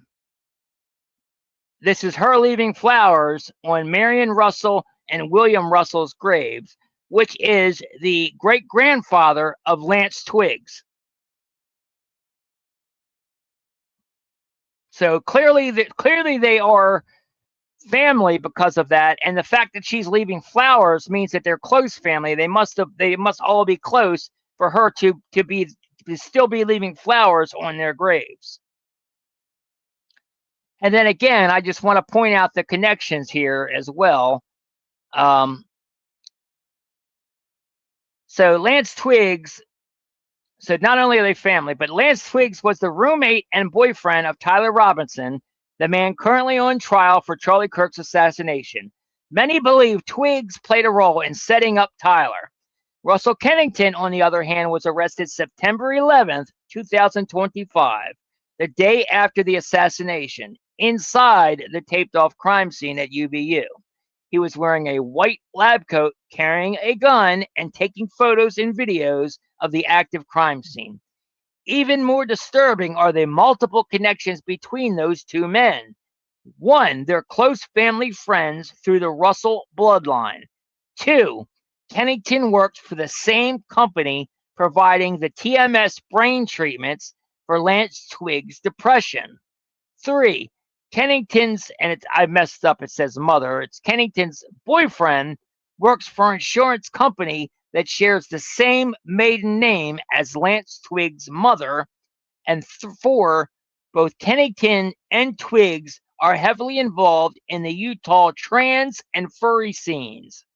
So we have a man who was caught sneaking into Charlie Kirk's crime scene with a gun, and the man widely suspected of setting up the accused shooter, Tyler Robinson, and they're close family friends with multiple overlapping connections. This is not a coincidence. The more we dig, the more it looks like these people on the inside who had access, relationships, and opportunity are the ones that actually did it. So, yeah, guys. All right, so let's go ahead. Are we back? We're not back yet to the trial.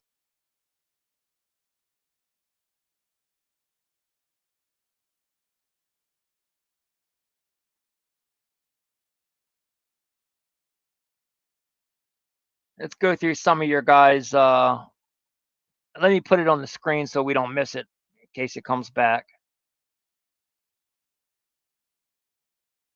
Actually, let me do it the right way just to make sure I don't accidentally mess up the audio. All right, share screen. Live Tyler Robinson prelim. Okay.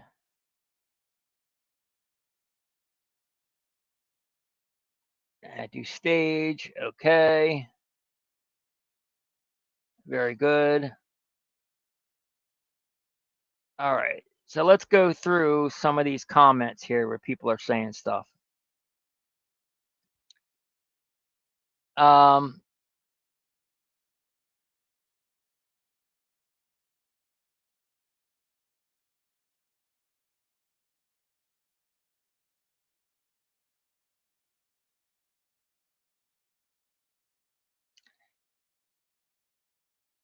How does a bullet become so destroyed they cannot determine caliber when they followed up with only the bottom button of the bullet was intact with some shrapnel?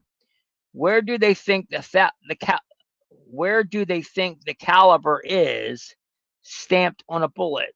On the point? Only the ATF publicizes gun hating, confounding propaganda to the point that Americans are stupid.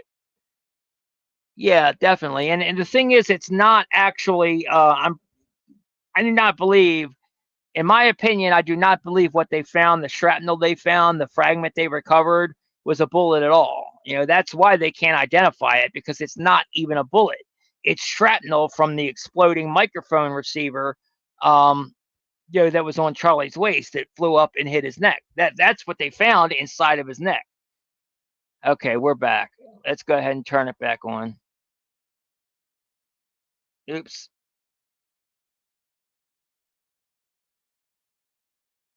Circle back before I start my new section on I just want to specify two things. First of all, we talked about that you had no briefing or no materials about security on campus for this. And just a reminder, if you guys want to leave a super chat and have us read it out, just scan the QR code on the bottom left-hand side of the screen, and we'll read it out during the next break. Done SWAT in the past. Yes.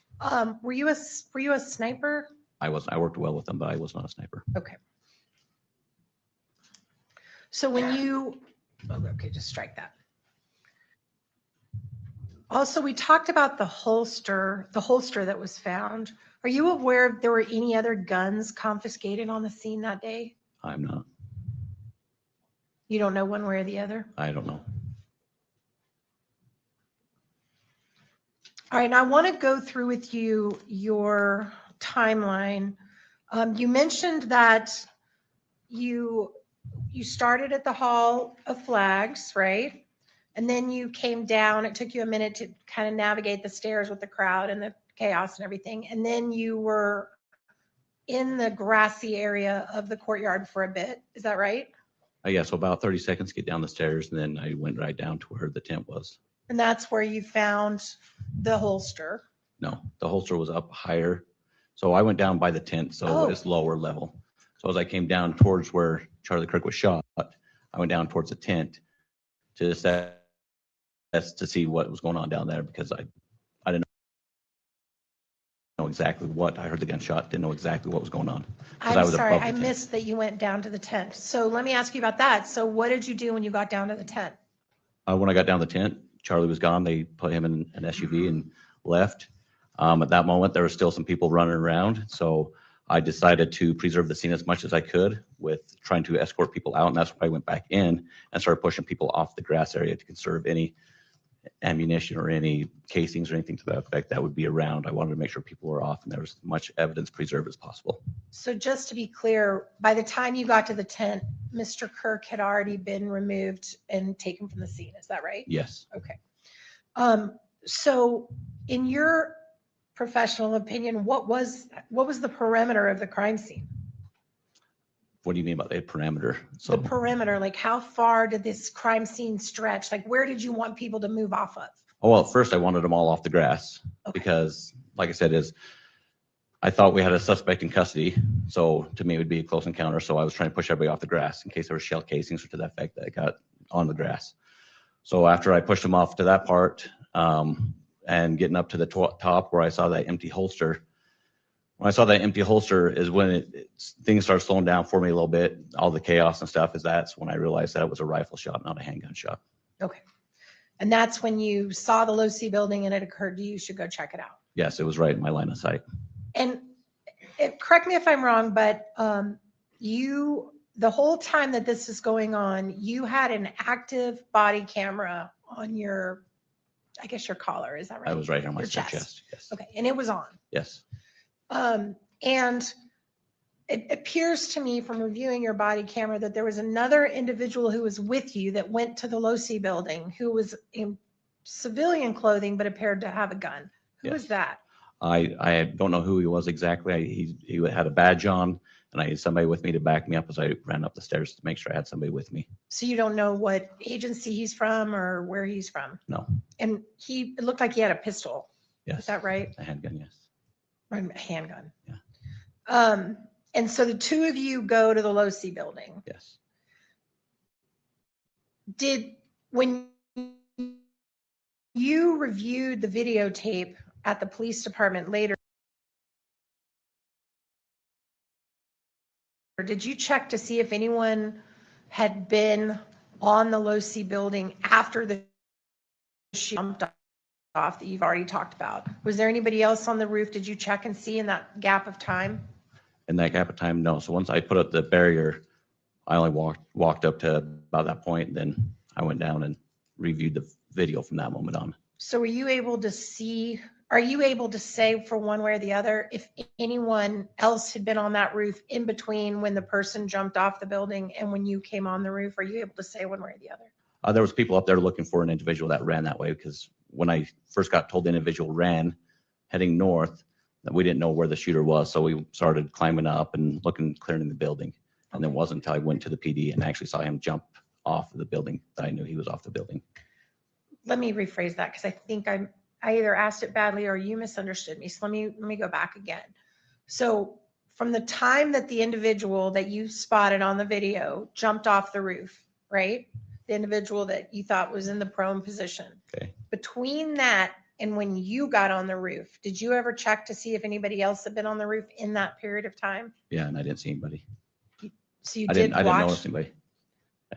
You didn't, did you look on the video to see that entire, okay, that's what I'm asking. So you did not review the video to see if there was someone between you, that individual jumping off and you coming on, if anybody had been on or disturbed that scene in any way? Okay. But once you put the tape up, then we're confident from that point on the scene was preserved, right? By the way, where did you get that tape?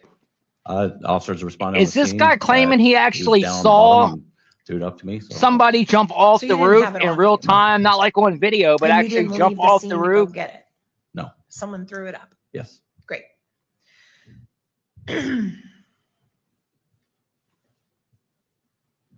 All right. If so, I don't buy it. That's complete bullcrap. While you were on the roof, did you encounter any spent casings? As a matter of fact, no. That's why when I saw the prone position where a person would be laying down as a sniper, being around guns and snipers all the time, I was looking for a spent shell casing. I couldn't see one. I was looking over the edge, looking all over the place, making sure the gravel wasn't disturbed, and I couldn't find a shell casing at that moment. And that would be, the reason you would be looking for that was because some types of guns, when they shoot, eject a casing automatically, right? Some Yes. do, some don't. Yes. All right. And then you also didn't find any unshot bullets? No. Okay. Are you aware? Yeah, that's of there what I being a thought. That's bullet found on crazy. another roof That's bullcrap. in I'm the not aware. vicinity? How would he Aware of how would he another bullet how would he being know to found be on there the to see scene, it? Not on the roof of the Losi building? I know. Hold on, there's another bullet found on another roof? All right, your body cam footage that I reviewed appears to end while you're still on the roof. Do you know why that is? I think the battery went dead. It was just right at that moment. Okay. And Oh yeah, do you sure. Your know- battery did just you happened to go ever dead while turn it you were back on the that roof. day or go Sure. get it I don't know, what do you have to do? Charge it or stick a new battery in it? I don't even know. Usually dock it, but no, I didn't go back. It was too chaotic running around. So that 27-minute and 35-second body cam that starts when you're at the Hall of Flags and ends while you're still on the roof, but haven't put the crime tape up yet, that's the only body cam you have that day? Yes. You mentioned when you went to the police How department, convenient. you watched the video where you saw an individual up on the roof, Yes. right? And that individual was in the vicinity where you saw the disturbance in the gravel. Yes. And when you looked at that video, were you able to identify the individual's face? I know. Were you able to identify any markings on their clothing? I know. Were you able to identify their height? Yeah, strange. No. When we looked at the picture of I think you called it the sniper Without a perch. doubt. I'm going to use your words. It looked like there was a Yep. measuring tape laid out next to it. Were you present when they measured like the distance, like how tall that person would have been? I was not. So you don't know what that is? I don't. Were you able to tell the person's weight from the video that you saw? I can tell he wasn't heavy set. So Okay. More of a skinnier person. Could you identify what shoes they were wearing? I could not. Could you identify anything about a hat or what was on their head? At the moment, no, I couldn't. And did you see a gun in the video? I saw a long black object in the left hand as he was running over across the roof. And in fact, did you describe that in your report as a bag? I don't know. I have no idea. I don't know why. All right, let's pull that report back up, please. Oh yeah, he saw a long black object, right? Bullcrap.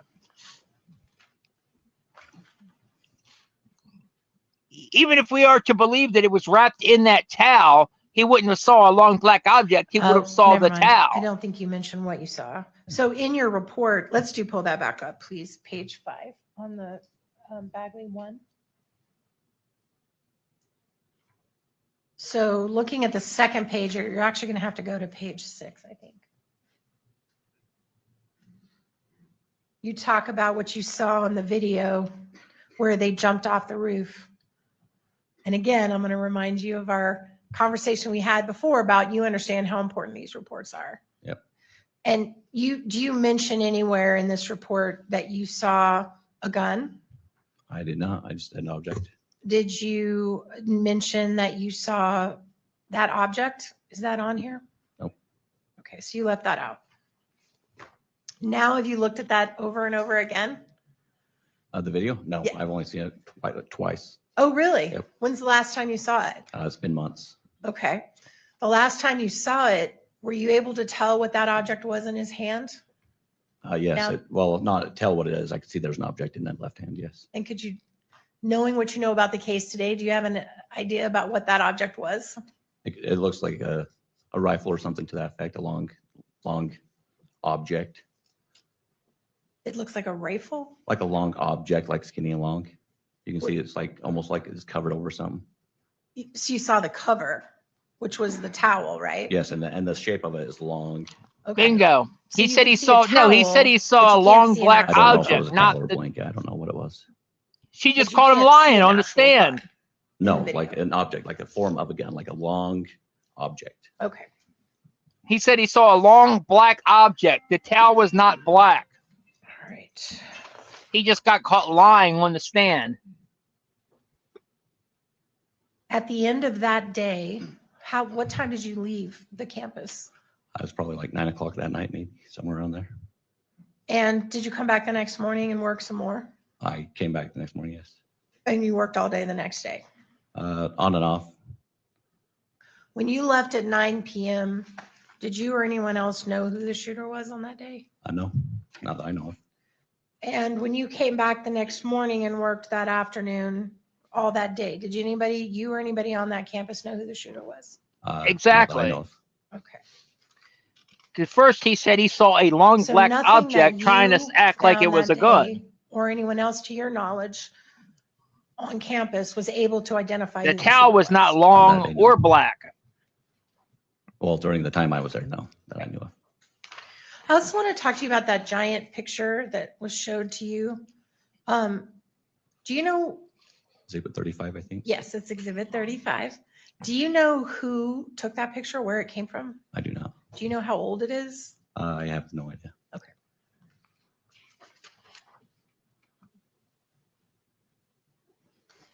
And the pictures you were shown, exhibits 1, 2, and 3, that you got up and kind of talked about and showed all the buildings and everything.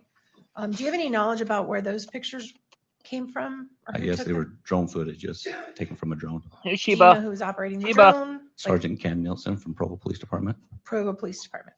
Had you seen those pictures before today? Before today, yes. When did you see them? A couple weeks ago. And that was just in preparation for testifying? Yes. Prior to that, had you ever seen those pictures?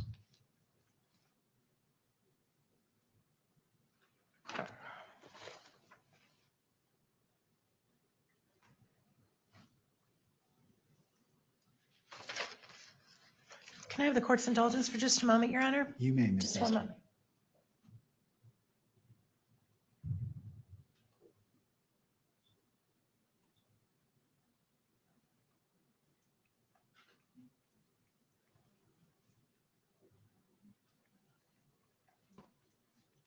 Why is she not moving to impeach this witness? Because she's just calling him lying on the Last, stand. Thing I want to clarify. She should move to We heard you impeach the testify witness. that Ms. Richards, or I don't know if she's Deputy Richards. She's a state employee for the forensic lab. So Ms. Richards. Melissa. She is the one who took those nighttime pictures of this stuff on the roof. Yes. And you testified that she told you that that was what they looked like that day. Yes. When did you meet with her? I talked to her on the phone. It was several weeks ago in preparation for the trial. So prior to a couple of weeks ago, you never discussed those pictures with Yeah, her? because I'd never seen them. Oh, so a couple of weeks ago is the first time you saw them? Yeah. And did you write any kind of supplement to your report, to add on to your report, other than what we've gone through today, that one report you wrote? Have you ever written another one? I have not. That's all I have. Thank you, Your Honor. I tender the witness. Thank you, Ms. Nestor. Mr. Grunander, redirect. Just one question, I believe, Judge. All right.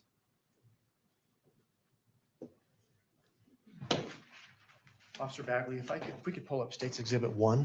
You and me both.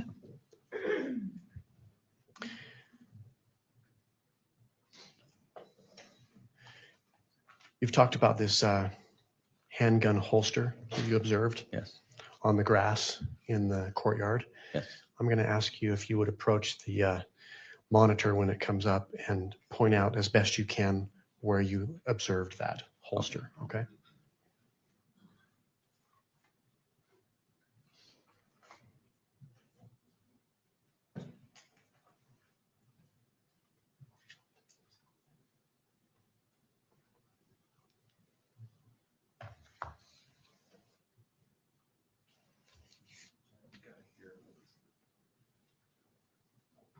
Oh, here we are.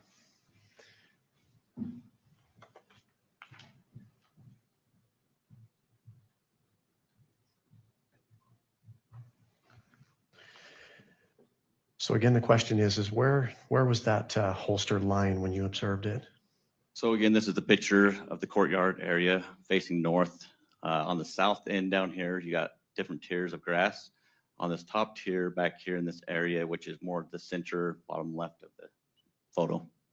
So it's going to be the waterfalls on the left side, so more towards the top of it. On the south side by the Fugal building, that top tier of grass is about where it was at. In the middle area of that? Yes. Next by the Fugal building. Okay. And that's where I could see straight up where the line of sight was. Okay. Thank you. Nothing further, Judge. All right. May this witness be excused. Yes, Your Honor. Yes. Thank you. Thank you, officer.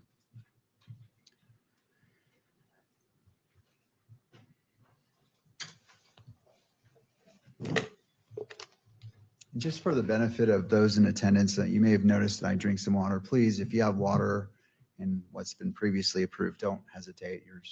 You can drink, just don't spill it. And let's go to the state. Ready to proceed with your next witness. Thank you, Judge. The state calls David Hull. All right. If you'd like to come forward and be sworn in. You do solemnly swear that the testimony you shall give in the case now pending before the court will be the truth, the whole truth, and nothing but the truth. So help you God. All right. If you'd like to be seated right here at the witness seat, and once you're situated, there's a bottle of water to your left. And if you wouldn't mind, after you're seated, bringing that microphone closer to you so it picks up your voice. All right, counsel. Thank you, Judge. You're ready. Good afternoon. Afternoon. Would you please state your full name and spell your last? David Hull, Hull. And are you employed? I am, yes. Who are you employed by? I'm employed by the Department of Public Safety. And how long have you worked for the Department of Public Safety? I'm in my 12th year. Are you a peace officer? I am, yes. Are you post-certified? I am, yes. When did you receive your certification? 2015. And since that time, has your certification remained intact? In other words, has it lapsed or been taken away or anything like that? No, it's been continuous. You, I think you said you're in your 12th year. Did you already say that? Your 12th year with the DPS? Have you worked for any other law enforcement agency besides the DPS? No, just the state of Utah. What is your current assignment with the Uh, Department of Public Safety? Currently positioned as an investigative sergeant at Peace Officer Standards and Training. Was that your assignment in September of 2025? No, it was not. What was your assignment then? I was under the State Bureau of Investigations, Major Crimes Division as an investigator. You know, it's Is real SBI strange that all an these acronym people or seem to an have the acronym that's different commonly used to positions describe the now. State Bureau of After Investigation? the Charlie It is, Kirk yes. I can refer assassination, to it all as the these FBI cops and are we're now all on the been same moved page, up to right? different positions. That's something that's very How long were you with strange. the SBI? A little over 7 years. And what exactly did you do? What was your assignment with the SBI? I spent just under a year in the Alcohol Bureau and the undercover unit, and then the remainder of that time was with Major Crimes. Major crimes. What did that entail? Predominantly investigating crimes that are considered to be major in nature, predominantly violent crime, including homicide, sexual assault, in some cases, fraud cases, kind of covered a whole gambit of things, but predominantly violent crime. And throughout your career with the DPS, have you done any training related to murder investigations specifically? Yes, I have. And could you just briefly describe what that specific training entailed? I've done internal and external courses around lead homicide investigation, officer-involved critical incidents, child deaths and unexplained deaths in children, aquatic homicide, and then just continuing investigations related to homicide itself.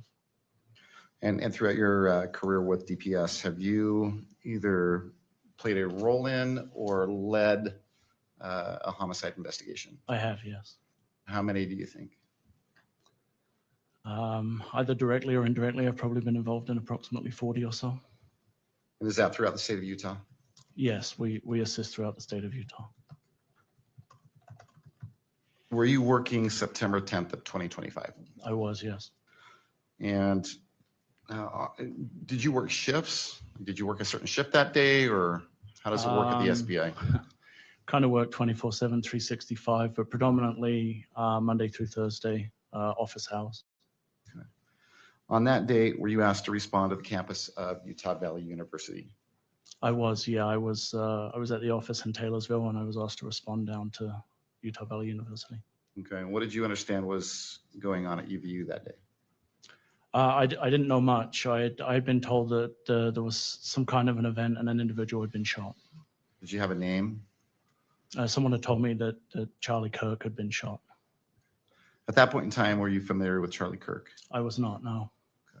Did you end up responding? So when you found out that there was an event, that it was Charlie Kirk that had been shot, that was while you're still up in Taylorsville at your office? Yes, we hadn't been asked to respond at that point. Another agent in the office showed me a video of the shooting, and I went back to work because we hadn't been asked to respond at that point. At some point, though, were you asked to respond or directed to respond to Utah Yes. Valley? Yes, we were. We were Okay. asked to make our way down to the university to provide any kind of assistance that was needed. Okay. And do you recall who directed you to come down to Utah Valley? I believe it was Lieutenant Jensen. And Welcome back, brother. Is that something? I had to go attend to my handler that's 5 years old, brother. Like that, is that something that's done Yeah, you're good. frequently within the SBI? Yeah, SBI functions as a supplementary investigative division for really anybody in the state who needs it, whether it's a smaller local agency that just needs additional resources. We often respond with the crime lab to help process crime scenes. But it would be normal for us to be called out to assist another agency. Okay, so we understand correctly, when you were first directed to come down to Utah Valley, you were just coming down to give whatever help you could provide. Correct. Okay. That eventually changed. Yes, yeah. Okay. My assumption was we were responding to assist process a crime scene essentially. Prior to September 10th, 2025, how familiar were you with the Utah Valley University campus? Not very. I think I maybe had been there once before. How about from September 10th onward? Did you become more familiar with the campus? Became a lot more familiar with the campus, yes. And in what way or how? Both in walking the campus and looking at the incident scene, in viewing surveillance video of the campus and the surrounding areas, and just my general involvement in the investigation. I became a lot more familiar with the buildings, the amphitheater and the surrounding area, and the campus itself. All right, and we'll come back to that here in a moment. Who else responded to UVU from the SBI? Originally, I thought it was just myself and a couple of others. I remember Sergeant Falmina, Sergeant Bricker, Sergeant L. Schultz, Sergeant Clark, Agent Brian Davis, and a number of other agents were arriving or were on scene when I arrived there. Do you recall if other law enforcement agencies responded that same day? Yes, there was a large law enforcement presence. Federal entities, I believe the FBI, the DEA, ATF, I think some US Marshals. There was obviously our state presence, and then there was county and city and local agencies on scene also. So had all these folks responded by the time you got here, or had they responded prior to, or? Some could have been on scene prior to, some were arriving while I was arriving, others arrived later. I know there were several forensic units from various entities, including the State Crime Lab and other agencies. And did you interact with all these different agencies? You personally? Throughout the course of the following few days, probably the majority of them, yes. I think you related that originally the SBI was directed to come down just to see if you could help. Is that fair to say? Yeah, that was all I knew when I left the office, was that go down and see what services, what can you do to help. And I asked you earlier if that role changed, and I believe you said it did. Mm-hmm. So let's talk about that. How did your role change from what you initially came down to do to whatever it evolved into? Having been on scene for a little while, there were some conversations and discussions that took place. And I was informed by my lieutenant that myself and Agent Davis would be taking lead on the investigation on behalf of the State Bureau of Investigations. So the SBI was going to be the lead investigative agency? Correct. And you were going to be the lead case agent? Yes, sir. Along with Agent Davis. Yep. Okay. What does it mean to be the lead investigator or the lead case agent? Depends on the situation, but predominantly you're responsible for kind of directing the investigation, coordinating information that is coming in. Who's this? A detective of the MI6 or what? So you're trying to process as much information as possible and make as much use of the available resources that you have. have. He's like, I think SBI kind of is what he is. He said. Probably be a good way to describe it. Okay. So you played an active role in organizing. In coordination with the administrations of all of the agencies that were on scene. Yeah, we were trying to coordinate efforts and get to pertinent information as quickly as possible. Do you recall whether assignments were made, at least with the SBI agents that responded with you? Yeah, we have a core group within major crimes that were assigned specific tasks. Okay. And do they include the agents that you mentioned just a minute ago? Yes, I believe so. So each one of those agents with the SBI were given a specific assignment? Yes, with the information we had, the agents were assigned to do specific things. And do you remember specifically what assignments were given to who?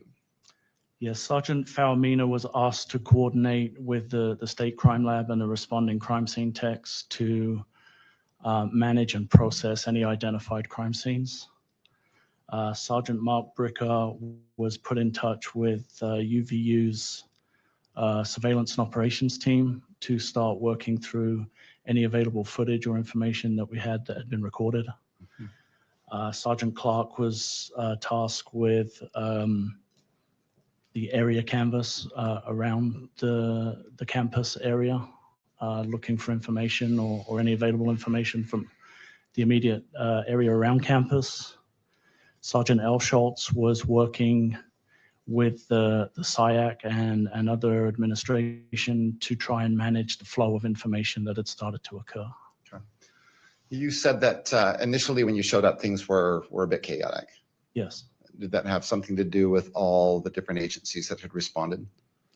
Yes, and I think initially there was still some uncertainty as to whether we were working with an active an active shooter or an active crime scene. The campus is spread over a large area, and so getting that deemed to be safe is quite a process and involved a lot of people.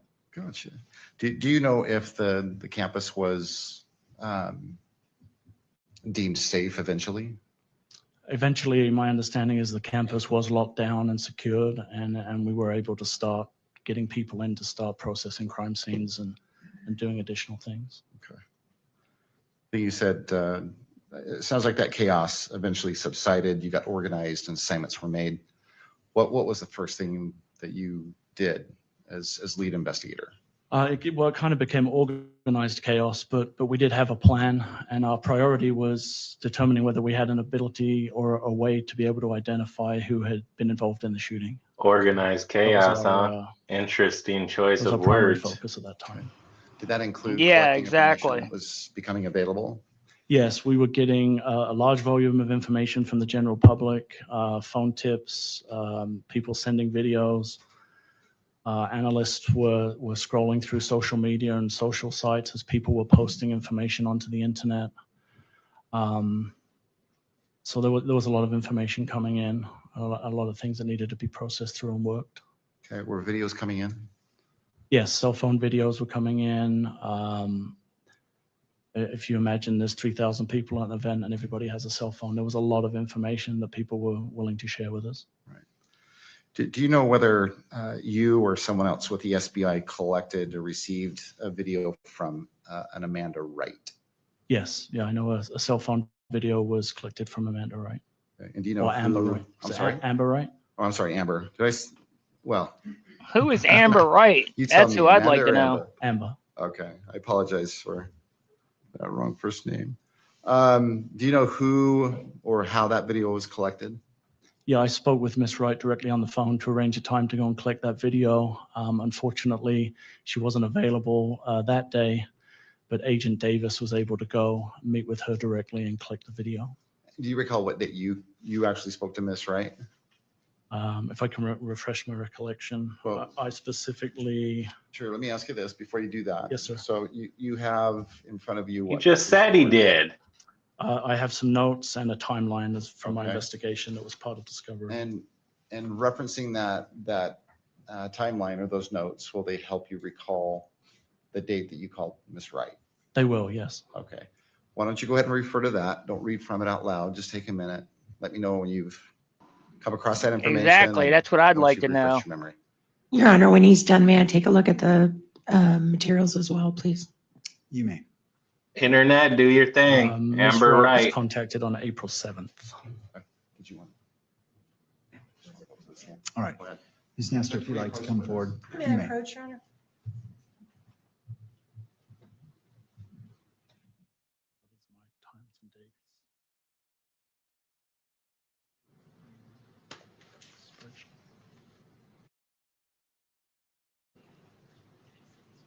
Yep.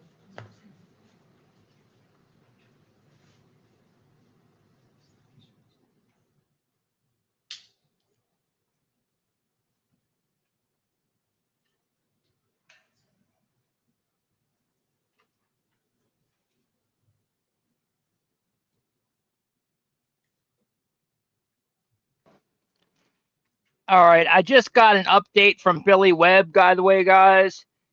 She said she was not able to get in the courtroom, unfortunately. She tried, but they wouldn't let her in. She says she's been knocking. Mr. Sturgill, She's when been you knocking on go back, doors if you at the wouldn't mind neighborhood shifting across your- from the UVU lectern to and my talking to a right. bunch of the residents all Yes, day. It just appears when the cameras. She's pretty focused upset on because she you, got there 2 hours just the way early it's and still positioned, couldn't get in. it's- She's you're- going to you're in try and front go of there witness tomorrow and- at like and 5 I a.m. to just get wanna in. make sure that. Yeah, it's only gonna go that far, Judge. All right, Is that gonna be part of You it? should tell her to come on live with us. So, all right, thank you. I appreciate your Yeah, help I with did that. just start from the, are we still connected? Okay. All right, let's make sure that Mr. Sturgill is picked up. Okay. All right, you may proceed. Thank you. And if I could make So, if I could make a correction to that, I think. well, let me ask you this first. So he needs to ask you a Yeah, question. okay. So, Mr. Sturgill. So you've had a moment to look at your Yes, notes? sir. Did that help you remember the date that you contacted Miss Wright? It did, yes. Okay. Why don't you go ahead and tell us what date you contacted Ms. Wright? I contacted her, I think it was April 6th specifically, but Agent Davis met with her on April 7th. Okay.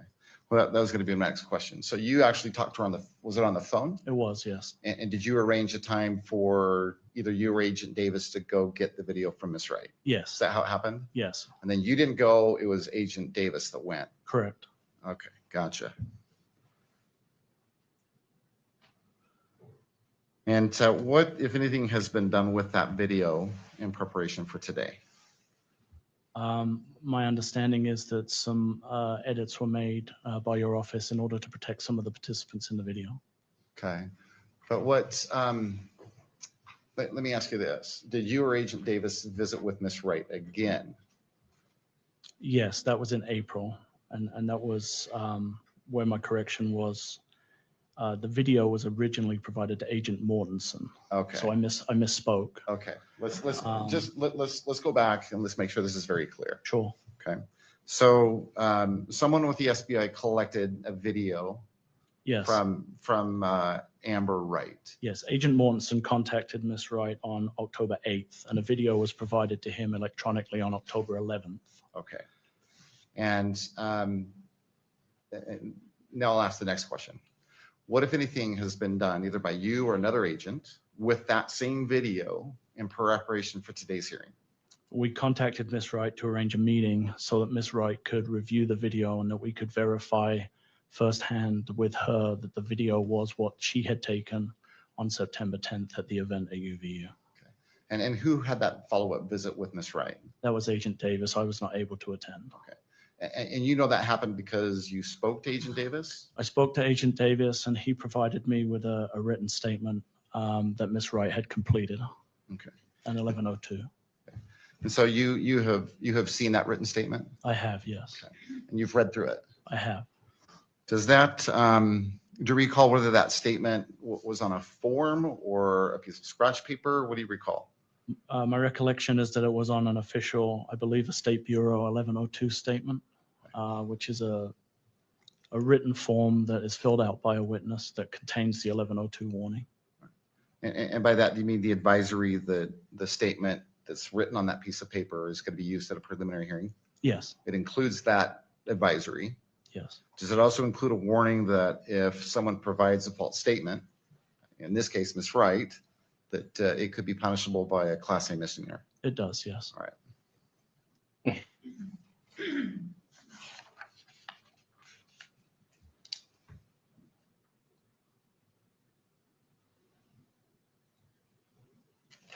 And what do you recall is the essence of that written statement from Ms. Wright? I mean, what does it basically say? Object, Your Honor. At this point, we want to assert our standing objection to the constitutionality of allowing in Ms. Wright's statement when she is not here present in court to be cross-examined. We did include those constitutional arguments in our standing objection. Also, that's a good this call does right there. fall under the type of document that should be safeguarded under Rule 4-202.02, Parent 8, Parent F as in Frank, and or should be classified as protected under subsection 5O as in orange. Because the disclosure could jeopardize the life, safety, or property of the witness. It's also technically a victim's.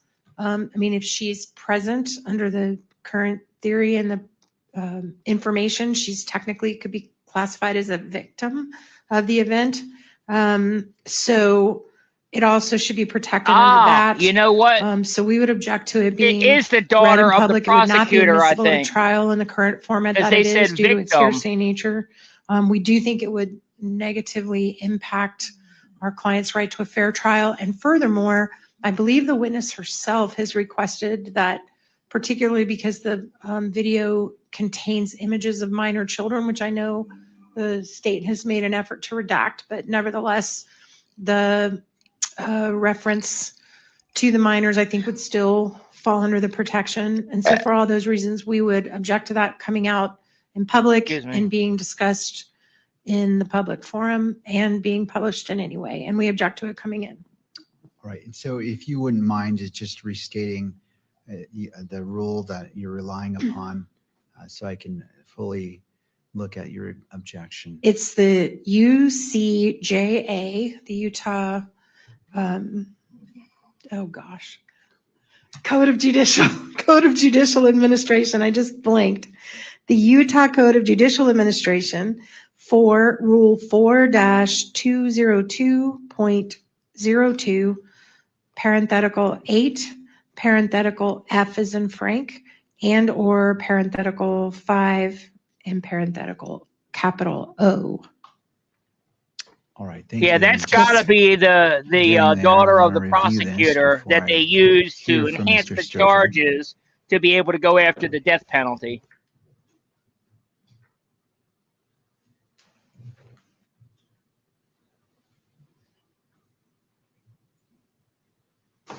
All right, I've reviewed that, Mr. Sturgill.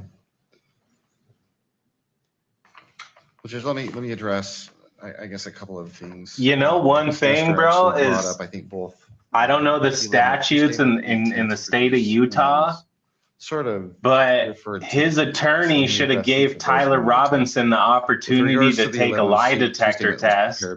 And although it's against your, what is it, Fifth Amendment to use a lie detector test in court, they couldn't use it, but they could allow him to still take one though and read the results of that test in the courtroom of what his answers were and whether they were true or false. Preliminary hearing, and it also included. I guarantee you they wouldn't want to do that because those answers to those questions would come out against the narrative that they're trying to push that he was the shooter. What additional foundation you'd like? Yeah.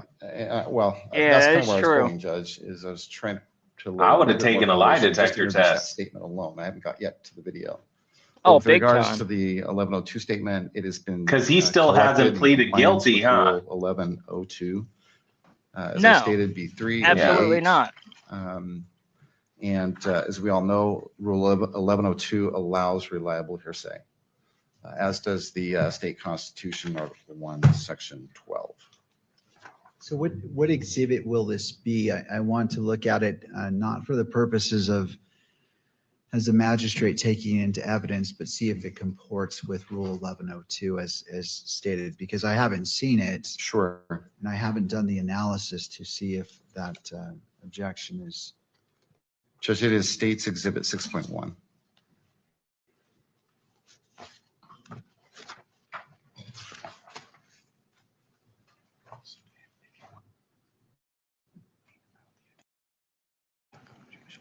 And Your Honor, just for the record, we just want to make a record too that it's difficult for the court to make a reliability finding when the individual is not here to be tested and cross-examined. And for those same reasons that we list in our standing objection, we just want to reiterate to the court that we think it really hampers you from making that reliability determination. Thank you. Anything further, Mr. Sturgill? Well, just that 1102 doesn't require that, Judge. It doesn't require the witness be here to corroborate the statement that they've already prepared. All right.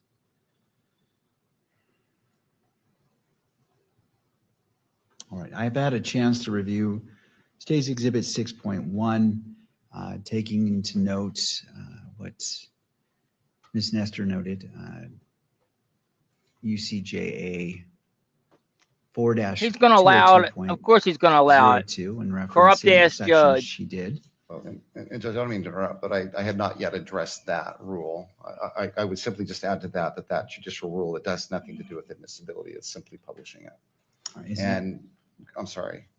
So, okay, so let me just hear your full argument. Yeah, I didn't realize you wanted to hear all of it. I thought you were going to rule on the 1102, but. Well, I want to focus on the 1102. I want to keep this clean. So let's focus on the 1102 and we'll stop there and I can make my ruling. And then if there's any objections, I just need to take it one step at a time to be thorough. So I'll hear all your arguments about the 1102 statement. I'll return to Ms. Nestor for any final thoughts, and then I'll make my ruling, and then we can move to the next stage. I appreciate that, Judge. And I think I think I have addressed the 1102 question as far as admissibility under Rule 1102. I thought that's what you wanted to rule on first, and then I would address the UCJA 4-202.02. And if you want me to do that now, I can do that. And it's just simply that it has nothing to do with admissibility. It has everything to do with publishing that. And Judge, I think if you'll look at that written statement, I believe Ms. Wright's personal information, for the most part, has been redacted.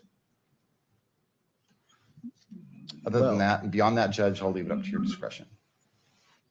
Well, as it relates to, well, let me take it one at a time. Let's start with the last statement. What I have in front of me, Plaintiff's Exhibit 6.1, has her full information here: address, phone number, social security number. Okay, Judge, I apologize for that. I thought we'd provided a redacted version of that. Yeah. Gotta protect the assets. Yep. I think I've clarified what's going on here. I think we provided you with an unredacted version some time ago.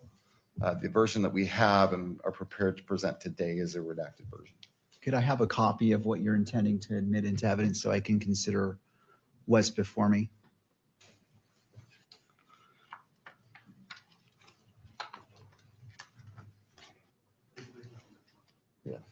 Judge, we can bring it up electronically. We don't have a hard copy of that. All right, I want to make sure that's not coming on screen. It's just coming on my screen to review it. Oh, he's real Right. persistent about that person's information. Okay, no, that's fine. It's not. It's Of just for course, my- because it's the prosecutor's I daughter. can look it on my screen as Right. I'm trying to evaluate. So if you just want to put it back on my screen. All right, well, so what I'm doing is I'm looking at this and just for clarity, moving forward, if there is a particular exhibit, I'll ask that you provide it instead of me relying upon here, just so there's no misunderstanding and I can see exactly what is being moved into evidence. I don't want to assume, Right. and I want to do the proper analysis. All right. So And I appreciate that, Judge, and I apologize. I understood that we were presenting redacted copies today, and okay. I think there's No, just that's been a little bit of a glitch, so I apologize for that, Judge. All right, and Ms. Nestor, I just want to make sure that you're looking at this exhibit as opposed to what I was just looking at in regards to your arguments. With this clarification in mind, any update to your argument or anything that you would like the court to consider? The only other issue I think that exists with this that I haven't already raised is that there's clearly two different authors in the body of the document. One wrote something on the very top line, and then it looks like Ms. Wright wrote the rest of it, which we don't have any indication of who wrote that top line and when they filled that in. That's if it was before or interesting. after she signed the document. So I have some concerns about authenticity with respect to that as well. And that's all I have. All right, and as I'm determining it, it does appear that the writing is different. Did you want to lay additional foundation, Mr. Sturgill, Certainly, or Judge. provide information for the I'd court? be happy to do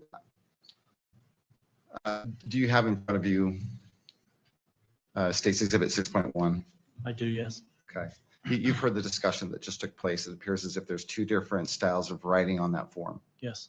Okay. I imagine that you have the writing that includes personal information from Ms. Wright. One for the and then home directly below that, I team. think there's a line there that appears to be arguably writing prepared by someone else.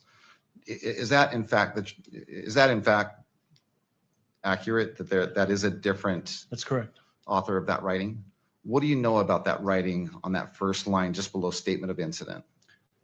Because we were asking Ms. Wright to verify a specific video, the file name for that video was written on the statement in her presence.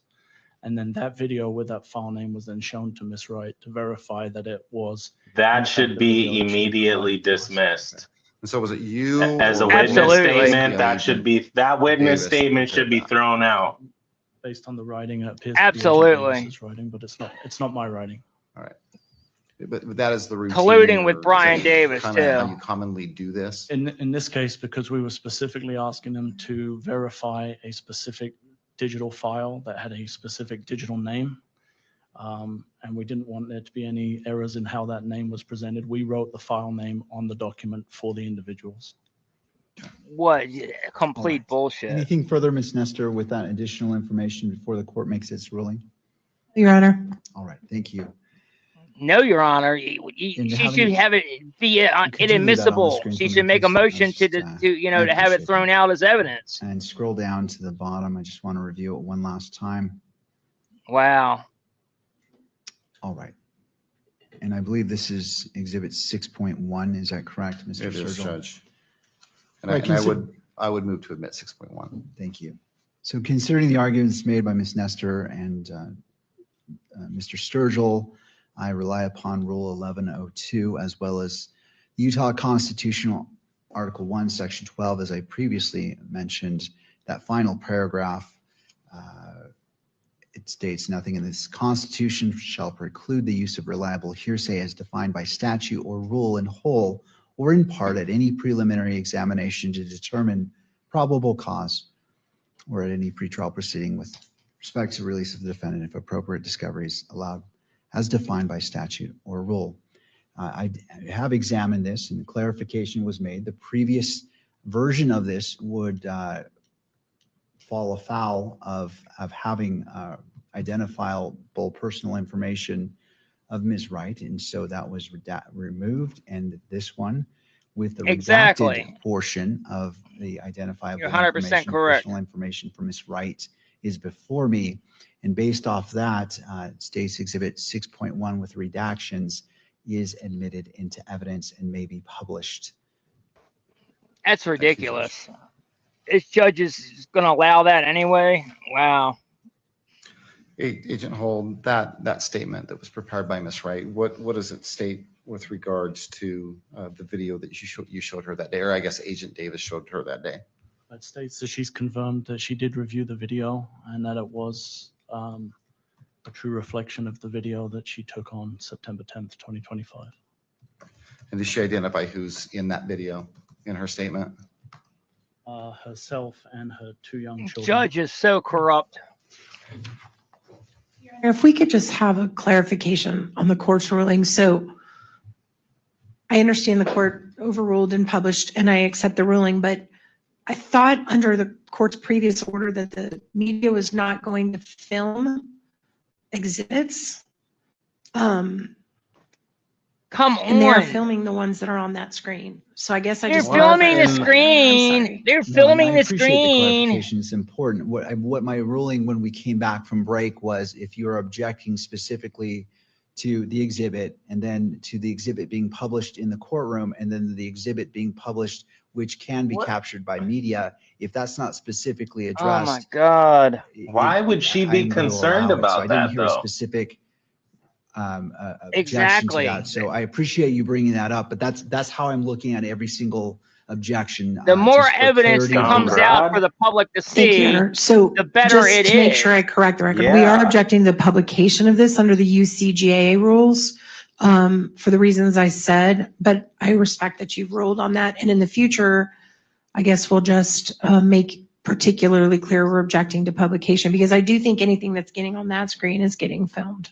Okay. So thank you, Your Honor. Thank you, Ms. Nestor. And Mr. Sturgill, did you want to respond? Who cares if I mean, it's getting it's filmed? genie's It's a little good bit to out be of the filmed. The bottle public on has a this right to see particular it. issue, What don't they uh, understand about the any public has a right recognition to to see it? Judge, Not only we're that, simply but going it to helps their seek to admit case, you know, each one of because these we've been the exhibits, best resource and then they've we're gonna had. leave it up to your Honor's Yeah. discretion whether to publish them beyond, well, to what extent you want to publish. They should want us to see well, I everything. would prefer argument on Yeah, because on we've this poked holes from in both everything sides. the state have put out so far, you know? This is the burden of the state, so I don't want to exceed my lane by just assuming. So I'll leave it to All the you evidence to we make the have, argument, you know, proving that Tyler's innocent is because of us, what not you're because of them. requesting. Oh man. Oh man, this makes me so mad. I just want to scream at the screen, man.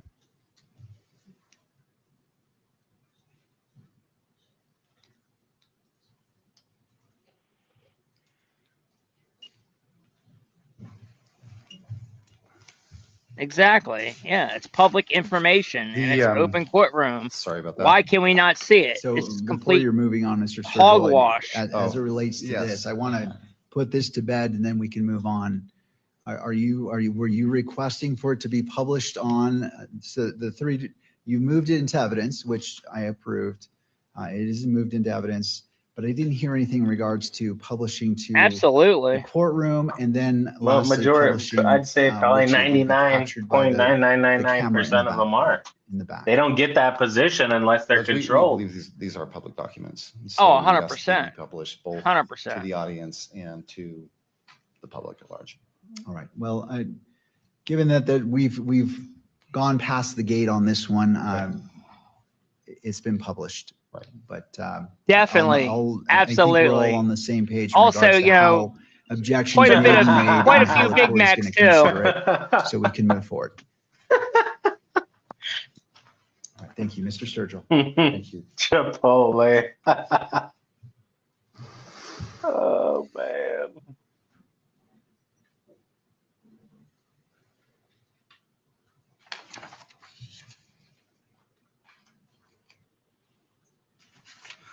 Have you, Big stream, by the way. you Thank personally you to all watched, 56,000 Ms. Wright's people video? watching us I right have, now. yes. Thank And, you Make for sure you're watching. subscribed and Video. follow us. Both The myself view of and Ms. Wright's position Yakoba in the crowd at the event on renewed September 10th. convict to conservative on X. And Yeah, you guys can follow me absent the here on written statement from Ms. Facebook. Wright, All you gotta do can is you at type least in my name right there recognize and the you'll find location me. that's displayed or depicted in this particular video? Yes, it's the amphitheater at the Utah Valley University where Mr. Kirk was doing his event. Okay. On your screen, Exhibit 6.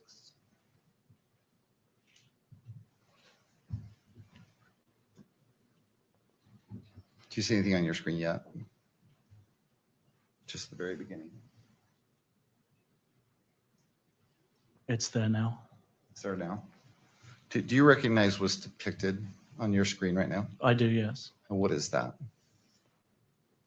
In the background is the Hall of Flags, and then you have the gazebo under which Mr. Kirk was presenting his event from, and then the crowd between where Miss Wright was and the stage. Okay. But do you recognize what this is, the beginning of? Yes, this is the beginning of Miss Wright's video. Okay. Chair, the state would move to admit what's been marked State's Exhibit 6.1. Oh, I'm sorry, 6. I apologize. And to what level?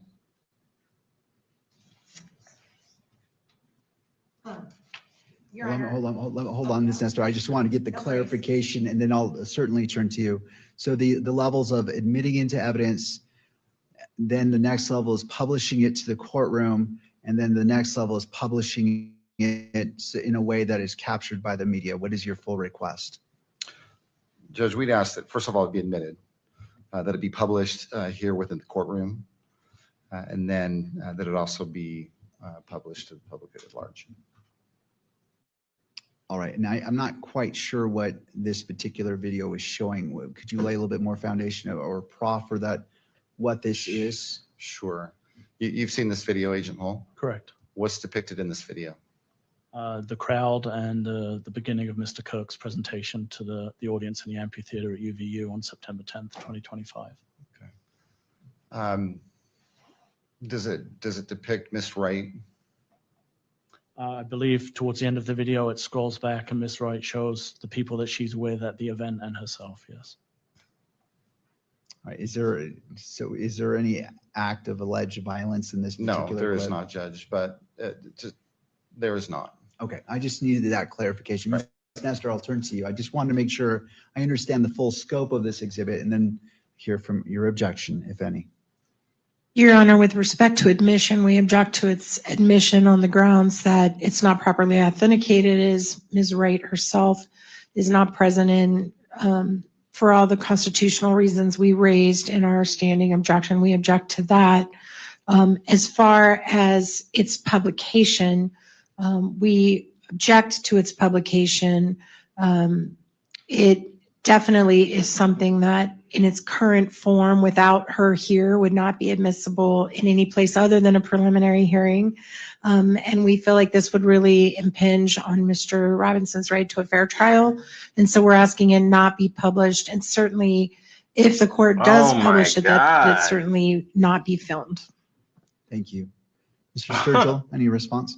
Judge, This Rule woman 901 is ridiculous, addresses man. authenticating or identifying evidence to satisfy the requirement of authenticating a document, or I guess authenticating a piece of evidence.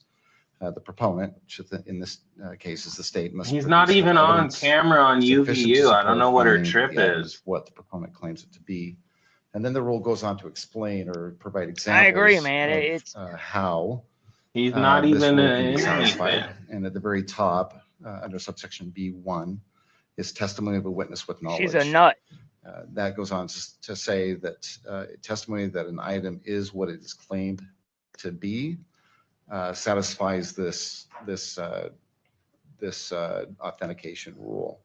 Judge, you have an 1102 statement prepared by the person who actually caught these images on her camera or on her phone, and so, Judge, I think that alone sufficiently authenticates the document. And then even further than that, you have Agent Pohl, who has reviewed the video himself and authenticates it, at least with regards to location. Thank you. As it relates to admissibility of this exhibit, I believe this is State's Exhibit 6. Is that? It is, Judge. All right. Mayor, I'm sorry to interrupt. Can I add one more thing just for the record? For purposes of publication question, under UCJA 4-202.02, parent 4, parent R is in Richard, photograph, film, or video of a crime victim are designated as private court records. And I do think that based on what the state has previously referenced, they are perceiving that everyone in the audience is a potential victim. And so we think it shouldn't be published under that rule. No, my Mr. God. Sturgill, on that final point. Judge, I appreciate that. You know how many videos Everybody in the are out audience on is the a potential internet? victim. And we don't necessarily Ridiculous, disagree, but man. to that end, to protect. She's a freaking we fed. believe is a victim. Victims in this video. Oh, big I time. believe their faces have been blurred out. Oh, I see. Ms. Nestor, have you? I think it's only the minor children whose faces are blurred out, not Ms. Wright, if I'm not mistaken, unless it's been subsequently altered. My recollection is they've all been blurred out. All right, internet, go find who Wright is, because they want to protect her so bad on both sides. In order for me to I'm rule telling on you, this, dude, I need that's to the do it. prosecutor's So let's daughter. put it on my That's monitor, who it play is. That's the without any prosecutor's sound. daughter. Yeah, I don't remember her name coming up, but Okay, my understanding is the prosecution I don't remember has that control of story. this exhibit. So what I'm I probably asking missed is it. that I the took a little sound be break. turned off, if there is any, and just go Yeah, ahead the and play it prosecutor's and it's daughter is only who they on- well, use it's to on all enhance the parties' monitors, charges. Because I want you all to view it, because that can go directly to, as you've mentioned, Ms. Because she was in attendance. whether it's possibly admissible. So let's go ahead and play that.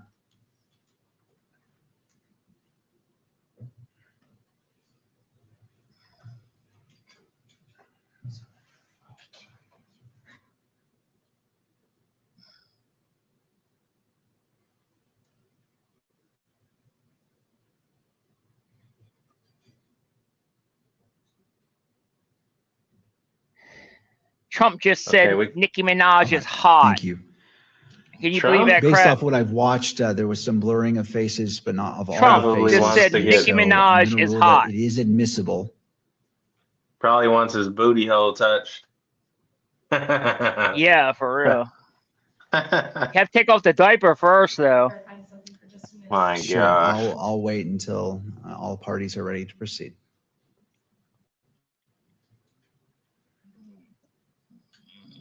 From what I understand, he wears a diaper because he shits his pants all the time. So anything I can't further? believe just I wanna make sure supported you got a that chance to watch traitor for that. 10 I years. did. So I'm ruling that it is Me either, admissible man. into I'm evidence. so Again, disgusted taking into with myself for consideration that. the analysis That we the got court just talked duped. about regards to 1102s and this particular piece of evidence as it relates to. We didn't get the nothing of what we 1102 voted video, for. or the 1102 statement, Nope. 6.1. And I'm going to allow it to admit it into evidence. And because the faces of the alleged victims are not all obscured, there are some that are visible.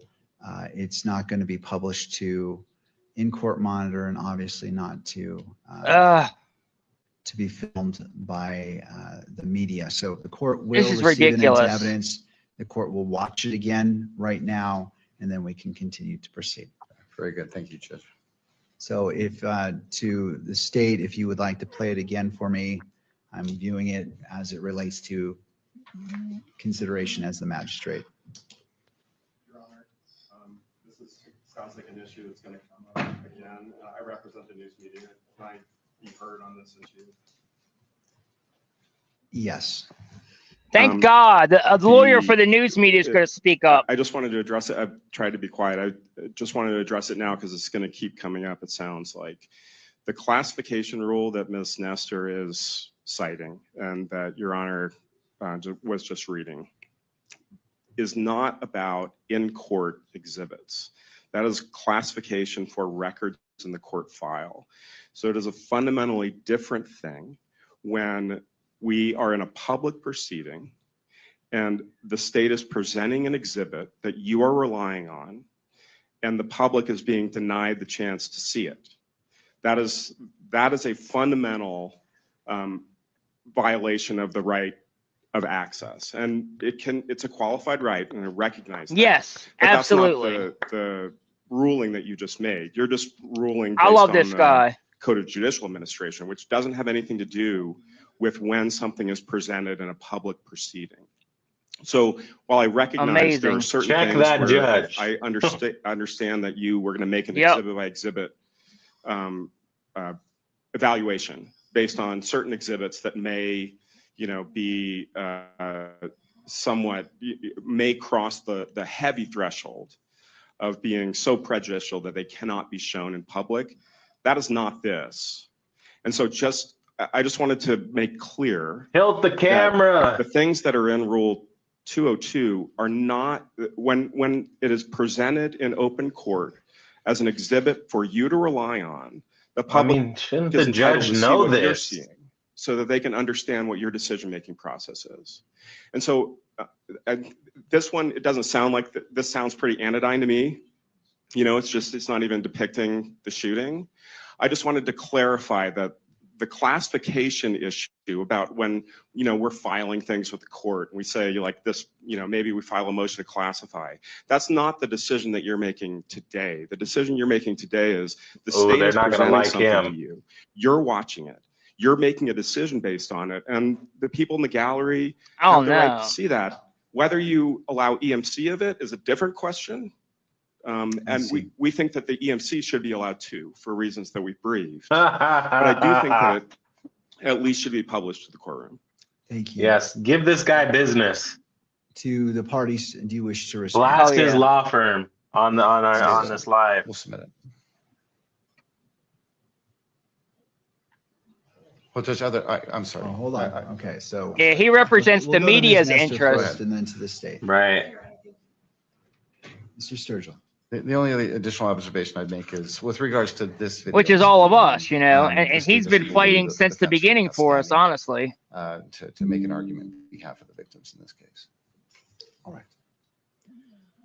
All right, based off of what's been presented in recognizing the argument from the media, I see the differentiation.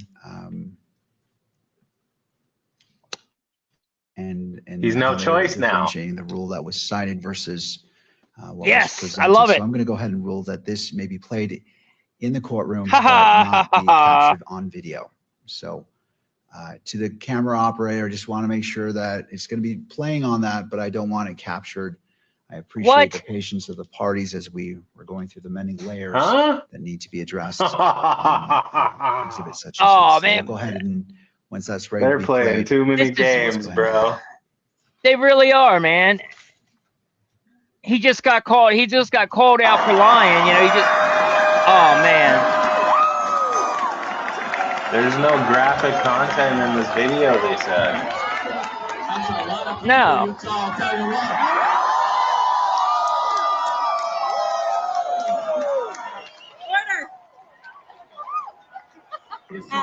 I promise you, the screen is not frozen. Thank you. And that concludes Exhibit 6. Correct. Thank you. Mr. That's Stewart, you may ridiculous. continue.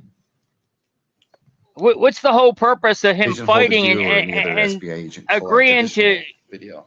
if And they're then not not going to show show it. it? Collected. What additional video did you collect?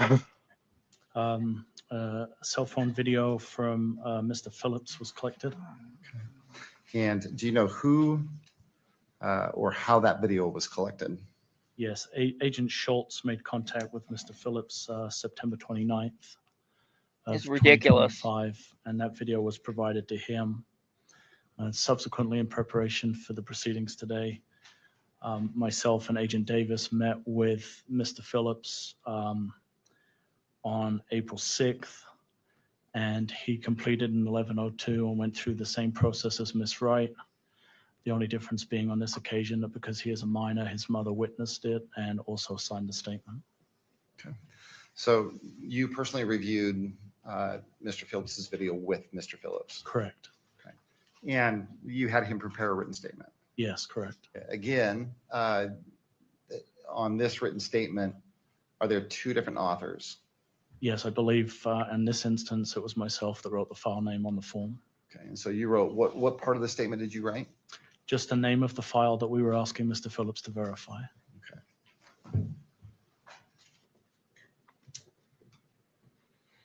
I'm going to have exhibited on your screen what's been marked States Exhibit 7.1. And this should just be for Agent Hall. That's on my screen. Is it on your screen? Do you recognize what that is? I do, yes. What is that? The State Bureau of Investigation 1102 form completed by Mr. Phillips. Okay, and did you gather that from Mr. Phillips? I did, yes. And again, does this statement include the advisory that is going to be used in lieu of his testimony at prelim? It does. And does it also include a warning that if he makes the author makes a false statement, that it could be punishable by being charged with a Class A misdemeanor? It does, yes. Okay. Anything about this exhibit look different than the day you collected it? No. Just the state would seek to admit Exhibit 7.1. Ms. Nestor? Thank you, Your Honor. We would object to the admission on the grounds that this video does in fact show a close-up view of the shooting of Mr. Kirk and grievous injuries in very stark relief. And because of that, we are particularly concerned about our constitutional claims we have made and our standing objection in terms of our ability to get a fair trial. If this is The video of Charlie Kirk has been published shown and all over the I think, internet. again, we have the same Multiple, issue with multiple the times. court, you know, being in a position where you're having to make a reliability determination without the opportunity for this individual to be cross-examined. Also, I do think the fact this is a minor that completed this form does make it protected. He's also potentially a victim under the same theory that has been stated for Ms. Wright and under the Exactly. Everybody's already under the seen UCJA the Act footage of him dying. for the This same is reason, ridiculous. the UCJA rules for the same reason, these should be protected private court records. And private means it shouldn't be played to court and it shouldn't be played to the public through the media. So we would object to its admission, we would object to its publication, and we would object to its filming. Thank you. Any final response? Just let me address, well, there's two things here, right? Let me address first. Exactly. The prosecutor's children are the reason why there's gathered in compliance with Rule 11. There's a death penalty.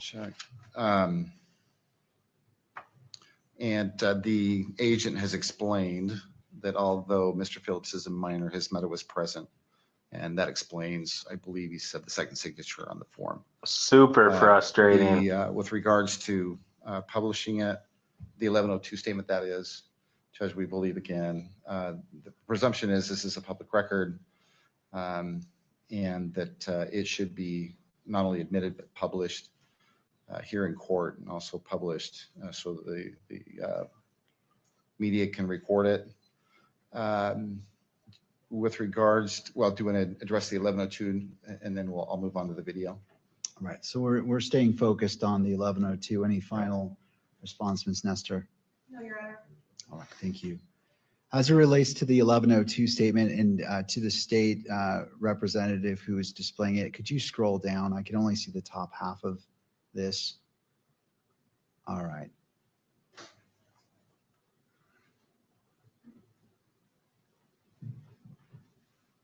And just go to the very bottom so I can look at the totality of it. This is 7.1.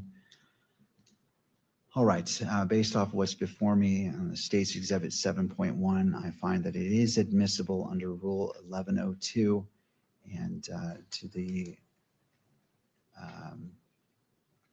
Utah Constitution, Article 1, Section 12, to that paragraph I have referred to previously.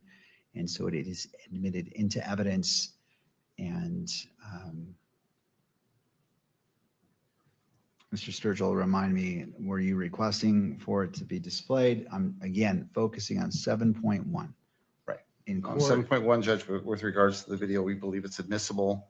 It's been authenticated properly. Hold on. I'm not talking about the video. I'm talking about 7.1, publishing it in the courtroom versus publishing it on to be captured by the media. Because we think that the presumption is that it is a court record. We believe that in its redacted form. We believe it should be published in all three areas. All right, Ms. Nestor, any final thoughts? No, Your Honor. All right. I'm going to go ahead and grant the publishing of Plaintiff's Exhibit 7.1 in court and that the media may capture that. Let's go ahead and do so.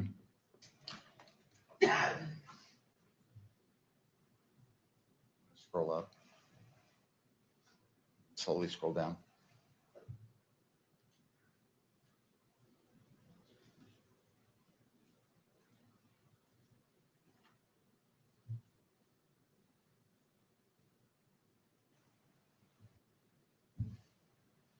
All right. You may proceed. Did you admit Exhibit 7.1? It is admitted into evidence and it was published. All right. Have you personally watched Mr. Phillips's video? I have, yes. Okay. And what does it depict? It's a graphic video. Mr. Phillips was positioned towards the front of the crowd, and it does depict the moment that Mr. Kirk is shot. Okay. And independent of the 1102 statement prepared by Mr. Phillips, you watching that video, do you recognize at least the location of this video? I do. It's consistent with the event that Mr. Kirk was presenting at UVU on September 10th, 2025. Okay. Just at this point, the state would move to introduce or would move to admit what's been marked State's Exhibit number 7. We would simply ask that it be admitted. We would ask, however, that it not be published beyond that. Ms. Nestor. Due to the graphic nature and the sensitive nature of the video. All right. So as to the admission, the same issues that we raised as to the 1102, we would raise as to the difficulty of authenticating when the individual is not here present, and all the same concerns that we raised about the 1102 itself, Your Honor. Thank you. All right. Considering the... I'm sorry, may I add one more? I apologize. And also under Rule 403, we think it's more prejudicial than probative, and we would raise it for that reason as well. Any final response, Mr. Sturgill? No, Your Honor. All right. And this is Exhibit 7, is that correct? Correct. Exhibit 7, Judge. All right. I will admit Exhibit 7 into evidence based off the foundation that's laid. The 1102 is tied directly to this. And so for admission purposes, it is admitted. I am not going to authorize publication in the courtroom or obviously through media, but I will have it played on my screen. And so I view it, and I just want to make sure, and please counsel, given the graphic nature of it, please guard your screens because I believe we all should be viewing this. This is evidence, and I want to make sure that you all are seeing what I see to ensure that that is accurate and it's a fair representation of the exhibit that you are familiar with. So whatever Why is the you need to public not do, getting I'll to give see you a it? moment, and if you could just give me a thumbs up if you're ready to proceed. We should be able to Because see they're it's all accurate. they're all a bunch of tyrants. Act in a way that is dignified in respecting the rights of all persons. And for those reasons, I just want to make sure we are safeguarding to ensure this is not captured. All right. To defense, ready to proceed? Yes, sir. All right. To the state? Yes, sir. All right. Go ahead and let's play Exhibit 7.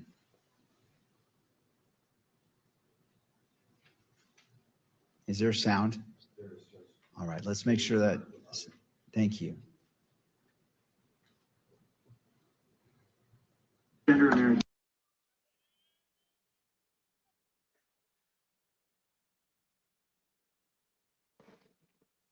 So now they cut the sound too, so we're not even allowed to hear it either? What the hell, man?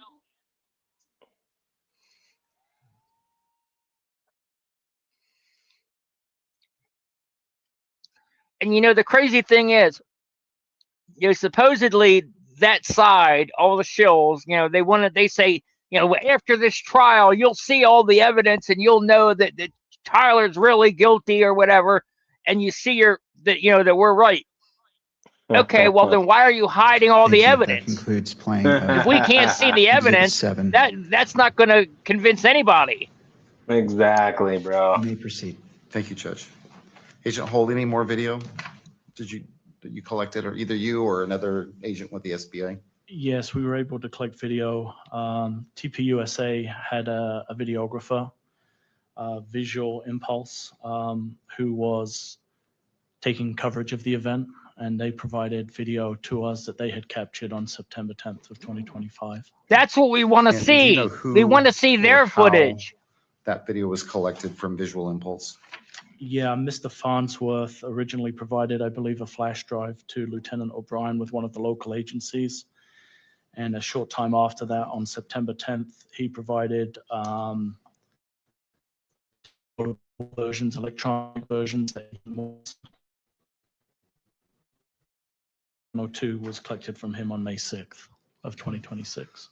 So 1102 was prepared by someone with Visual Impulse?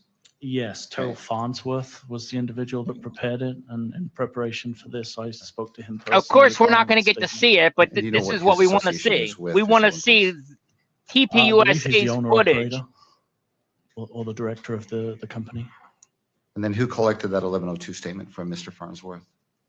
Yeah, we It demand was to see Agent the Mortensen footage. who Release the collected it. damn footage. Okay, you know that because Agent Mortensen told you, or? He something? provided it to me, and then, as I mentioned, I subsequently spoke to Terrell Farnsworth personally regarding his statement. Farnsworth is guilty as well. You had a chance to look at Mr. Farnsworth's 1102 statement? I have, yes.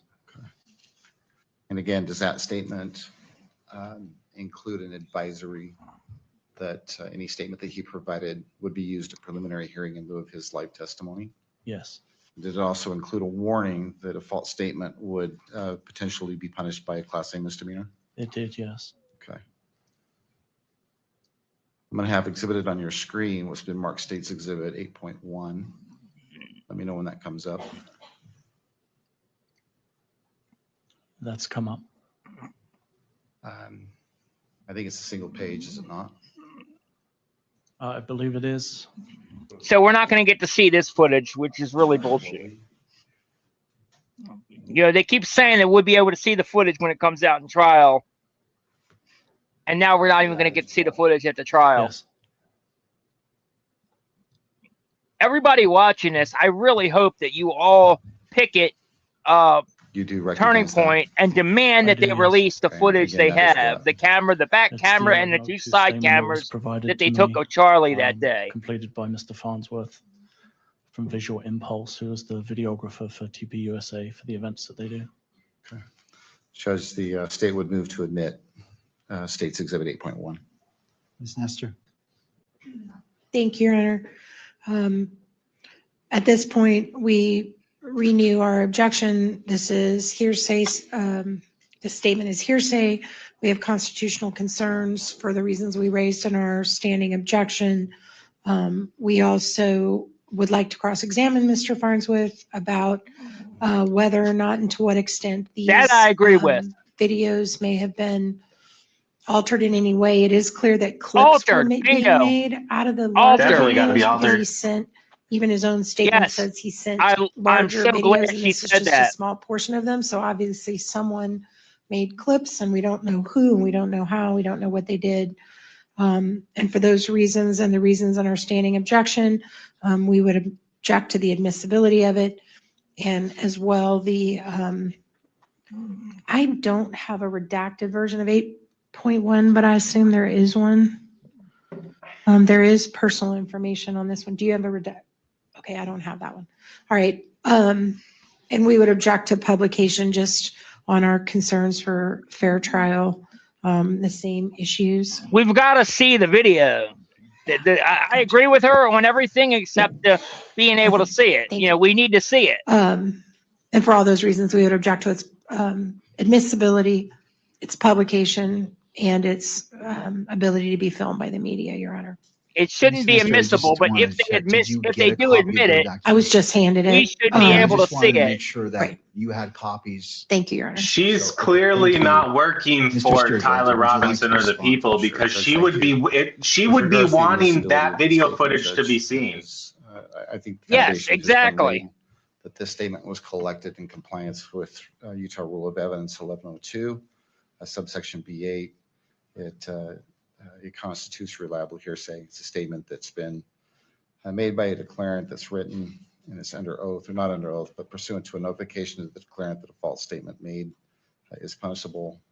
I think there's been foundation to support that. In addition, Judge, Article 1, Section 12. He's a suspect. How can they take? Very clear. How can they take the that witness state at statement preliminary hearing can rely of somebody upon who's an reliable actual hearsay. suspect in the case? All right. Anything further before I make my ruling? Thank you. All right, applying the same analysis from the previous exhibits as it relates to the written statement under Rule 1102. How many people are watching and this live, also bro? under the Utah Constitution, Article 1, Section 12. in that last 62,000 right now. paragraph, So there should be overrule the 62,000 objection likes, that shares, and follows from all of you. We're going to be State's covering Exhibit this all 8.1. week. Let me So make sure Yep, you follow always. us so you hold off on can that stay final tuned phrase. If you could for scroll the live down to the updates state of this preliminary representative hearing this week. and just Exactly. stop right there. Thank you. I just want to make And I sure also fully want all review it before I make 62,000 that of you ruling. to contact Turning Point and demand they release the video that they took behind Charlie and the videos on the side of Charlie.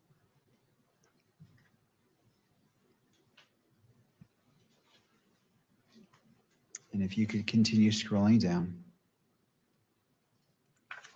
And just go ahead and scroll down to the end. I don't believe there's anything else, but I want to make sure. Thank you. So I do rule that, overrule the objection and State's Exhibit 7, I'm sorry. 8. Yeah, I agree. It kind of shows where her mind is. She's not on the. She doesn't believe the exploding mic, I don't think. With regards to the 1102 statement prepared by Mr. Farnsworth in its redacted form, we believe that the presumption is this is a public record and that it should be published both here in court and made available to the public by virtue of the camera. Ms. Nestor. I just stand on the objection I made before, Your Honor. Thank you. All right. Looking at the same Thanks for analysis. the repost. It is admissible under Rule 1102 as well as Article 1, Section 12 of the Utah Constitution. And being that Yeah, the absolutely. person's identifying information is redacted and not viewable, I'm going to overrule the objection, the standing objection, and have it published both in court and maybe published by the media. Yeah, the donors So should be let's just get pressuring it them. situated. Absolutely. And what I'll have you do to the representative of the state, pause on this screen and then in 10 seconds, scroll down to The donors are full going to do checks nothing but portion, and then 10 push seconds. their This is money Tyler towards Farnsworth. To the remainder of the document. Thank you. This is Tyler Farnsworth's witness statement, supposedly. We're going to have to come back later.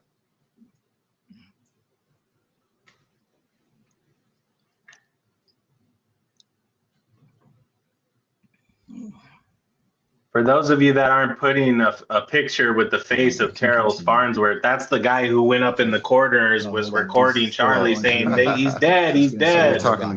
Pronouncing him dead before he was even taken to a hospital. All right, and that concludes State's Exhibit 8.1, the publication of that document. Mr. Sturgill. Judge, thank you. I appreciate that. Agent Hull, have you personally? They are a part of the Mormon Mafia, absolutely. Mr. Farnsworth's 100%. 1102 statement. Have you watched that visual impulse video? Yes. And I think Mia did a deep dive on them, huh? It's yeah. She helped me with that. Absolutely. Had established at the event, actually looking out from the stage into the crowd. It too is graphic in nature and shows the moment that Mr. Kirk is shot. Okay. Does it also show Mr. Kirk throwing hats out into the crowd? Do you recall? If my recollection serves, Mr. Kirk used to do that at the beginning of his events, and I believe the video does show him engaging with the crowd prior to becoming seated on the stage. Okay. Judge, at this point, the state would seek to admit what's been marked State's Exhibit 8. With regards to publication, Judge, it's our position that it not be published here in the courtroom and that it not be published so that the cameras can display it. Thank you, That's Mr. so Sturgill. bullshit. Turn to Ms. That's Nestor. such bullshit. We have a right Your to Honor, see we that would just video. renew our objections to authentication for admissibility purposes under 901 for the reason that I mentioned in the 1102, which is, someone prepared these clips. We don't know who. We don't have that person here to cross-examine in terms of what, if anything, was edited. And for that reason, we think it can't be authenticated and we object to its admissibility and our standing objection for constitutional grounds. Thank you. Just one moment here. The judge clearly doesn't give two shits, about her objection. Just with regards to authentication, again, the state must produce evidence sufficient to support a finding the item is what the proponent claims it to be.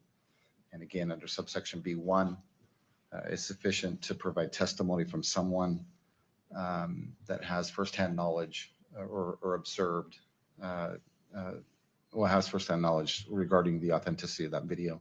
You heard Agent Hull testify that he spoke to the owner of and the director of Visual Impulse, I believe it was testified to, that they contract with TPUSA to film their events. This particular video, the state is going to, or seeks to introduce as Exhibit 8, was shown to Mr. Farnsworth. And that is the video that Mr. Farnsworth authenticates. He says that this is video that was captured by Visual Impulse cameras. So with regards to authentication, I think the state has sufficiently provided the court with evidence to authenticate it. And this is State's Exhibit 8. All right. I'm going to overrule the objection and admit State's Exhibit 8 as it relates to publication, citing to Article 1, Section 28, 1A, that this is Declaration of Rights of Crime Victims. Of course, and of course you're going to block us from being able to see it too. Respect and dignity. And to those 2 points of respect and dignity, the court is not publishing this in the courtroom. Yep. Nor is it being published, obviously, online. But the court will watch it in court. And again, to the parties, if you could protect your screens, however you choose to, and then I'll check to see when we're ready, and then we'll have it played. So turning to defense, is more time needed to? Okay, thank you. Turning to the state, to your screens. All right, they are. I see a head nod, yes. And let's go ahead and play this video only on the monitors, and if there's sound associated with it, the sound to be played as well. You may proceed.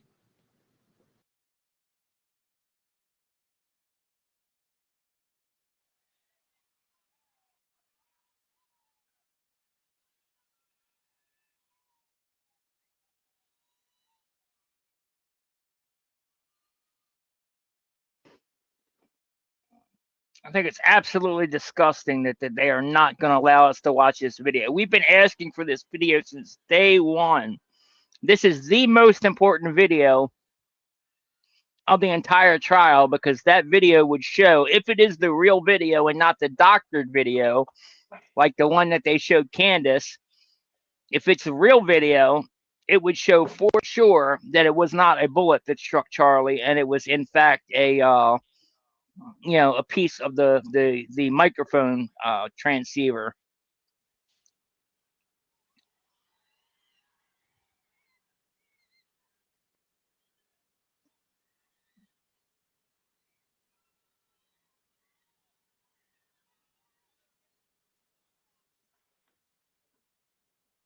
And that concludes State's Exhibit 8. Mr. Sturgill, you may proceed. Ridiculous. Thank you, Judge. Is there any additional video that was collected by either you or another member of the SBA? Yes, the campus itself, UVU, is very well equipped with cameras throughout, and they were willing to work with us to provide video from those cameras, and so that was collected as part of the investigation also. With regards to the UVU surveillance video, do you know if video was collected from there behind where Mr. Kirk was seated at the time that he was shot? Yes, I'm aware that under the Hall of Flags, there is I'll refer to it as a breezeway, but a way for people to move from one side into the amphitheater, walking underneath the Hall of Flags. And I know there was a camera situated in that location. Okay. And do you know, with regards to that camera view, well, let me ask you this. So that particular camera view, there was surveillance that was provided to you or another agent from UVU? Correct. Okay. And do you recall who provided that video to you initially and who collected it? Initially, I don't know specifically for that video, but I know that whole process was overseen by Mr. Olson, who's responsible for that system. Okay. Do you have a first name for Mr. Olson? Curtis Olson. I'm sorry? Curtis Olson. Okay. And do you know what Mr. Olson or Curtis Olson's position is at UVU? I believe he's a director. Right. Is it his job to basically gather and forward any video that's captured by UVU? He has a long title, but I think it's Director of Infrastructure, but he is responsible for that system. Okay. With regards to this particular video, the video from underneath the Hall of Flags, what, if anything, have you done with that video in preparation for today's hearing? I went specifically to meet Mr. Olson, have him review the video that we had. And again, like with the others, I had him complete an 1102 statement for us, describing his role and verifying the videos. I did that actually on July 2nd of this year. July 2nd of this year? Correct. Okay. Give me just one moment. Actually, I'm going to correct myself on that if I can refer back to my notes. Okay, please, if yes, your notes, you have there with you again? Yes, And referencing them will help you refresh your memory? it will, yes. Okay, so don't read from it out loud, just look at it, let us know when you've refreshed your memory. Apologies. July 2nd seemed a little bit too soon. It was June 24th when I met with Mr. Olson. Okay, and you personally met with Mr. Olson? I did, yes. Okay, and did you personally review this particular video, or I guess the Hall of Flags video with Mr. Olson? Yes. Okay. And he prepared a written statement? He did, yes. And on that statement, was that a bureau provided statement form? It was, yes. Okay, and on that statement, do you recall whether it includes an advisory that his written statement would be used in lieu of his live testimony? It did, yes. Did it also include a warning that if he provided a false statement on that form, that he could be punished with a Class A misdemeanor? It did, yes. Okay.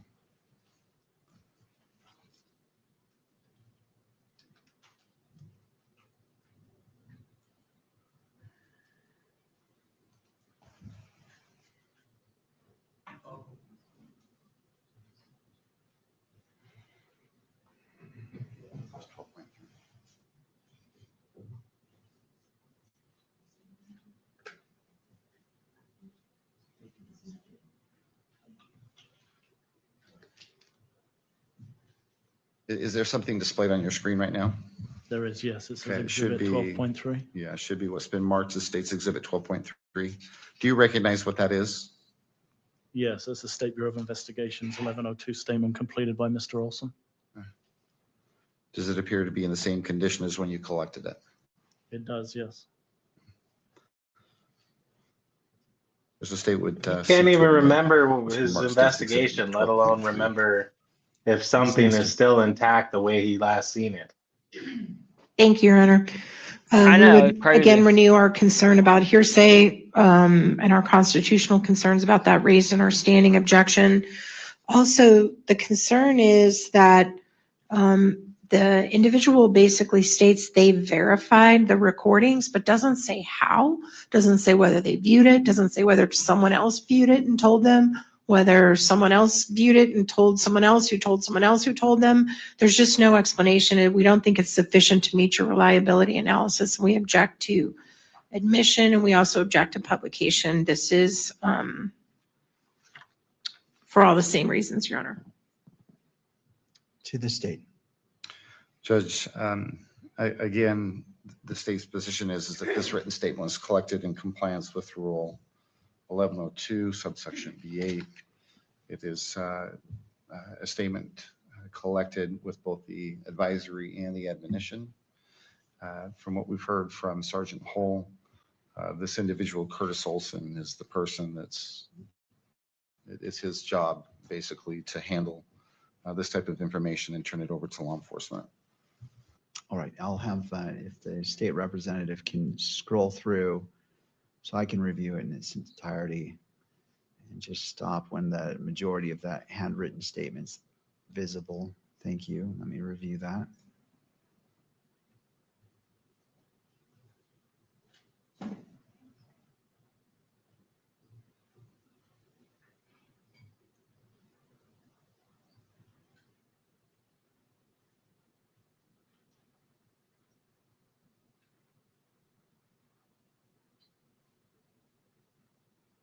And if you could scroll down to the bottom of the page. Thank you. All right, under the same analysis for 1102, under Rule 1102, as well as Article 1, Section 28 of the Utah Constitution. I'm sorry, that's the wrong one.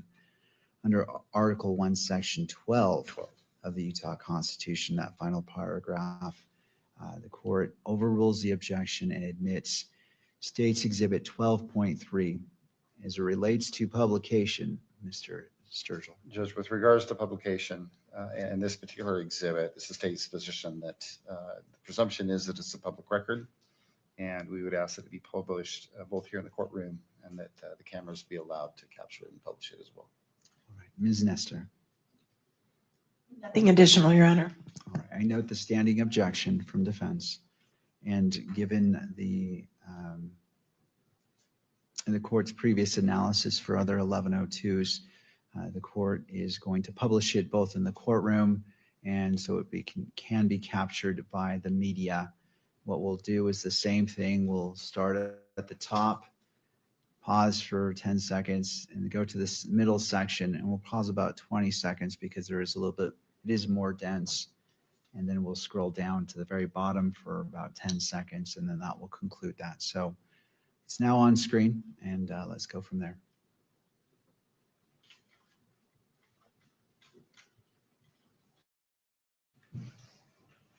All right, you can scroll down.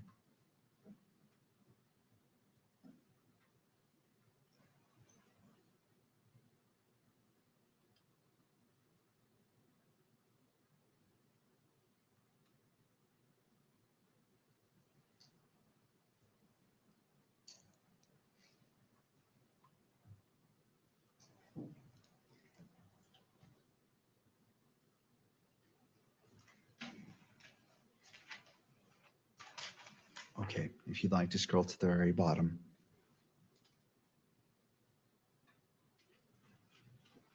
Thank you. That concludes publication of this exhibit. Thank you, Mr. Sturgill.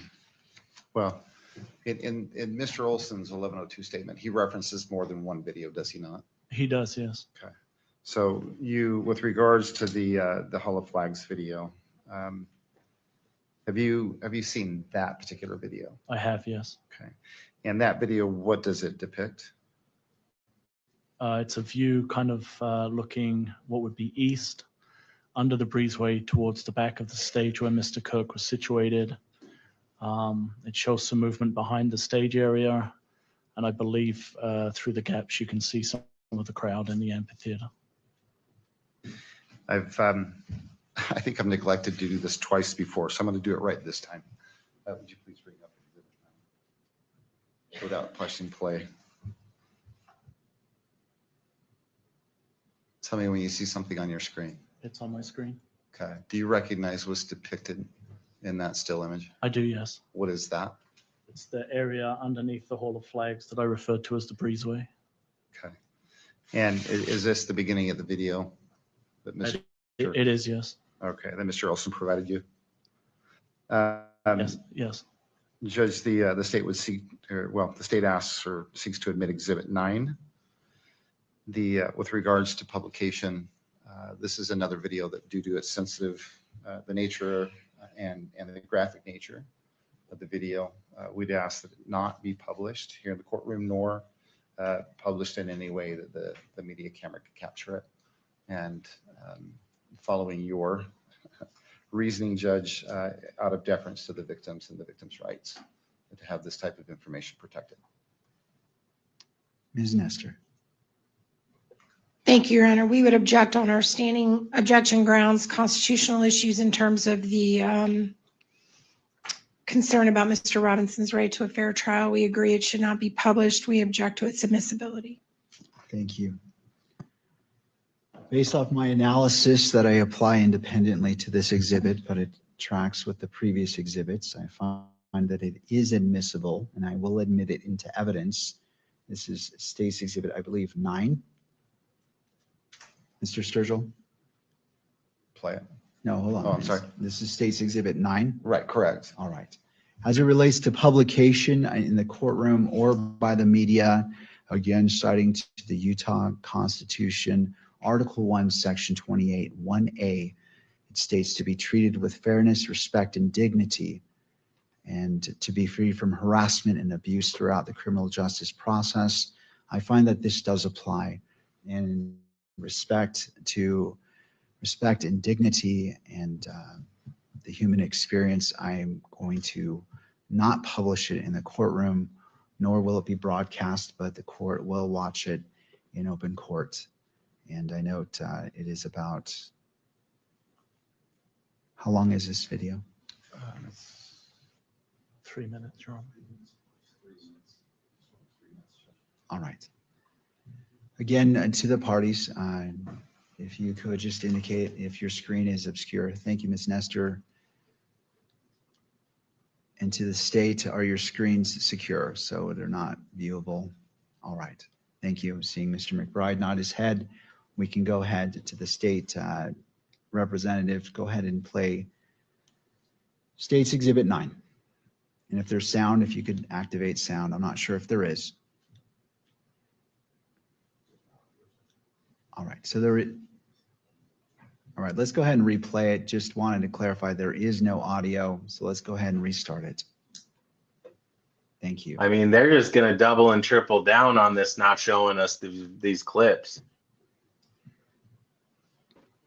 Yeah, that's what it's going to be throughout the whole trial, unless somebody steps in and fights them on it, because this is I mean, ridiculous. this You know, lawyer for the we have a media right just to see this shit.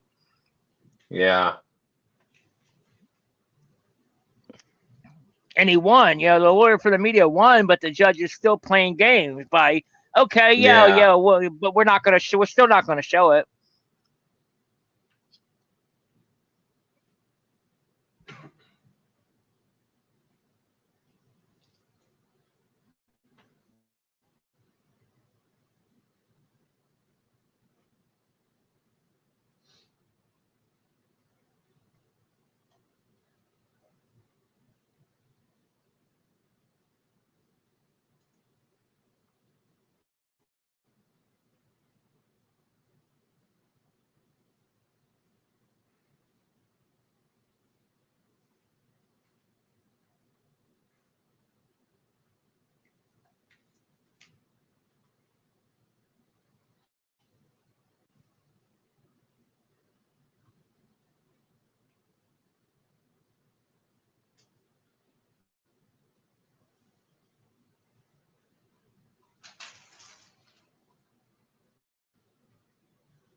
What gets me is we're not even allowed to hear it. You know, this is just. I mean, if this doesn't really show you that it's a show trial, then I don't, then I don't know what else to tell you. I mean, you must be retarded. Yeah, honestly, if you can't see that it's a show trial just by how they're acting, how these judges roll in on everything, how the defense keeps constantly opposing anything being shown to the public, I don't know what to tell you. You know, it's clearly a show trial. They're all in on it together. The defense is working against Tyler Robinson. The judge is in on it. The prosecutor's in on it. Yeah, I mean, if you guys can't see at this point that they're all in cahoots together, I mean, even the attorney, like, she's making it obvious. Don't show. Like, she's the one pressing the biggest issue, not to be showing things when she should be saying, yes, release it, show it, show it, show it. Exactly, and that Case that Exhibit 9 has concluded. that's the thing is, like I said, we are the biggest asset that the defense I'm gonna ask you has just when a it few comes to questions solving with this respect case, to poking the holes in the well, that case. video and the very end of that video, which is They Stacey should Exhibit want 9. us to see everything. Throughout that video, you can see a banner.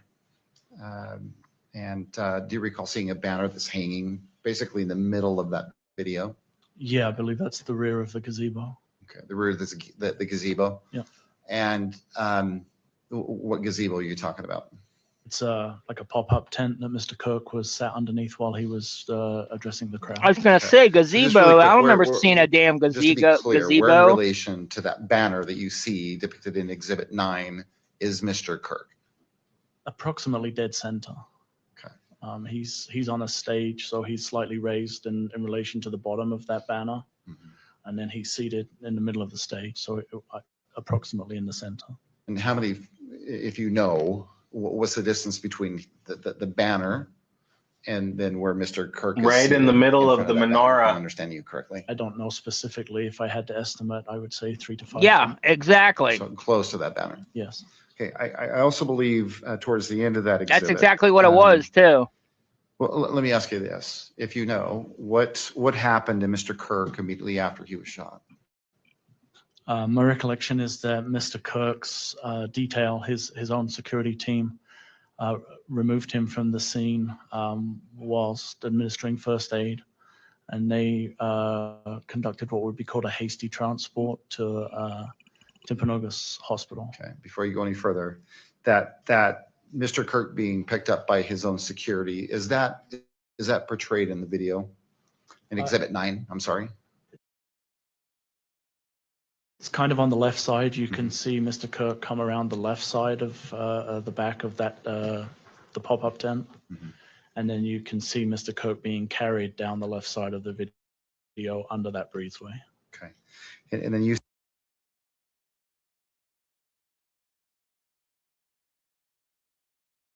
quick transport, is that the language you used? Hasty transport. Hasty transport, what does that mean? Just they were trying to get him to medical care as quickly as possible. So I believe he was thrown into one of the team's vehicles and then transported to the hospital, as opposed to waiting for an ambulance. And I think you already stated, but let's just be clear. Do you know which hospital he was transported to? I believe it's referred to as Timpanogos Regional. Okay. And do you know if he was treated there at the hospital? He was, yes. Okay. Do you know whether or not he was pronounced dead there at the Timpanogos Hospital? He was, yes. Okay. And how do you know that? The medical examiner had an investigator that responded to the scene, and I spoke with him, and he informed me that he was at the hospital when Mr. Kirk was pronounced deceased. Okay. And that the medical investigator that you spoke to, do you know the name of that person? Bullock, I believe, Officer Bullock, but if I can refresh my recollection. If it'll help, if you have it in your notes, it will help you refresh your memory. Go ahead and look at that. Again, don't read from it out loud. It is Officer Bullock, yes. Okay. And he is a peace officer? He functions as a Dang, he was able to officer, find that and he name works quick. also for the medical examiner as a death investigator. Okay. Do you know whether Mr. Kirk was he definitely autopsied by the Utah Medical Examiner's Office? Yes, and was coached beforehand. Medical examiner's office. Do you know when and by whom? Yes, it was late into the evening of September 10th, or it may even have gone through into the morning of September 11th. Okay. And do you know who I'm going to conducted refresh that my autopsy? recollection because of the pronunciation, if you don't mind. That's if it'll help you refresh your memory, that'd be great.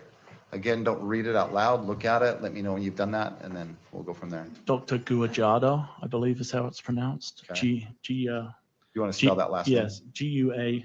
Is that the doctor with the Your Honor, military if this industrial is not complex? personal ties? knowledge, we object to the hearsay. If someone told him all of this, I don't believe this individual was present at the autopsy, so we object to any testimony about the autopsy or what he was told about it.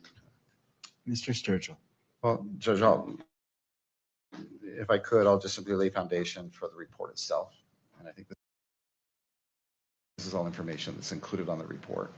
All right, so as it hasn't been moved into evidence just yet, I'm not making a ruling. If you wish to lay more foundation, that's certainly your choice. So you are aware that the medical examiner's office did conduct an autopsy? I am, yes. Okay. And did you receive a report from the medical examiner's office? I did, yes. Okay. Detailing the autopsy that was performed? Yes. Prior to receiving the report, myself and Agent Davis visited with the doctor. Okay. You visited personally with the doctor that conducted the autopsy? That's correct. Okay. And then subsequent to that, and did you discuss the autopsy with the doctor at that point in time when you were meeting with him personally? Yes, Agent Davis and I had a fairly in-depth conversation, yes. And where did that conversation take place? At the medical examiner's office. Okay. Do you recall the date and time that personal visit took place? I don't recall. Okay. Was it within? It was soon after, within a few days of the incident. Of the autopsy? Yes. Okay. And subsequent to that visit, did you receive a report from that doctor that you visited with? We did, yes. Okay. And that's the Dr. Guajardo that you're struggling to pronounce his name. Is that fair Yeah, I to say? apologize, but yes, that's who it is. And the report that was sent to you, do you recall when you received that report? I don't recall the specific date. Okay. Have you reviewed that report? Yes. Again, you stated earlier that this is not the first murder investigation that you've worked. Correct. Okay. I take it, this is not the first medical examiner's report. Yeah, that there you've was seen. no autopsy. They're full of shit when them saying there's an autopsy. There was no autopsy. Yes, The police audio confirmed that. Medical examiner uses. Okay. And this report that you received Yes. from who you believe was the doctor you spoke to Yes. that conducted the medical exam, was there anything peculiar about that particular report that stood out to you? No, it appeared to be a standard form as used by the medical examiner when they send us reports. Okay. On your monitor, Exhibit 11, I'm going to have displayed what's been marked State's Exhibit number 11, Judge, for identification. Right. And I believe there's 9 pages. So let me know when you see that on your screen. It's on the screen. All right. What I'd like you to do is just look at this as it scrolls down through the 9 pages and wait till we get to the very end. And if you need us to pause or stop or slow down, let us know. I want you to be able to look at all 9 pages.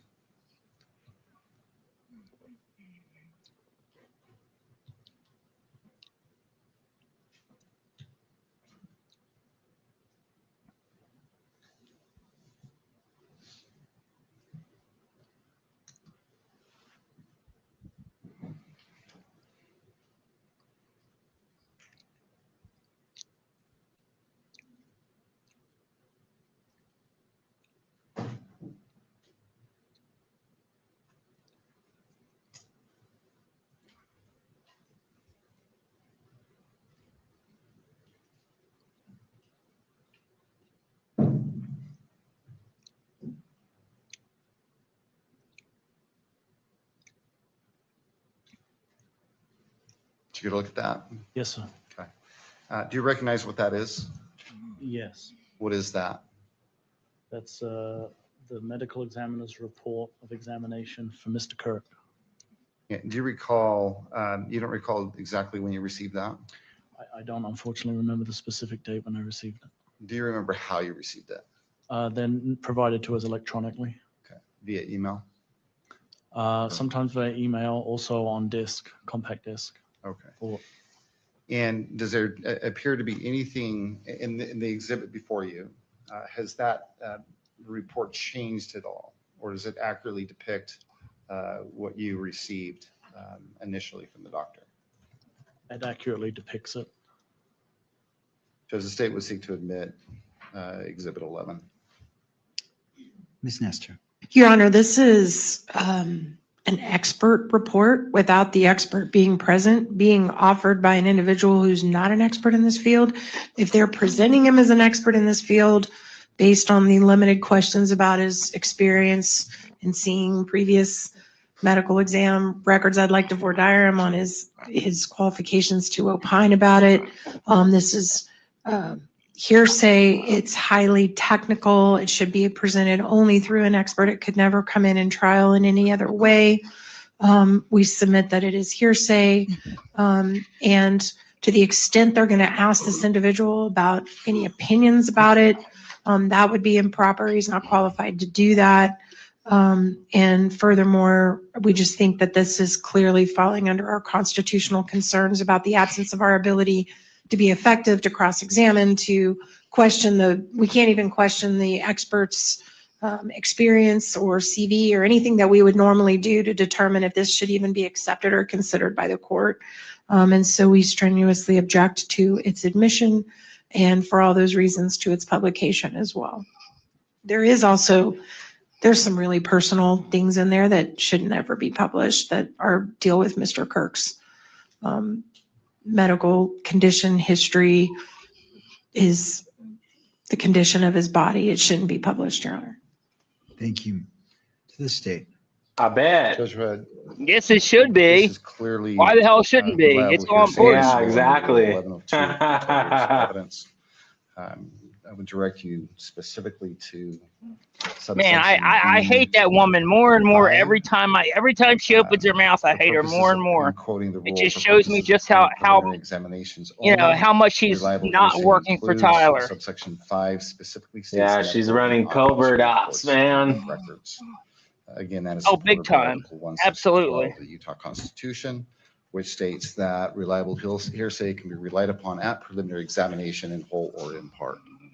And to the second part in regards to publication. As far as the publication, Judge, we agree with Ms. Nestor. This is a document that does contain. I gotta step sensitive away for a information minute, bro. Hold the fort and down. information that Mr. All right, Kirk's brother. family would appreciate it not being published. And so although we seek to admit it, we'd ask that it not be published here in the courtroom or that it be published in any fashion or way that the public can see it by virtue of the camera. Ms. Nestor. Your Honor, I just want to point out that even though 1102 has a provision about exams, I mean, the court still has the overarching mission under 1102 to make this reliability finding, right? And it's just completely in a vacuum being offered by someone who's a police officer. So again, we would just argue that you're just not, it's hampering you from making the analysis you need to make to admit it, and we object to it. All right, anything further from the parties? No, Your Honor. No, sir. All right, so again, relying upon the analysis on Utah Constitution, Article 1, Section 12, as it relates to reliable hearsay, and then turning to Utah Rules of Evidence, Rule 1102, B5, specifically notes medical and autopsy reports and records. The court is going to overrule the objection and admit State's Exhibit, I believe it's 11. 11, yes, sir. Citing to Utah Constitution, Article 1, Section 28, dignity portion, respect and dignity. It will not be published either in the courtroom or viewable on media by the camera for the reasons previously stated as it relates to the video. And so the court will receive it and it is admitted into evidence. And that concludes that portion. Mr. Sturgill, is this a good point to stop to take our 15-minute afternoon break? I think it'd be a great idea, Judge. I just got one last question. All right. With respect to the medical examiner's report. Agent Hull, in that report, does the doctor relate cause and manner of death? He does, yes. Okay. And in that report, what is the stated cause of death? It was stated as a murder. And manner of death? It was a gunshot wound to the neck. I object. It's not stated as a murder. I believe it's stated as a homicide, which is an important distinction. Judge, I'll go back and correct that. All right, so I'm going to sustain, well, first of all, let me look at the report. I need to see that section. I need to be able to draw my own conclusion.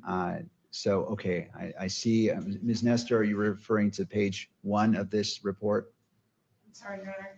Could you repeat that? I apologize. As it relates to your objection for the misstatements, are you looking at page 1 of the report? Yes. All right. So And, Your Honor, I also need to make an objection on the best evidence rule too. Thank you. So I'm going to sustain the objection as it relates to the manner of death. It does not say murder, but in regards to the best evidence rule, again, under 1102 and the Utah Constitution that it permits reliable hearsay, it is, State's Exhibit 11 is admitted. Mr. Sturgill. Agent Hull, I'm going to ask you to look at the first page of Exhibit 11. No? Yes. You see that? Yes. Okay. So let me ask you again, and you can look at it. Yeah. And would you mind relating what the doctor reports as the manner of death? Yes, I misspoke. It does say homicide. And then the immediate cause of death? Gunshot wound of the neck. Nothing further, Judge. Well, at this moment, I think it'd be a great idea that we take a 15-minute break. Right. We'll go ahead and go on break. We'll come back at 3:25 and resume with this witness at that time. Court is in a brief recess.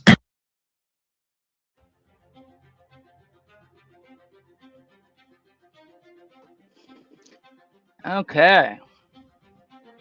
Okay, Well- so what was it? What was the angle of the Losi building? It was a 90-degree angle, right? From where they were alleging Tyler Robinson took the shot from, right? It was a 90-degree angle, right? From the roof to where Charlie was sitting. Somebody in the chat write that, please. I forgot if it was a 90-degree angle. Yeah, I don't remember the angle either. Anyways, they were saying that that it hit him in a C2 and then traveled to a C5, right? Yeah, they're saying it went in and then it like made a 180-degree turn and went all the way down his spine and rested in what I guess C5 or whatever you said. Right. And it's just, it makes no sense. The bullet will not do that. So, and also, by the way, the other thing that I was pointing out earlier is if it was on, if they're saying that that it was the microphone itself that had the explosive in it, that wouldn't do it either, because that's going in this direction. It's going up and out. It's not going. It would have to, once again, that too would have to take a 90-degree turn and then go down the neck. Whereas I'm saying it's the microphone receiver or transceiver, which is on his belt, on the same side, on his left side, in line with his neck. And we know this because there's bruise marks right there where that thing was when they were carrying him away. On his stomach? And exactly. Yeah. And that lines up. If that thing would have shot out, the shape charge would have shot out of there and hit this neck, that easily could have been deflected downward and hit the spine. That's possible.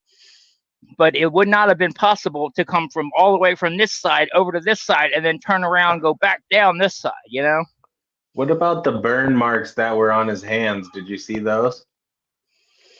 Yeah, I saw that. I don't know. I don't think I'm not sure if they're burn marks. There's something. Yeah. It's definitely some kind of mark, but I'm not really sure what it is or what caused that. What's your take on the electric shock coming from that microphone? I don't believe it. No. I don't believe it. I don't know what caused those injuries. It may have been something pre-existing, honestly. I don't know. I just don't.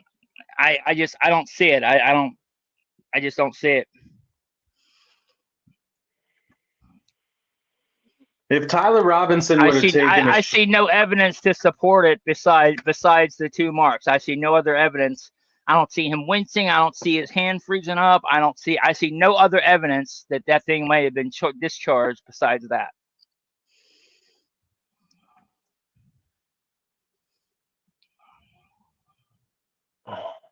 Man, what a kangaroo court, bro.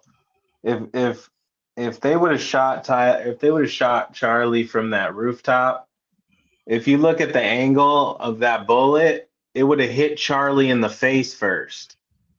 Like the way Charlie was sitting up here, if the bullet would have came down this way, it wouldn't have came up from this way. It would have hit him in the face first. I mean, exactly. The injury was clearly coming from an upward angle, not a downward angle. Where he got hit in the neck, it didn't come from an upward angle. It came from a downward angle. Yeah. There's so many psyops attached to this day, bro. And then another thing, I don't know if you've seen this that I just put out yesterday, but let me show you this too. But I have even more reason to suspect Lance Twiggs' involvement, because, one second, let me find it.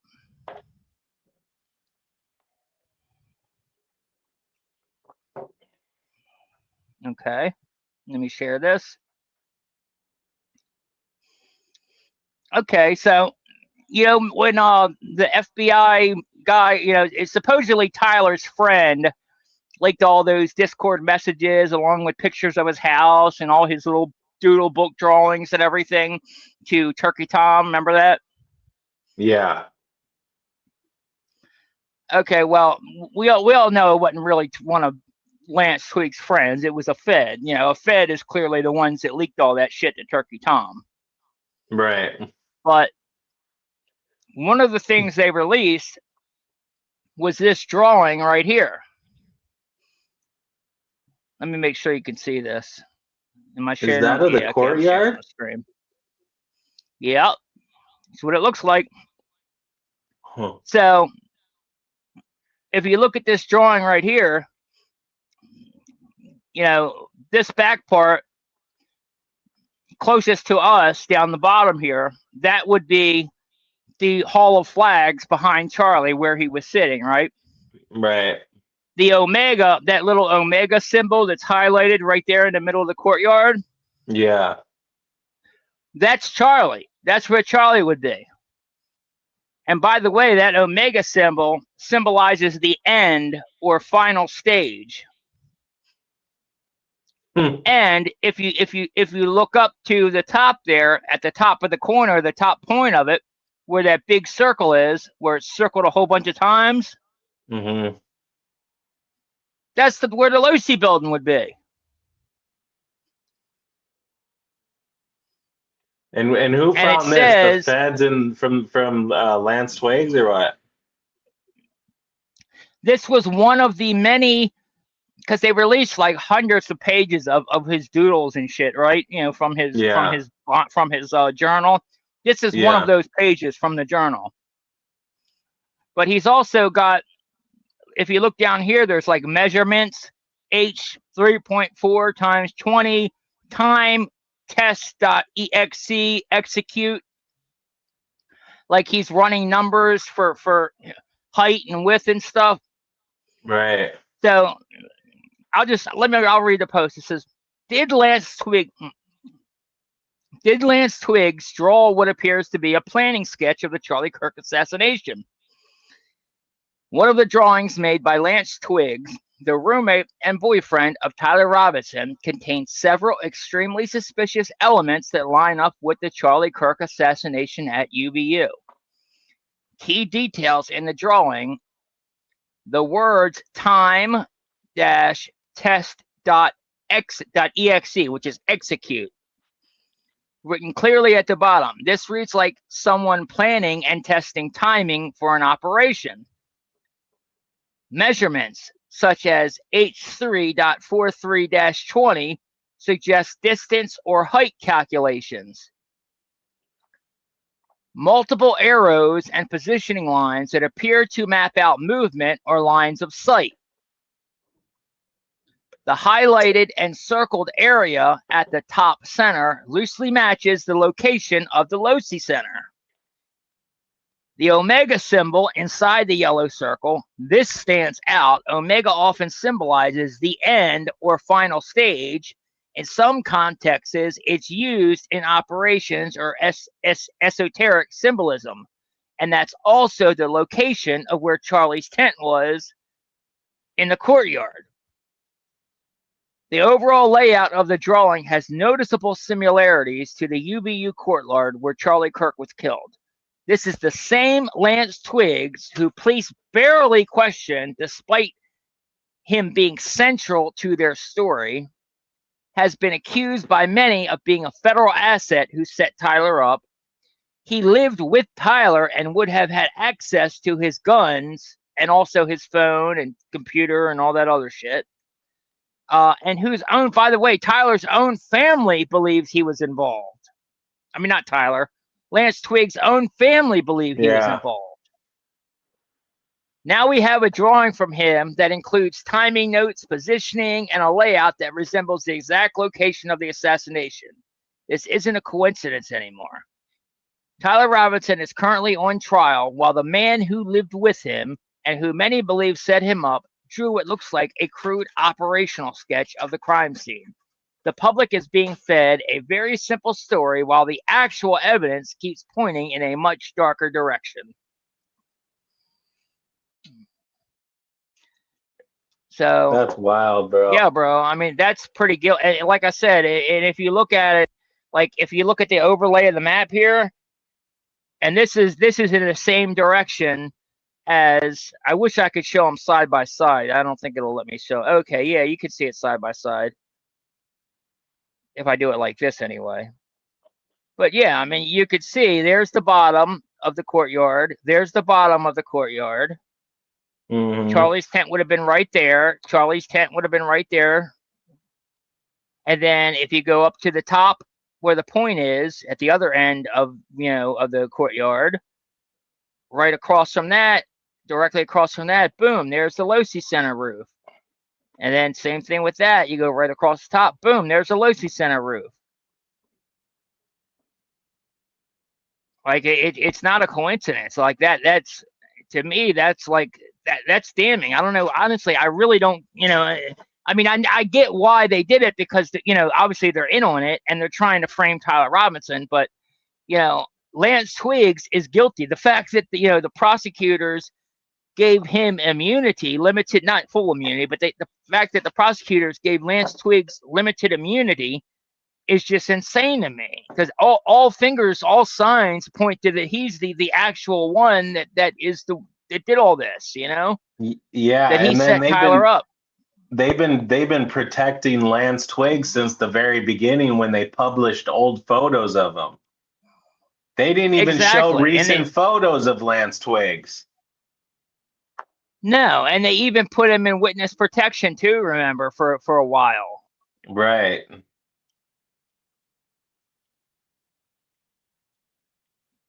I mean, it's insane to me.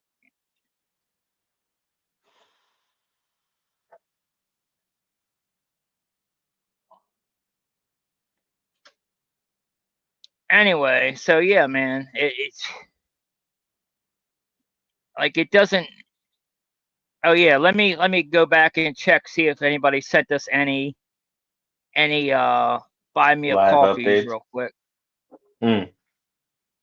Well, yeah, no live updates because Billy, like I said, Billy was not able to get in the courtroom today, unfortunately. Right. But she's going to go tomorrow. She said she got there 2 hours early today and still was not able to get in. But she's going to try to go there at 5 a.m. tomorrow and see if she can get in there that way. All right. So, okay, we got a couple more here. Okay, so we have one from Medusa USI. Thanks for the preliminary hearing coverage. Thank you very much. Appreciate your support. And absolutely. And again, we're going to be here all week. We're going to cover the entire thing from start to finish. So make sure you come back every single day. We'll be starting at 11 a.m. Actually, well, the trial starts at 11 a.m. every day. I think tomorrow I'm actually going to start the stream a little earlier because I want to make sure that we have enough people in the room that it shows up on the sidebar for top live streams. Because today, everybody else, I guess, started before us. So even though we have a whole bunch of people in here, which is great, we have a tremendous amount of people in here, but we weren't able to show up in the sidebar, which once you're in the sidebar of of all the live streams, the top live streams, then that helps push you even further because people look and say, oh yeah, there he is. And I click, they see that you're live. Otherwise they don't see you're live unless they just happen to come across you. Right. So I definitely want to try to start the stream early, even if it's just like replaying, today's stream. Like if I start out earlier, just replaying some of today's stream or something in preparation for it. Right. I want to do that because I think that part is very important. Oh, for sure. But yeah. But we'll be here all week, so definitely come back and watch every single day. And then Marissa says, I've been trying to get this info to Candace, but I'm sure her inbox is crazy. You can tell an image of the image of the burnt cardboard looking thing in the back seat. It's a Rode mic. If you look to the left of the object, 3/4 of the way down is the audio jack, clear as day. Go to that picture. It's the back. Yeah, it's the back casing. You can still see the clip and black plastic if you look closely. The burnt part is the LiPo battery unfolded. I agree with that's the battery part, that the runaway battery, and that's what we're seeing burnt. I don't know if I have that picture off the top of my head. I'd have to see if I can find it real quick. Um,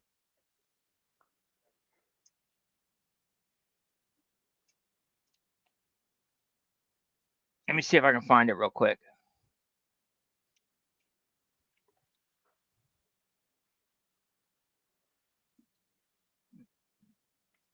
June 26th, right? Yep. Yeah, okay, I found it.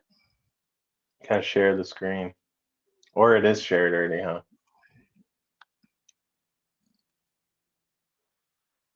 There we go.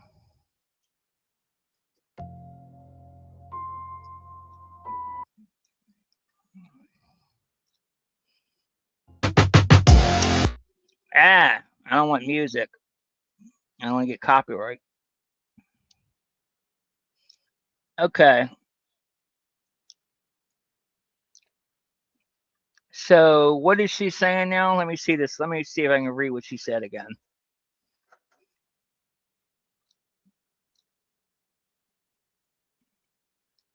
If you look to the left of the object, 3/4 of the way down is the audio jack, clear as day. It's the back casing, and you can still see the clip and black plastic if you look close.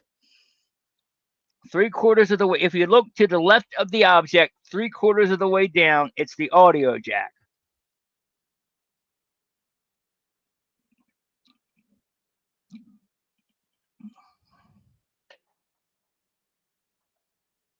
Yeah.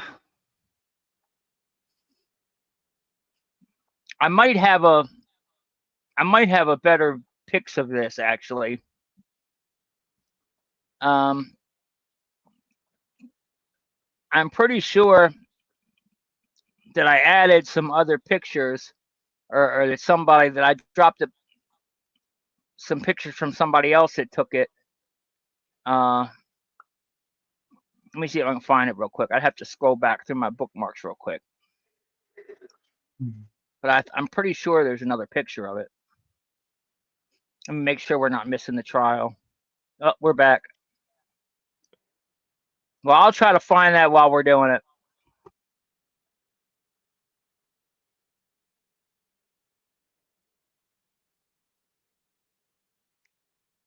The grieving widow. The shooting had occurred, or trying to trace the steps of the individual prior to the shooting. Okay. And we were able to do that through a combined effort of individuals.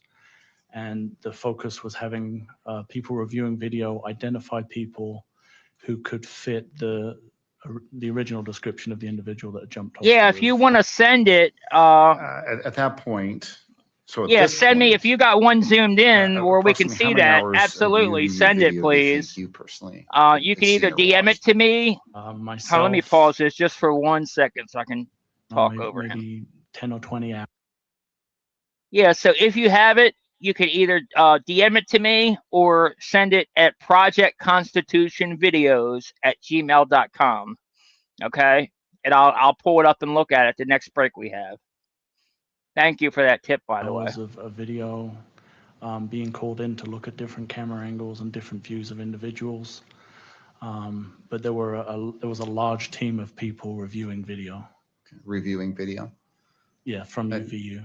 Were some of them SBI agents? Yes, correct. And combined, how much video do you think you watched that first day on the team? Okay, sounds good. It would be in the tens or hundreds of hours of video was reviewed. Did anything else come along that helped you identify who that shooter might be? Yeah, eventually on the evening of the 11th, we received word from Washington County that Absolutely, I agree. In that area had reached out to law enforcement and was wanting to turn themselves in for the incident at UVU. Okay.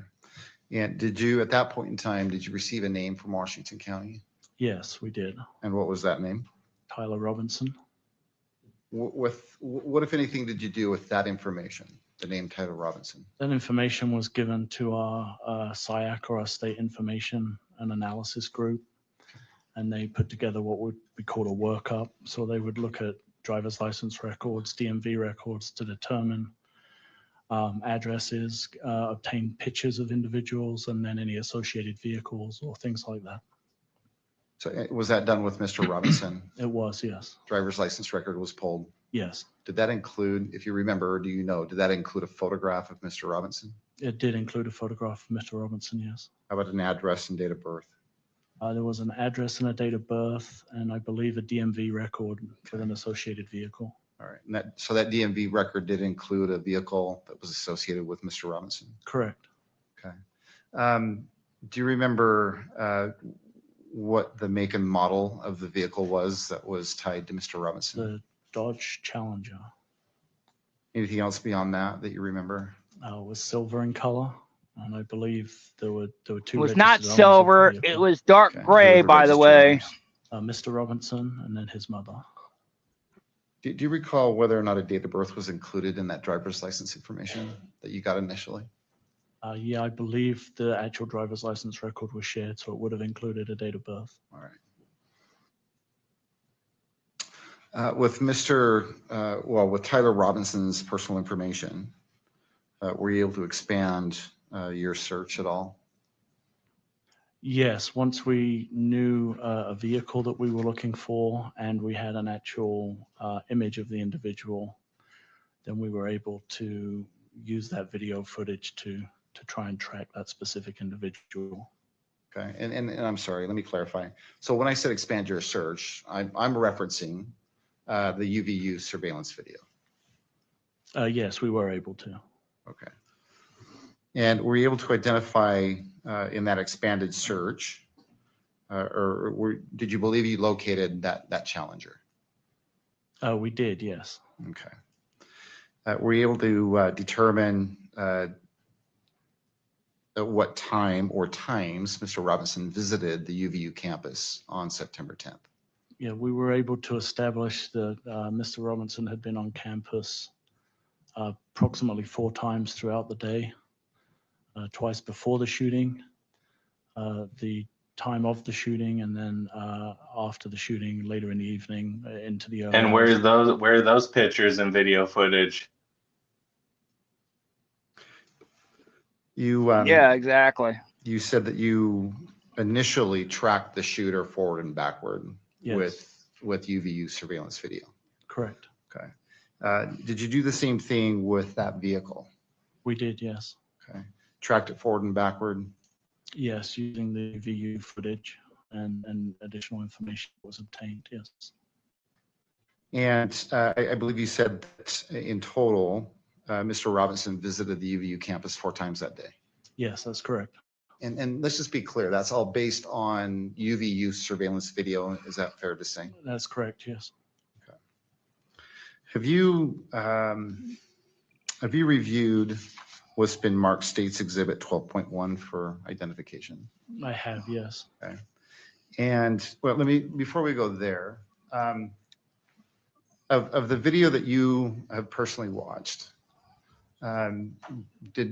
does the video include the 10th and the 11th or just the 10th? The video I've seen includes the 10th and then a very small portion, I think about 0:30 of the 11th. Okay. And I think you said initially you watched about 20 hours of video. Yes. Since that time, have you watched additional video? Yes. UVU surveillance video? Yes. Okay. And who provided the UVU surveillance video to you?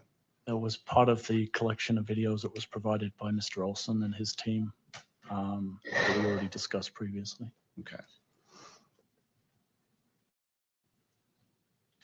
Of all the hours of video that you've watched, do you have an idea of how many hours include Mr. Robinson or his vehicle?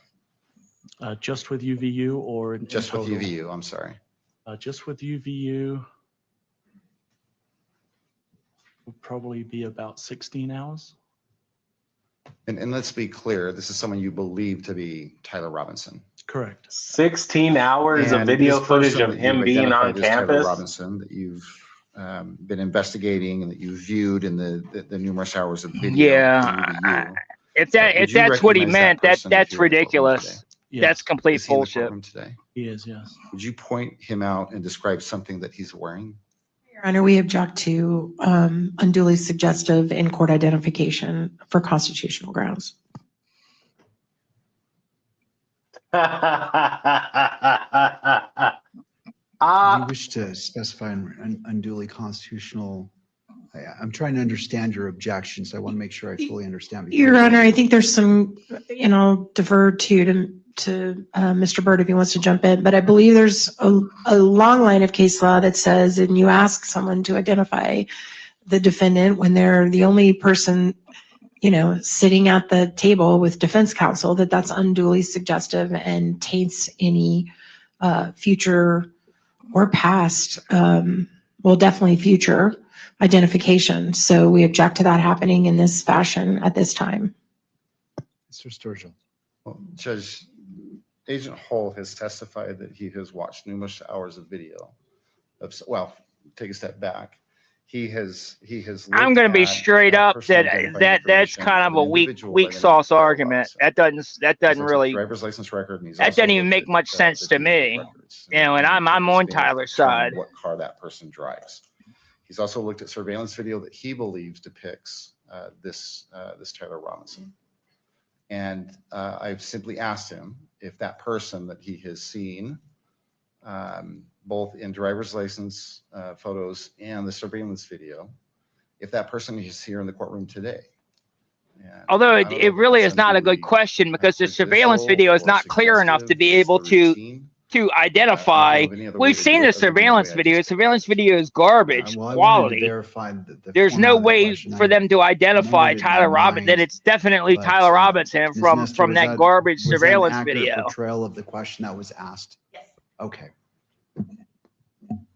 Mr. Sturgill, anything further before I issue my ruling? Well, no, other than Judge, I believe it's worth noting that Mr. Robinson is in plain clothes. Well, he's Counsel, please approach the bench.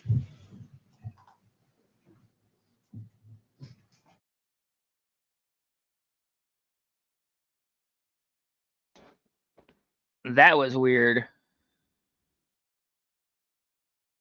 Yeah, I mean, do you get what I'm saying though, right, bro? Like, you've seen the surveillance footage. The surveillance footage is so shitty that you would not be able to identify that's definitely Tyler Robinson from that surveillance footage.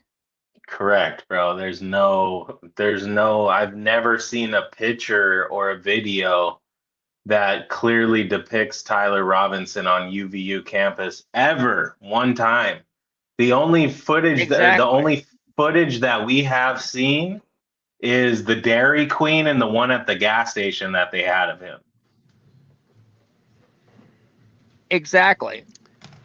You can clearly see it's him, but there ain't no UVU campus photos of him. What's been presented in court? No, I'm not finding that. This is just a gotcha. As previously posed, as suggestive. I find for the purposes of this hearing only that in-court identification by Agent Hull of Mr. Robinson has been made. Again, this only relates to it's ridiculous. Hearing, and you may proceed. Thank you, Judge. Agent Hull, have you reviewed what's been marked State's Exhibit 12.1 for identification? I have, yes. He just ruled against the defense. And where did you review that video? It was provided to me. I reviewed it on my computer in my office. Okay. And is that the first time that you've seen this particular video footage? This particular version of the footage, yes. Okay. So this particular version the first time, but have you seen the video that comprises, I guess, Exhibit 12.1? Yeah, I have seen the original videos, if that's your question, yes. So what is State's Exhibit 12.1? Yeah, exactly. I mean, what the F kind of question is that? Compilation of the video that we obtained from Utah Valley University during the course of the investigation that depicts the movements of the individual I believe to be Mr. Robinson moving around the campus on September 10th, 2025 into the morning of September 11th, 2025. Did you prepare this video compilation? I did not. Okay. Do you know who did? Yes, Utah County Attorney's Office. I believe Ms. Durfler is the one that produced the video. Do you know Ms. Durfler's first name? Kimberly? Okay. What, if anything, did you do to authenticate the video in this compilation? I reviewed the video to make sure that it was a reflection of what I understood the original videos to show. Okay. What, if anything else, did you do?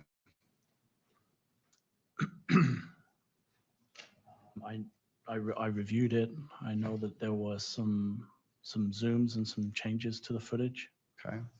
Did you meet with Mr. Olson with regards to this particular video? Yes, this video was also part of that original meeting with Mr. Olson for the prior exhibit. Yes. Okay. So at the same time, you sat down with Mr. Olson and discussed the prior exhibit. And let's just be clear which exhibit that is.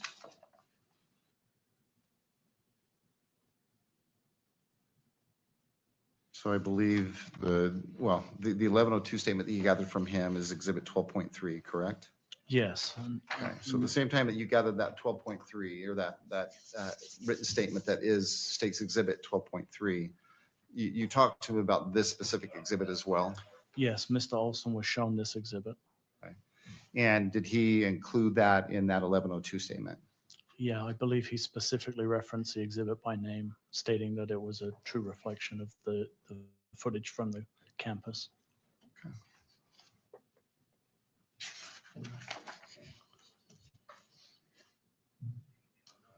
And let's just go back to what you were stating earlier. To you, it appears to be a compilation of videos that you've already seen. Correct. That you received as a mass dump, I guess, for lack of a better term, if you view video. Is that fair to say? Yes. Okay. And the exhibit 12.1, does it appear to be the same as the raw video that you've seen previously? It does, yes. Okay. Are there some minor, are there any added additions or anything different about this particular exhibit? There are some portions of the video where a zoom is initiated, which wasn't a function of the cameras. I believe some specific individuals have been blurred from the footage. And I believe there are some red circles to show poignant information or individuals within the footage itself. Okay. So other than the red circles, the blur, and the zoom, does it appear to accurately depict what you've seen in the raw video footage? I believe so, yes.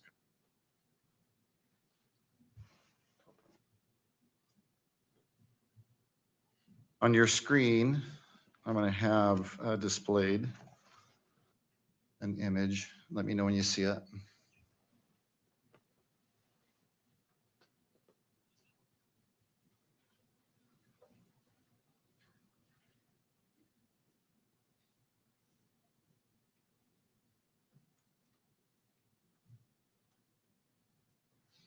The image is there now.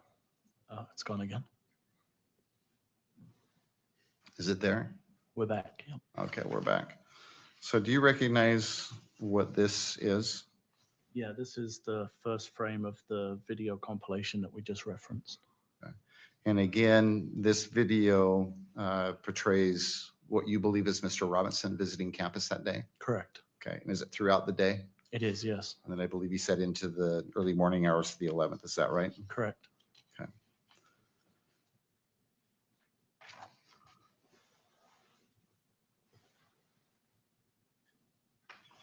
Just the state would seek or would move to admit what's been marked State's Exhibit 12.1.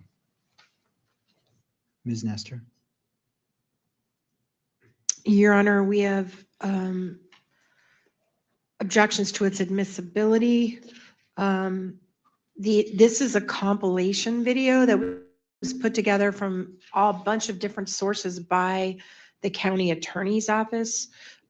This individual did not create this compilation, can't testify to the accuracy of the actual materials that it was taken from. And furthermore, Mr. Olson himself is just referred to by Agent Hall.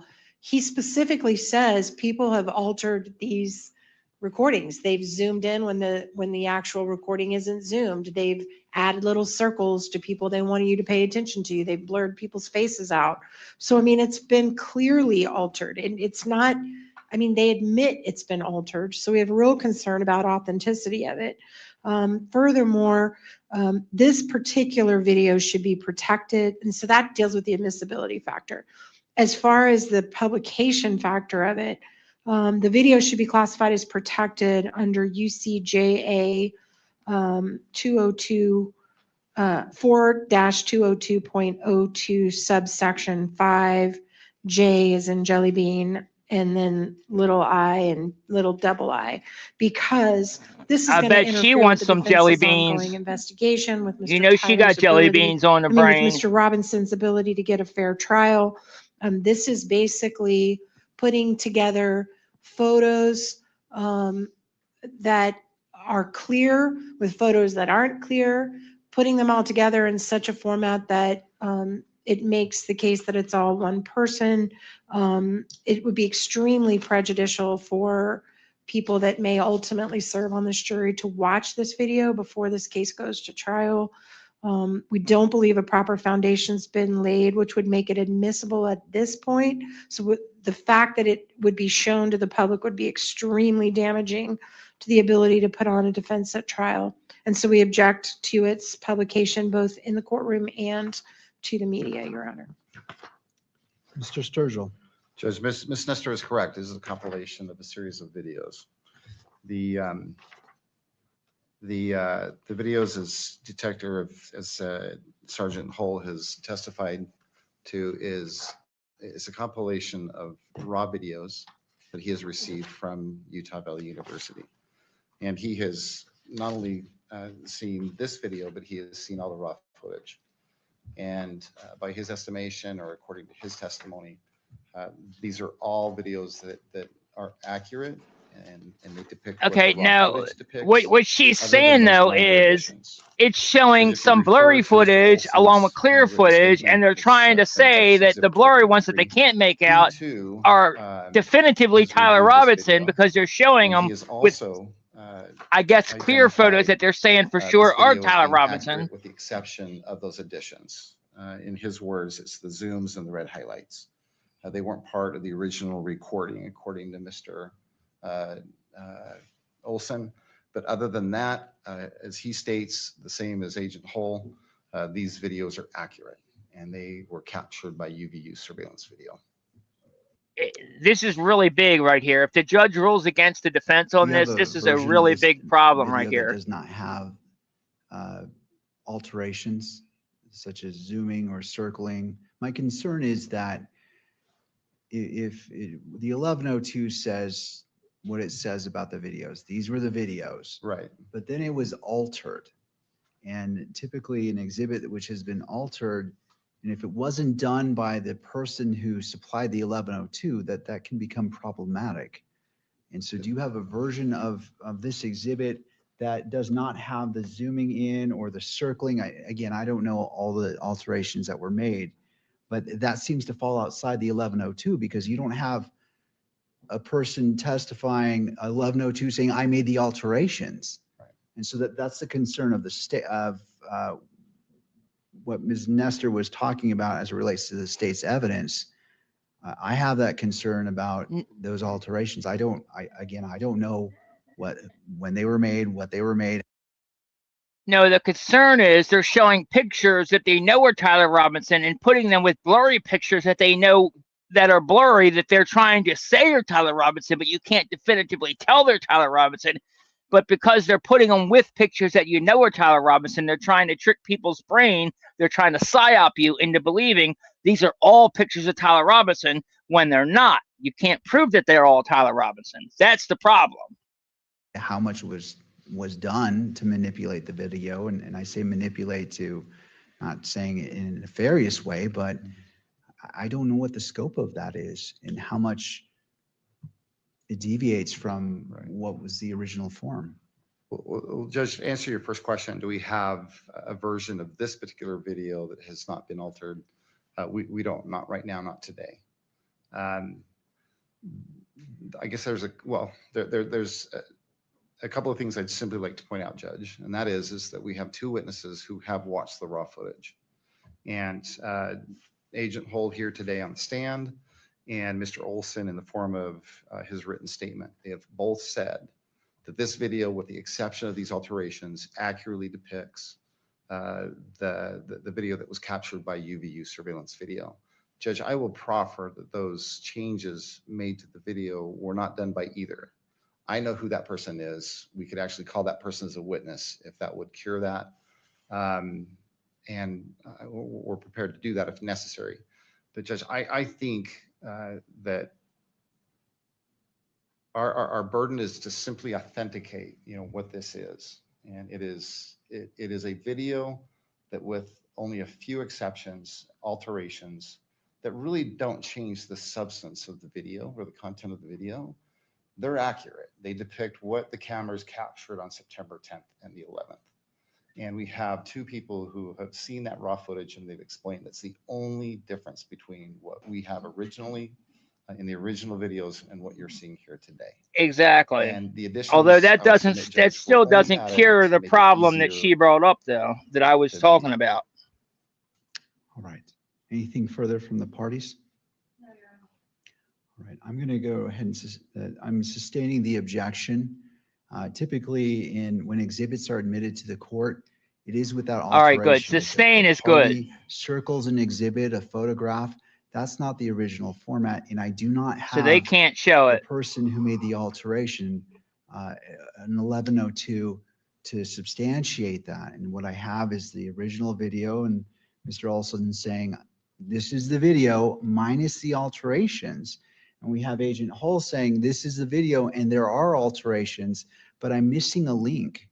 And it may be minor, but in this type of case, I want to be thorough. And I want to make sure that what is minor is still important. And for those reasons, I'm going to sustain the objection and leave it to the parties on how you wish to handle the video in the future. I don't want to provide guidance either way. Right. But as it stands today, this exhibit, States Exhibits 12.1 is not admitted. Okay. Judge, could I have just one moment? You may.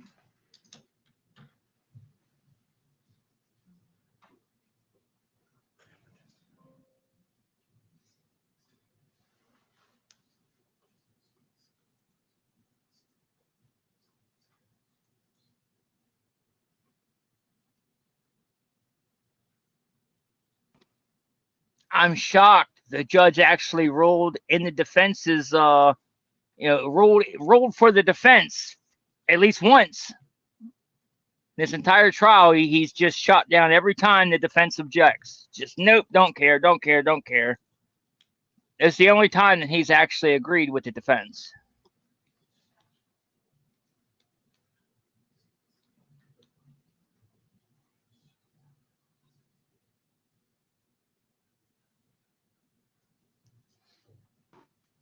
Honestly, it is evidence tampering, especially because how they're trying to portray it. They're trying to portray it as blurry images with clear images, and they're trying to say that they're all the same person. When the blurry images, there's no way to tell if they're the same person or not. That's the problem, you know?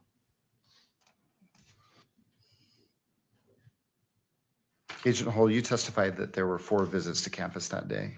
Correct, yes. And the first They should, I agree. visits, based on what you have observed. Because Farnsworth, we know Farnsworth a liar, so those videos he's a proven liar. So you can't believe anything he says. If he says they're not doctored, that doesn't matter. We have to see the actual SD cards. Well, and the metadata. The 4th visit too was captured by UV surveillance video. Is that correct? Correct. Okay. Was there any other video that was collected either on the 10th or the 11th that you believe might be important or relevant to today's hearing? There was a large amount of video. Well, let me, I'm going to be a little bit more specific. Was there, other than UVU surveillance video, was there any other video that you collected and subsequently gathered an 1102 statement for? Yes, we collected Ring doorbell footage from the surrounding neighborhoods. Okay. Let me ask you this. Did that include video from a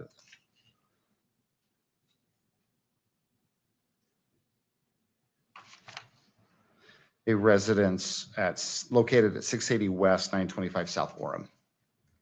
Yes, that's in the horseshoe area. Yep. Okay. That's in Orem? Correct. And close to campus? It is, yes. Okay. And what can you tell us about that video? It was a Ring doorbell video that was provided. that All Phil showed, Lyman's family, a by the vehicle way, too. consistent with the one we had identified as belonging to Mr. Robinson, parking in front of the residence across the street. And what can you tell us about the timing and the timing of that parked vehicle? If I recall, that vehicle parked approximately 0:38 hours on the morning of the 11th. Okay. So 0:38 hours, what time is that to regular people? Just after midnight. At 12:38 a.m.? In the morning, yes. Okay. So how did this video come to your attention that you're talking about, this doorbell or whatever? This footage was obtained as part of the canvass of the area that was conducted as part of the investigation. I never seen any video footage at 12:30 in the morning. Yes. Where that video was collected from? Correct. Yeah, no, Do you know me who it was either. collected That's from and crazy. by whom? Was Mr. and Mrs. Noble. I believe Agent Davis collected the video directly from them. Okay. And do you know what date it was collected? If I can refresh from my notes. If referring to your notes will refresh your memory, go ahead and look at that. Don't read it out loud.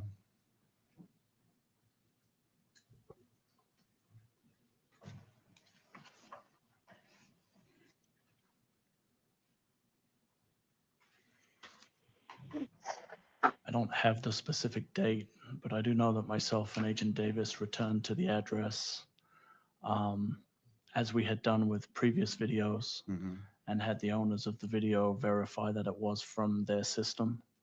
And we did have them complete an 1102 statement, which would be dated. Okay.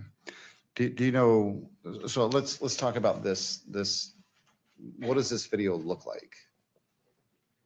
It's a nighttime view looking from the front porch of the residence across the street. Okay. And what about that video? I haven't seen Why was any this particular nighttime video footage from significant to you? Why do you think it was Ring related to this cameras or case? whatever. We know from the UVU footage that the person we believe to be Mr. Robinson had an interaction with law enforcement.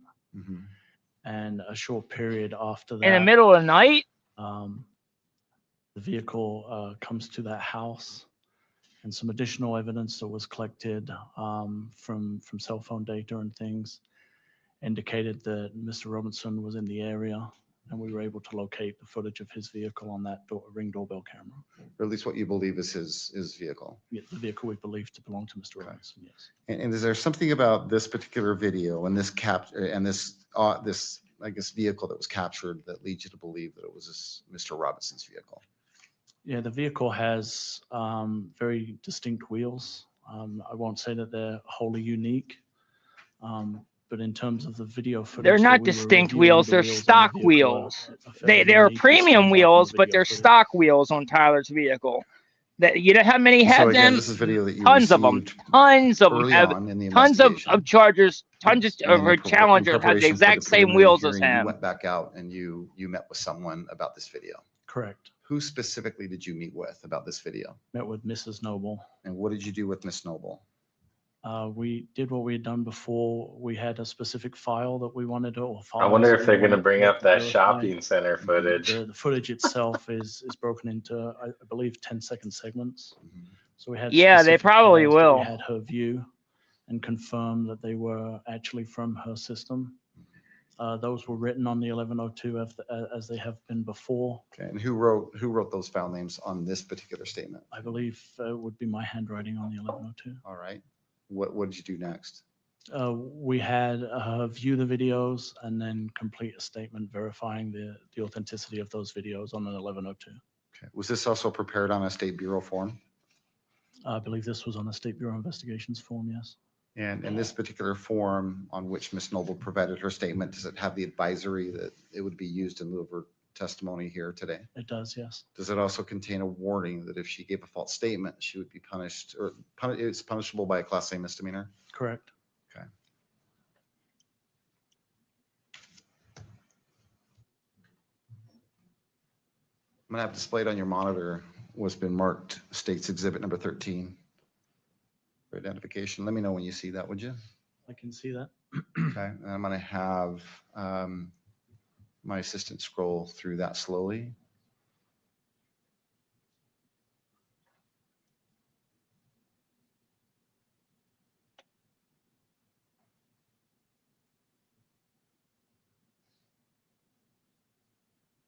Okay.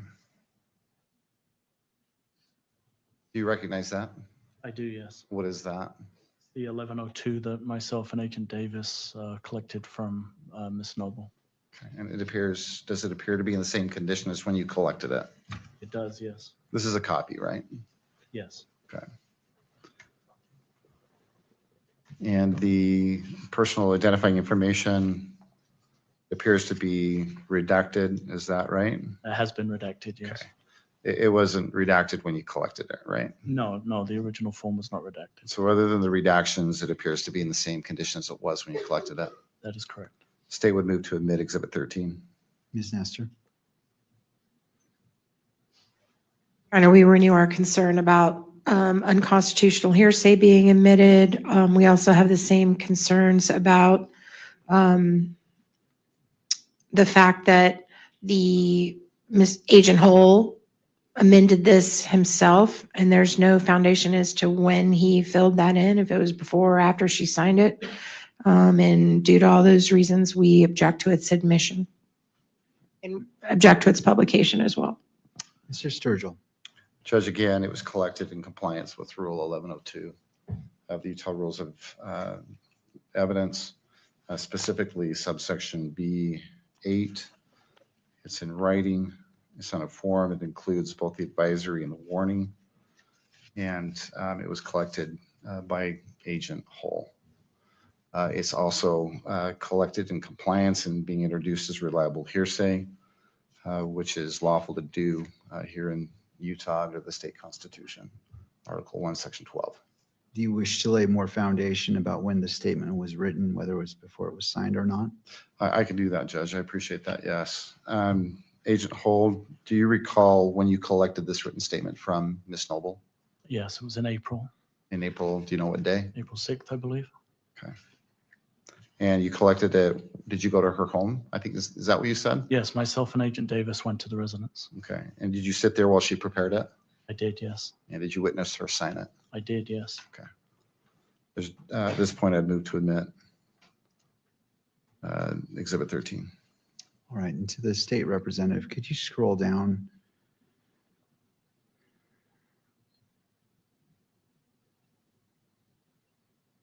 Okay. All right, pursuant to the Utah Rule of Evidence 1102 and Article 1, Section 28, I'm sorry, Article 1, Section 12, which allows for reliable hearsay, I'm going to move it into, it's going to be admitted into evidence over the objection of defense. I note in particular that it states that I confirm that the above files were taken from our Nest doorbell videos and are accurate. And right before that statement is the notations that were allegedly made by Agent Hull. And so for those reasons, the court finds proper foundation has been laid and that this exhibit in its entirety is admitted into evidence. As it relates to publication, I will authorize publication in the courtroom and by the media if they so wish to capture it in that form. Again, following the same format, have it on that first portion of the screen for about 10 seconds and then scroll down to the written portion for about 15 seconds and then scroll to the very bottom to ensure that the full exhibit has been displayed.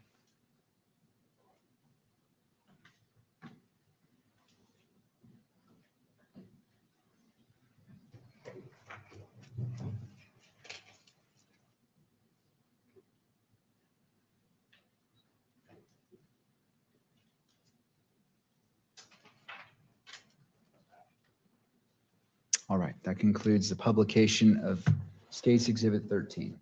Okay. Thank you, Judge. The video that you took with you that day when you visited with Noble or Miss Noble, had you previously, well, you've stated that the videos that you showed, the Nobles, were actually more than one video. Correct. Okay, and I believe you said they were like 10-second clips. If I recall correctly. Short yes. clips. Okay. And you showed Miss Noble all of those videos that are identified in that statement. The one shown on the statement was shown to Ms. Noble, yes.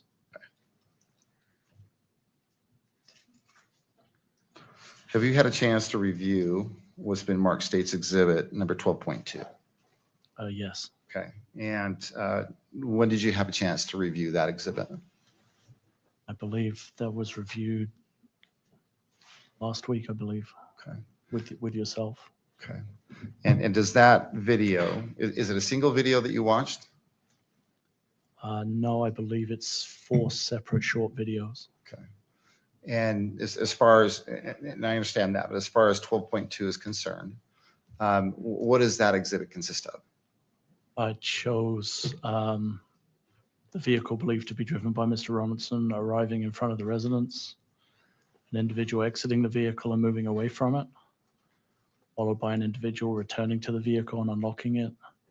And then it shows the vehicle a short time later starting and leaving the area. And those are the videos that you showed Miss Noble? Yes. Okay.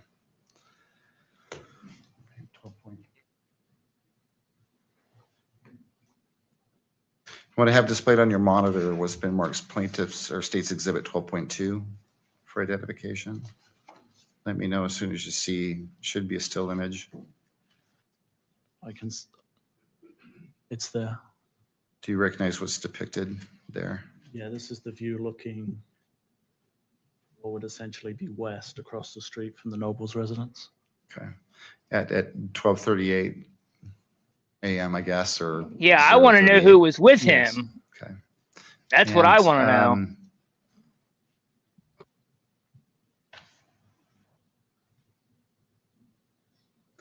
What is depicted in this? I think you've already described that. So, Judge, I would move to admit Exhibit 12.2. Ms. Nestor. They tried to allege that it was a female, right? Your Honor, we would renew our Yeah, objection exactly. to There's allowing supposedly in a female, the evidence without the sponsoring witness. accomplice, I do have some that was concerns seen because with I'm him. not totally sure if this is a compilation or if this is just one of the 1, 2, 3, 4, 5, at least 6 videos they took from the Nobles. So if we could have that clarification, I think that concerns me about authenticity, that I don't understand if this is just a portion or if this is the whole thing, or is this just all of them or none of them. And for those reasons, we object to the admission and to publication. Thank you. Mr. Sturgill. That's a good point. And I'll ask additional questions before I re-seek to admit it. Agent Hull, this particular video, you've described taking several videos to Ms. Noble and having her review them. Yes. Okay. This particular exhibit, 12.2, have you watched it in its entirety? Yes. Does it consist of either some or all of those videos that you showed Ms. Noble? It does, yes. Okay. And is it a single video? Is it a compilation, that is to say, or is it 4 different videos? It would Or a number of different videos? be a number of short videos sequenced. Okay. A number of short videos in sequence? I believe that's how this one plays, yes. Okay. Just again, I seek to admit it. Anything further from the parties? All right. Given my previous rulings on exhibits, I applied the same analysis and find that State's Exhibit 12. There's a couple of them. You got Sam Parker and also Elijah Schaefer. Both of those are being sued by Cash Patel's honeypot girlfriend, Alexis Wilkins. Okay, I'm so still before waiting we for her to sue play me. this I've video, called her a honeypot to her face about 100 again, times what is now. it that leads you to believe that She this still is hadn't Mr. sued me. Robinson's vehicle? The shape of the vehicle can be clearly seen as it pulls up, and the distinctive wheels on the vehicle also. And well, let's go ahead and play it. It's not distinctive wheels. It's stock premium wheels, okay? Night sounds. It's They're premium wheels, but they're stock wheels. I just wanted to see if there was. When you have a Challenger, you know how many people All right, you may play the video. order the premium wheels for the Challenger because they look better? A lot.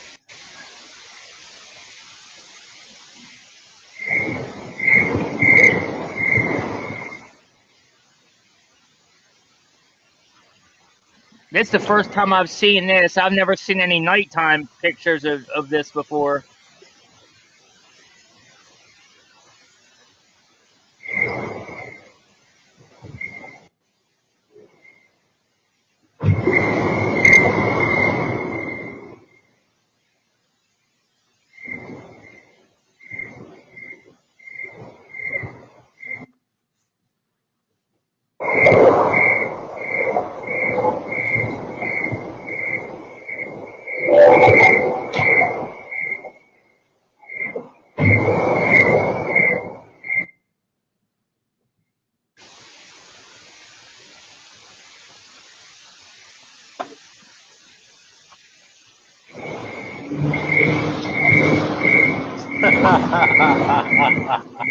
What the hell is that?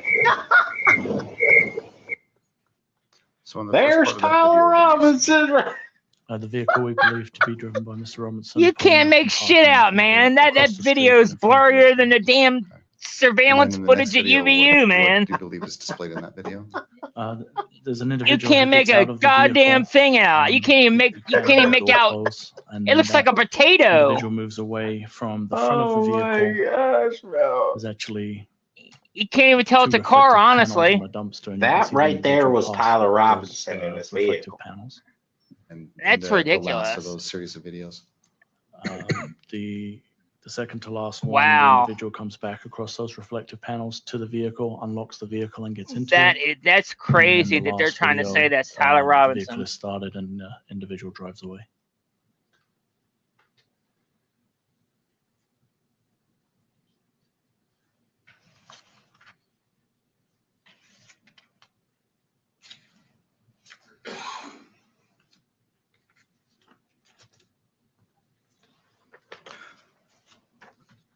Just one moment, Judge. Yes.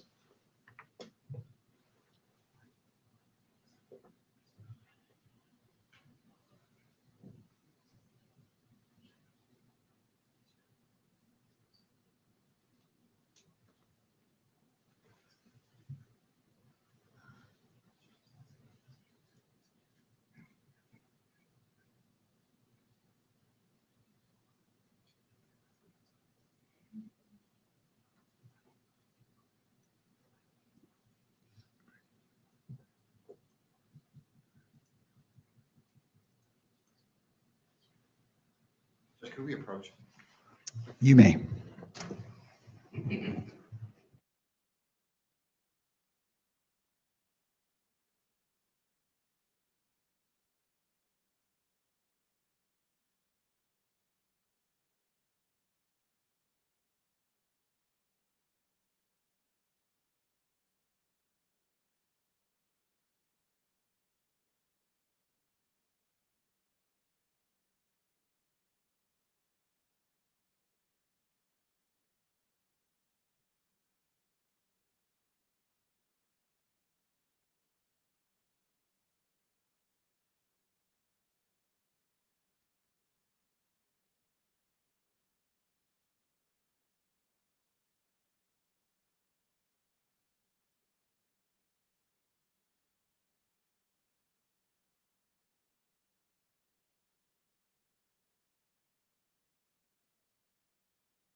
Yeah, I got it, by the way. I got your email.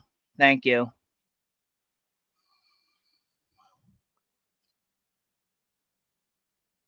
I'm trying to get this video, this video out here. Trying to multitask, guys, so bear with me here. They're having a little bar meeting right now. Little powwow. Yeah, I'm trying to get that edited out, that little ring camera footage that they showed.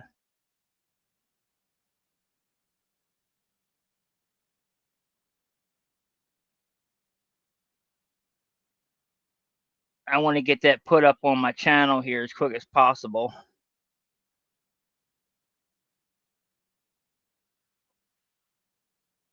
That way people can have it.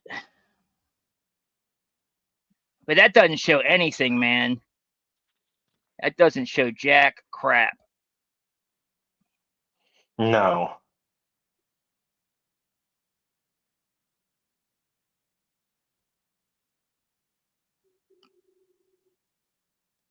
Ooh.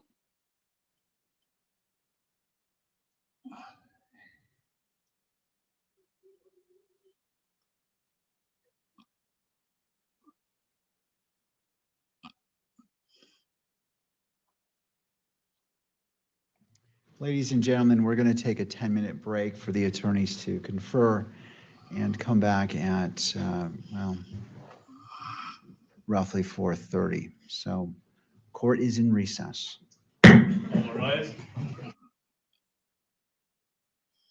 All right, so now we're in recess again.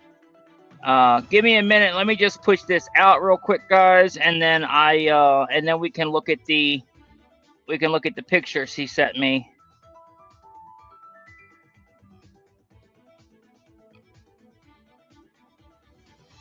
State of Utah Kangaroo Court.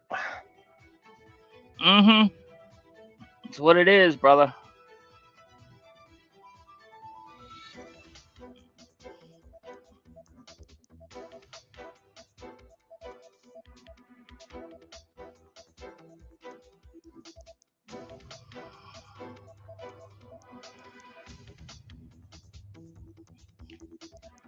Oh, man.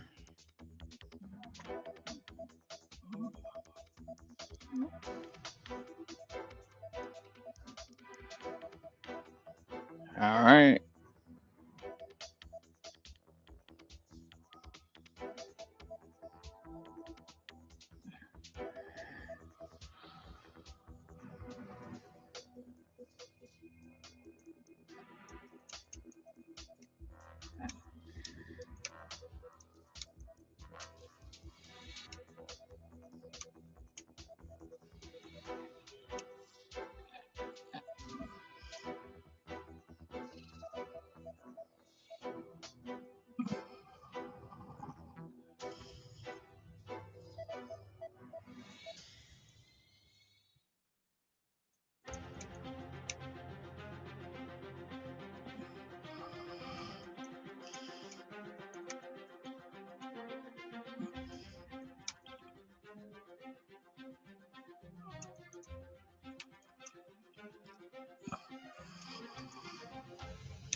True crime.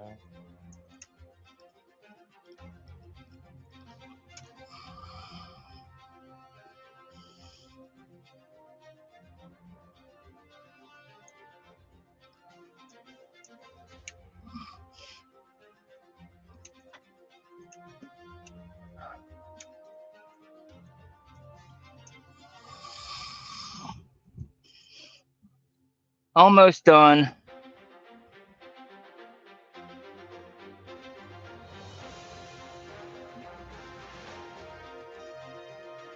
made the music like a soap opera.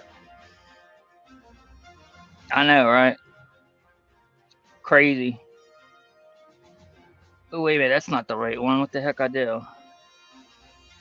Okay, there it is. That's the right footage. And now, okay, new ring camera footage.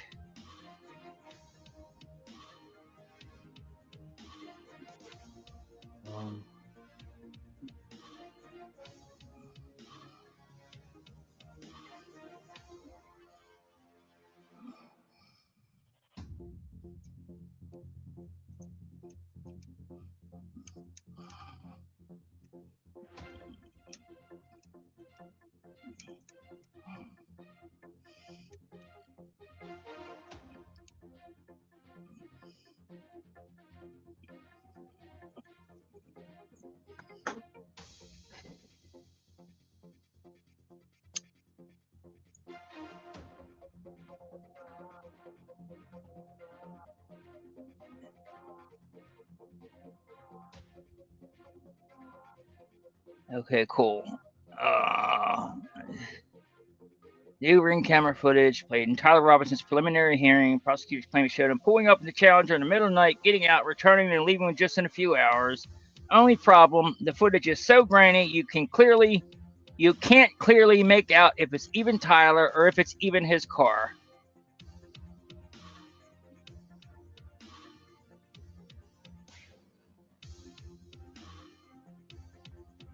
If this is the quality of evidence they're using to tie him to the scene, the case just got a lot weaker.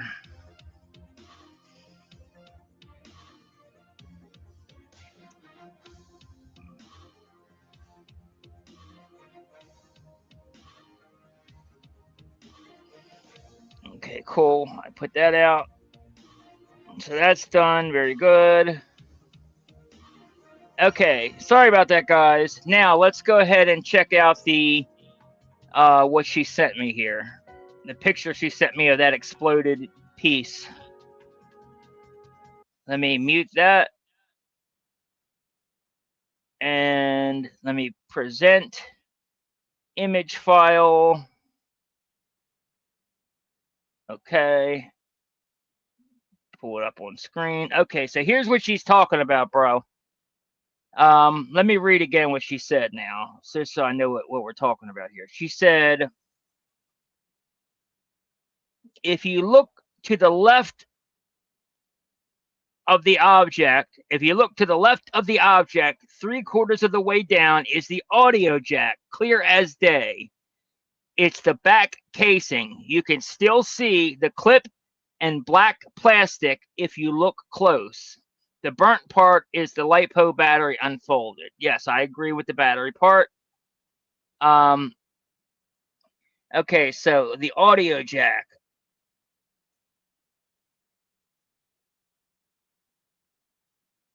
Actually, I do see, looks like a hole there, don't you? That looks like it could be an audio jack, doesn't it?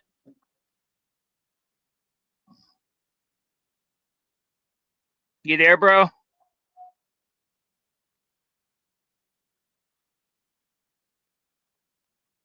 I guess not. Yeah, I mean, what do you guys think? That, you know, you can see where she says audio port with the arrow down. You can kind of see like the hole there, which would be, you know, for it actually does look like a possible audio port. That's very possible. I mean, it's a little, you know, because it's had to blow it up so much to be able to see it, so it's a little blurry. So it's kind of, you know, it's not perfect. I would love to have a clearer copy, but yeah, I mean, it clearly, I agree. She may have found something. It could very well be the audio port there. And as far as the burnt sections or whatever, yeah, I absolutely believe that is the battery pack, you know, the runaway battery pack after the explosion.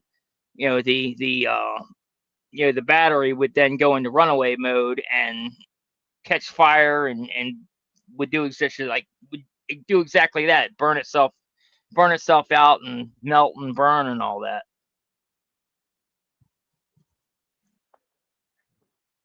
Yeah. for sure. What do you guys think in the comments? Let me see what you guys say. I sent you the original image.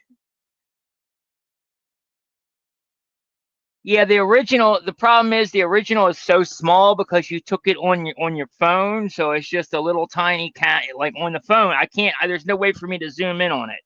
So the one you took on your phone, it would be very, very tiny. I'll show you, but you can't actually see it.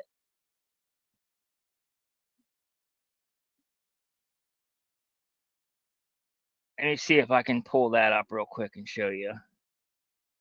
Yeah, this one is so small, there really isn't any way to see it.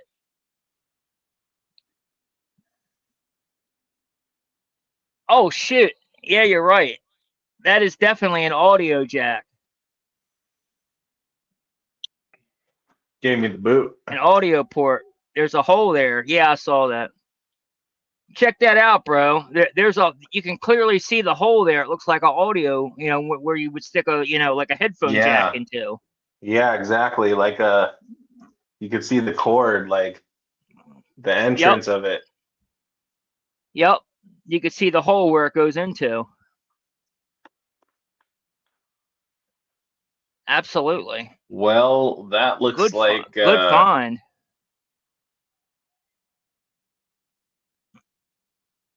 Dang.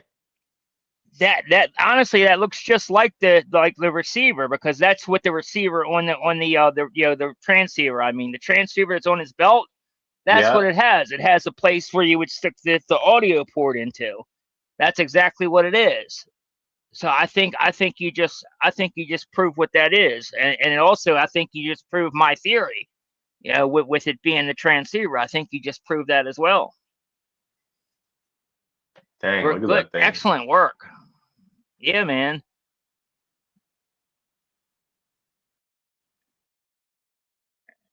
Wow. Yeah, there's no way for me to zoom in without it going blurry. Like I said, I zoomed it in. This is the zoomed in picture, but this is, it blurs it out when I zoom in. But you can still make it out here as well. You could still make out the hole and everything there as well.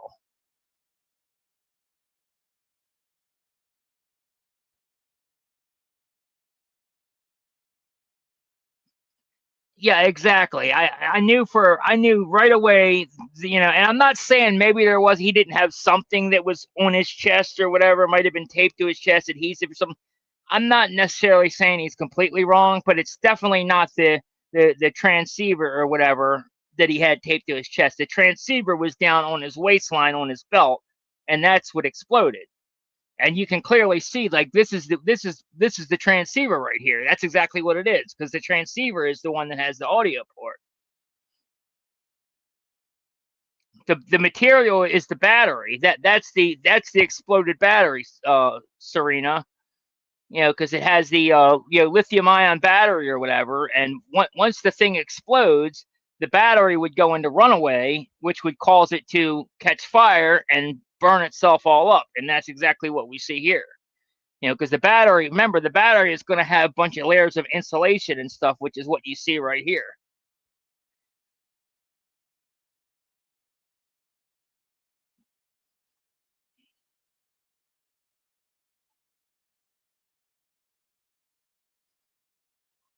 Yeah, it's not cardboard. Like I said, it's the insulation material because they have to separate the different electrolytes and stuff inside the battery. That's what we're seeing there. Yeah, I'll make sure Candace gets it for sure. Thank you for sending that to me, by the way. That's a great find. Absolutely. I don't know how I missed that the first time, to be honest with you, because I've looked at that picture closely multiple times, and I've never caught that. Yeah, 80K in here. Absolutely. Make sure, by the way, if you're one of the 80,000 in here, make sure you like the stream. If you're on X, repost it out, please, or Facebook, repost it out. Make sure, get out and more people see it.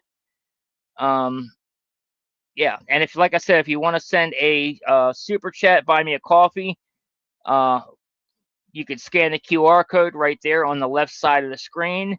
I am not monetized on YouTube, but you can still support if you want by doing the buy me a coffee, which, like I said, just scan the QR code right there on the left side of the screen, and you can leave a comment, and then we'll read out your comment when we get a break, like a super chat or whatever. You know, and that's how we do it here.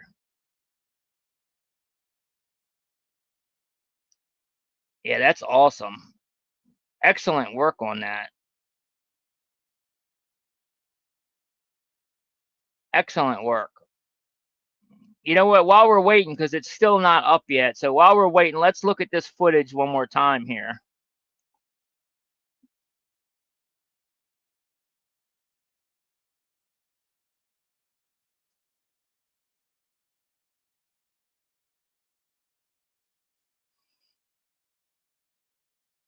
Pictures of this before.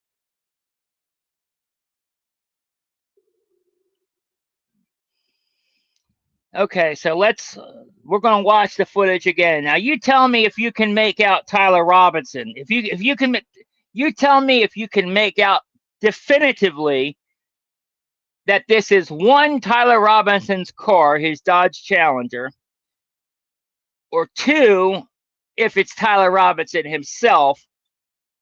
You tell me definitively if you can definitively identify his car and or him, because I can't personally I can't. It's too blurry for me to be able to tell either way. But let's see what you guys think.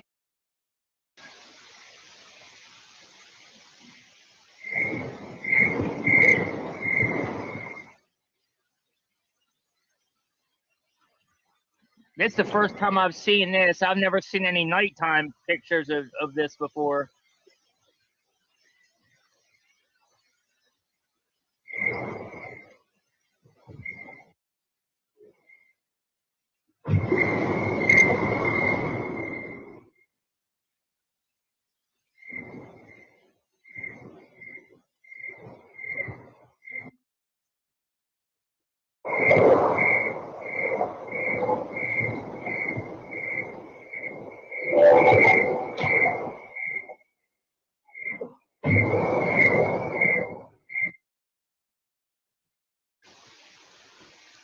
I didn't even see anybody get out of the car. Did you? Did you guys even see anybody get out of the car? I didn't even see anybody actually get out of the car. What the hell is that? Yeah, I didn't even see anybody get out of the car.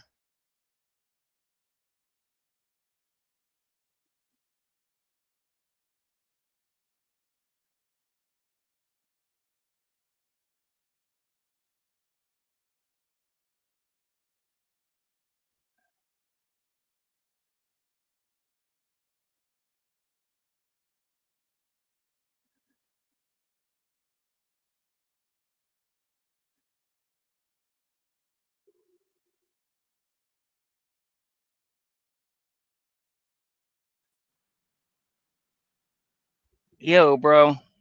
Dang, I keep getting kicked out trying to come in. It won't even let me enter, bro. That's weird. Honestly, I think there's a lot of people watching the trial today because it you know, my internet's been very wonky today too. Been running very Yeah, how slow many for people some are reason. watching on here now? Like 80,000? We have 81,500 so far, and it's flying. Oh, they want the truth, bro. Yeah, man. But I was just saying, I don't know if you heard me or not, but this, you know, this footage here, I can't number one, it's too blurry to even make out if that's Tyler Robinson's car. But then they say it's Tyler Robinson that gets in and out the car. I can't even see anybody get in and out the car. I'm gonna play it again for you and let you look at it. And you tell me what you think. But I don't even see anybody get in or out of the car at all here.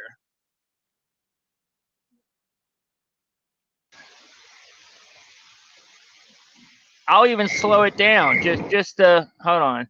I'll even slow it down just to see if we can I'll slow it down to half speed just to see if, give us a better chance at seeing them. Let me, if I'm going to do that, let me turn the sound off. There you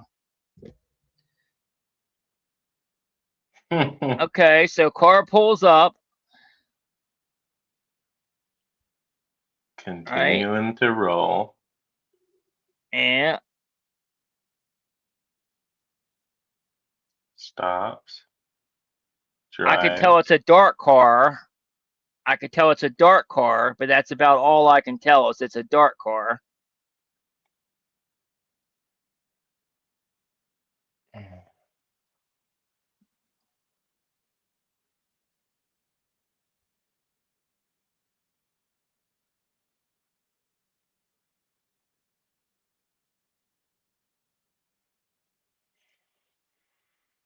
I don't see anybody getting out in or out though, do you? Reverse a little bit. It looked like somebody was walking up from the backside. Go back a little bit. Okay, stop.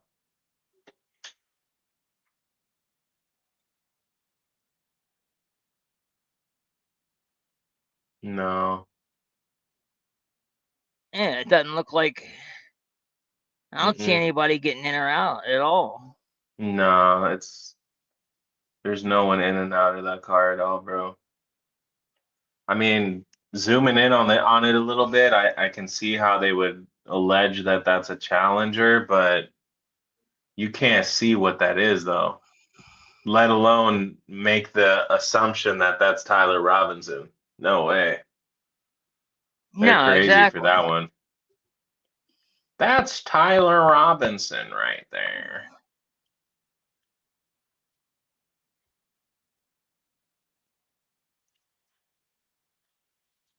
Yeah, I mean, I see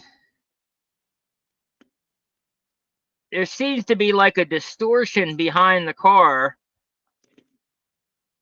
right on the back side, the back rear, Yeah. passenger side rear.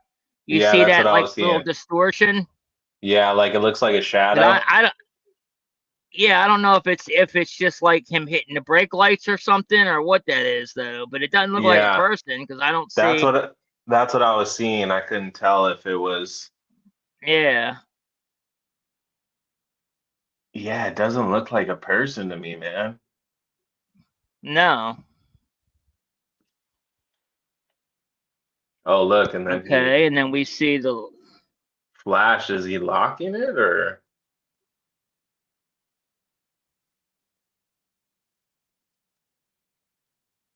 Yeah, I don't know if he was flashing the lights to somebody else or whether he like saying, "Hey, I'm here," or whether he was like hitting the unlock button or lock button or something.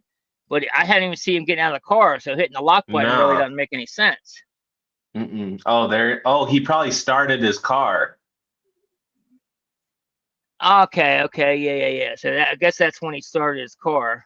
I mean, that doesn't show Tyler Robinson though, bro. Like, I don't get what this cop is talking about. No, I don't either. It doesn't It's show like- him at all, it's and like you he- can't even like. It has the outline of maybe it could be a Challenger, but you can't tell definitively it's a Challenger either. No. Can't say for certain. But it's just interesting how this No. cop is like, they're using him as a solid witness, as a police officer, saying he's seen Tyler Robinson in all these places. And then, they're saying, well, the footage has been altered. So, like, how are you saying you've seen Tyler Robinson anyway? Because a majority of these videos have been edited in some way. Exactly. Oh, we're back. Let me go ahead and get this screen back up here. Did I hit the button by accident? There we go. Turn the sound back on. Want a break for the day? Is that right, Miss Mister? There we go. Well, yeah, I sure. You may proceed with your questions and Okay. we'll take it from there. All right. Agent Hole, I asked you earlier after you had testified about all the video that you've watched and video that you believe depicts Mr. Robinson from the UVU surveillance, and that combined with the driver's license and the DMV records, whether or not you believe that that person that you have seen in the video and on the driver's license record is included today. That's a good point And I believe too. your Is when answer the was yes. when we turn the car on, the And then I interior asked lights come you, on. I didn't see Yeah. that happen either. There. No. Pointing him out. Yeah, no one got out of that car. And I didn't even don't see the lights believe come that I on in allowed it. you to do that. Okay. Would you do that right now? Your Honor, just for the record, we would impose an objection based on the 14th Amendment for due process due to an unduly suggestive in-court ID. Also, we believe there's a lack of foundation establishing his ability to interpret the surveillance video. And based on that, we would object. All right. I note that, well, to the state, do you wish to be heard on what was just stated? Well, Judge, I think we had this discussion, and I think you ruled on that specific objection. And then after you ruled, I just neglected to come back and follow through with the question and the answer. That's my recollection of the bench meeting. I believe I stated for the purposes of this hearing that identification by Agent Hull of Mr. Robinson was made. I could be wrong, but well, and I just wanted to clarify that, Judge, because there was some question about whether that in fact did happen. And so if that's your recollection of what happened, and if you're willing to put on the record that Agent Holt has identified the defendant, I think we're done. does the defense want to be heard?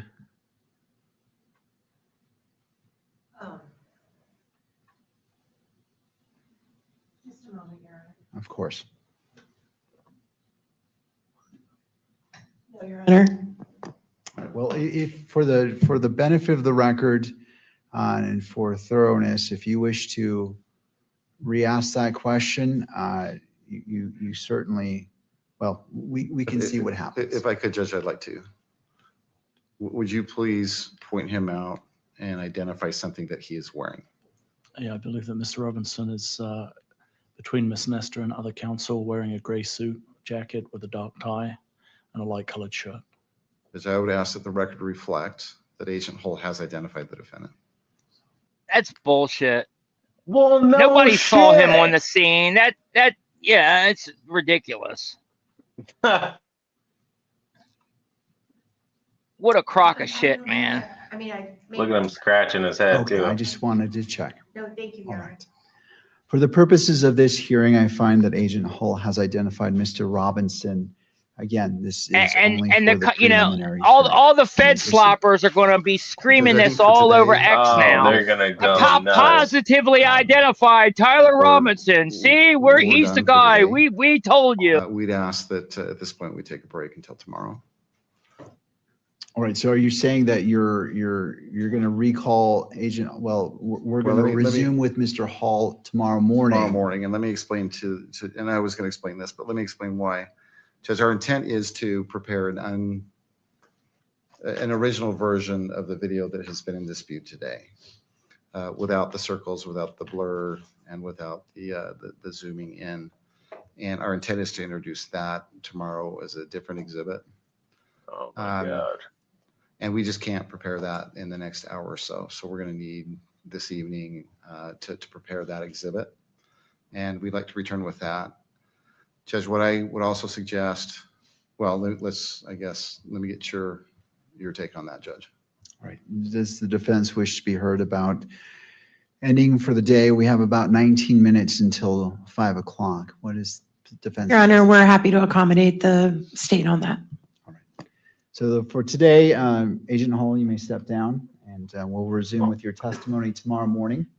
I want to see Anything further, Mr. Tyler Surgeon? Robinson get Well, just one other thing, cross-examined, and bro. it's a suggestion. Agent Hall, can you wait just one I second? hope they have him take the stand. Honestly, sure honestly, Ms. I think Nestor he may has have a to take the position with stand in regards this to case. But Judge, we Yeah, would no, invite for you, sure he does. to review the exhibit that we've been talking about today. It is 12.1. We suggest that you look at it between today and tomorrow, because our intent is to seek to admit the version where it doesn't have the circle or the blur or the zoom in And if that is admitted, we do intend to introduce that Exhibit 12.1 as well. And I think it would be helpful if you saw that in advance, and you could compare that to the version that doesn't have the circle, the blur, and the zooming in. I would ask that you do that. I don't know if Ms. Nestor has a different opinion about that, but I think it would be helpful in determining whether or not that particular exhibit 12.1 is admissible. Ms. Nestor.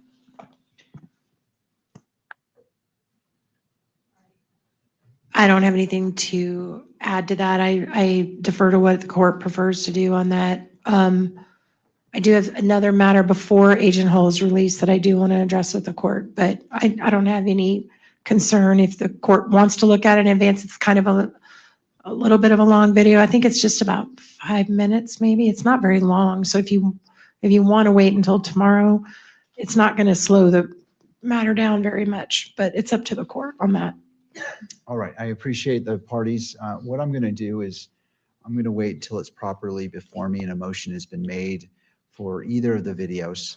And then I'm happy to entertain the motion to review both of them or however the parties, I don't want to issue a pre-ruling, so I'll wait till it's properly before me and I can take it from there. Being that it's about 5 minutes. Absolutely. The Not too truth will concerned always about come how much out, time no is matter how needed. hard they try to I also hide want it. to be thorough, so I'll wait till it's brought before me and we can address it from there. And turning to Ms. Nestor as it relates to your request. Thank you, Your Honor. Your Honor, I recognize that Agent Hull is the case agent and is working with the state in preparing for this. But he is still on the stand, and I would ask that he be instructed that he can't discuss his testimony, even though he's the case agent. I don't think it's proper for him to discuss his testimony while he's excused for the night. Mr. Sturgill.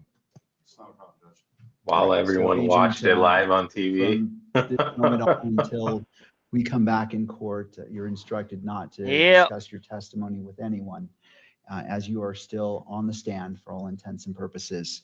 And we'll, if Oh, I the see what they're state saying. calls you this tomorrow morning, then we'll proceed. Okay. Okay, hold on. All right. May this witness be excused for today. All right. Thank you, Agent Hall. Meaning he can't Anything talk further about from the the case at parties, or all did while either he's party need the benefit still of the record considerably on the before stand. we adjourn? No, Your Honor. Not from the state, Judge. All right, noting neither party wishes the benefit of the record. Court is in recess until 9 a.m. tomorrow morning. All right.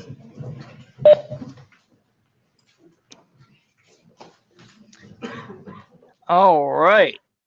There you have it. Welcome to the great state of Utah Kangaroo Court. Absolutely. Now you know why they chose Utah to do Unmute this, your mic. guys.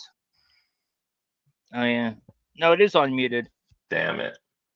Must be me. It must be you again. All right. Well, thank you all for I'll coming. see you tomorrow, we appreciate brother. you all. You See too, you man. guys later. Make sure you follow. Make sure you stay tuned for tomorrow. We're going to be doing this all week. Over and out, brother. Yep. Make sure you follow Yacoba Renewed, Convict to Conservative on X. Make sure you follow him. Follow me. We'll be here all week. So come back. We're starting at 11 o'clock tomorrow. I don't know, what did you say? If you check my pic next to the letter T and what I labeled, you can also see a little metal bar going across. If someone has a road mic open, okay, yeah, I'll check that out for sure. Yeah, thank you very much for pointing that out. Like I said, that's very excellent, good find for sure. Thank you. I'll make sure Candace gets it, and I'll make sure I point it out as well. I mean, I'll make sure I put that out as well in a post. But anyway, guys, so yeah, so come back tomorrow. We'll be doing this again all week long, starting tomorrow, 11 a.m. again, Eastern time is when it starts, 9 a.m. Mountain time. And yeah, so we'll see you guys there.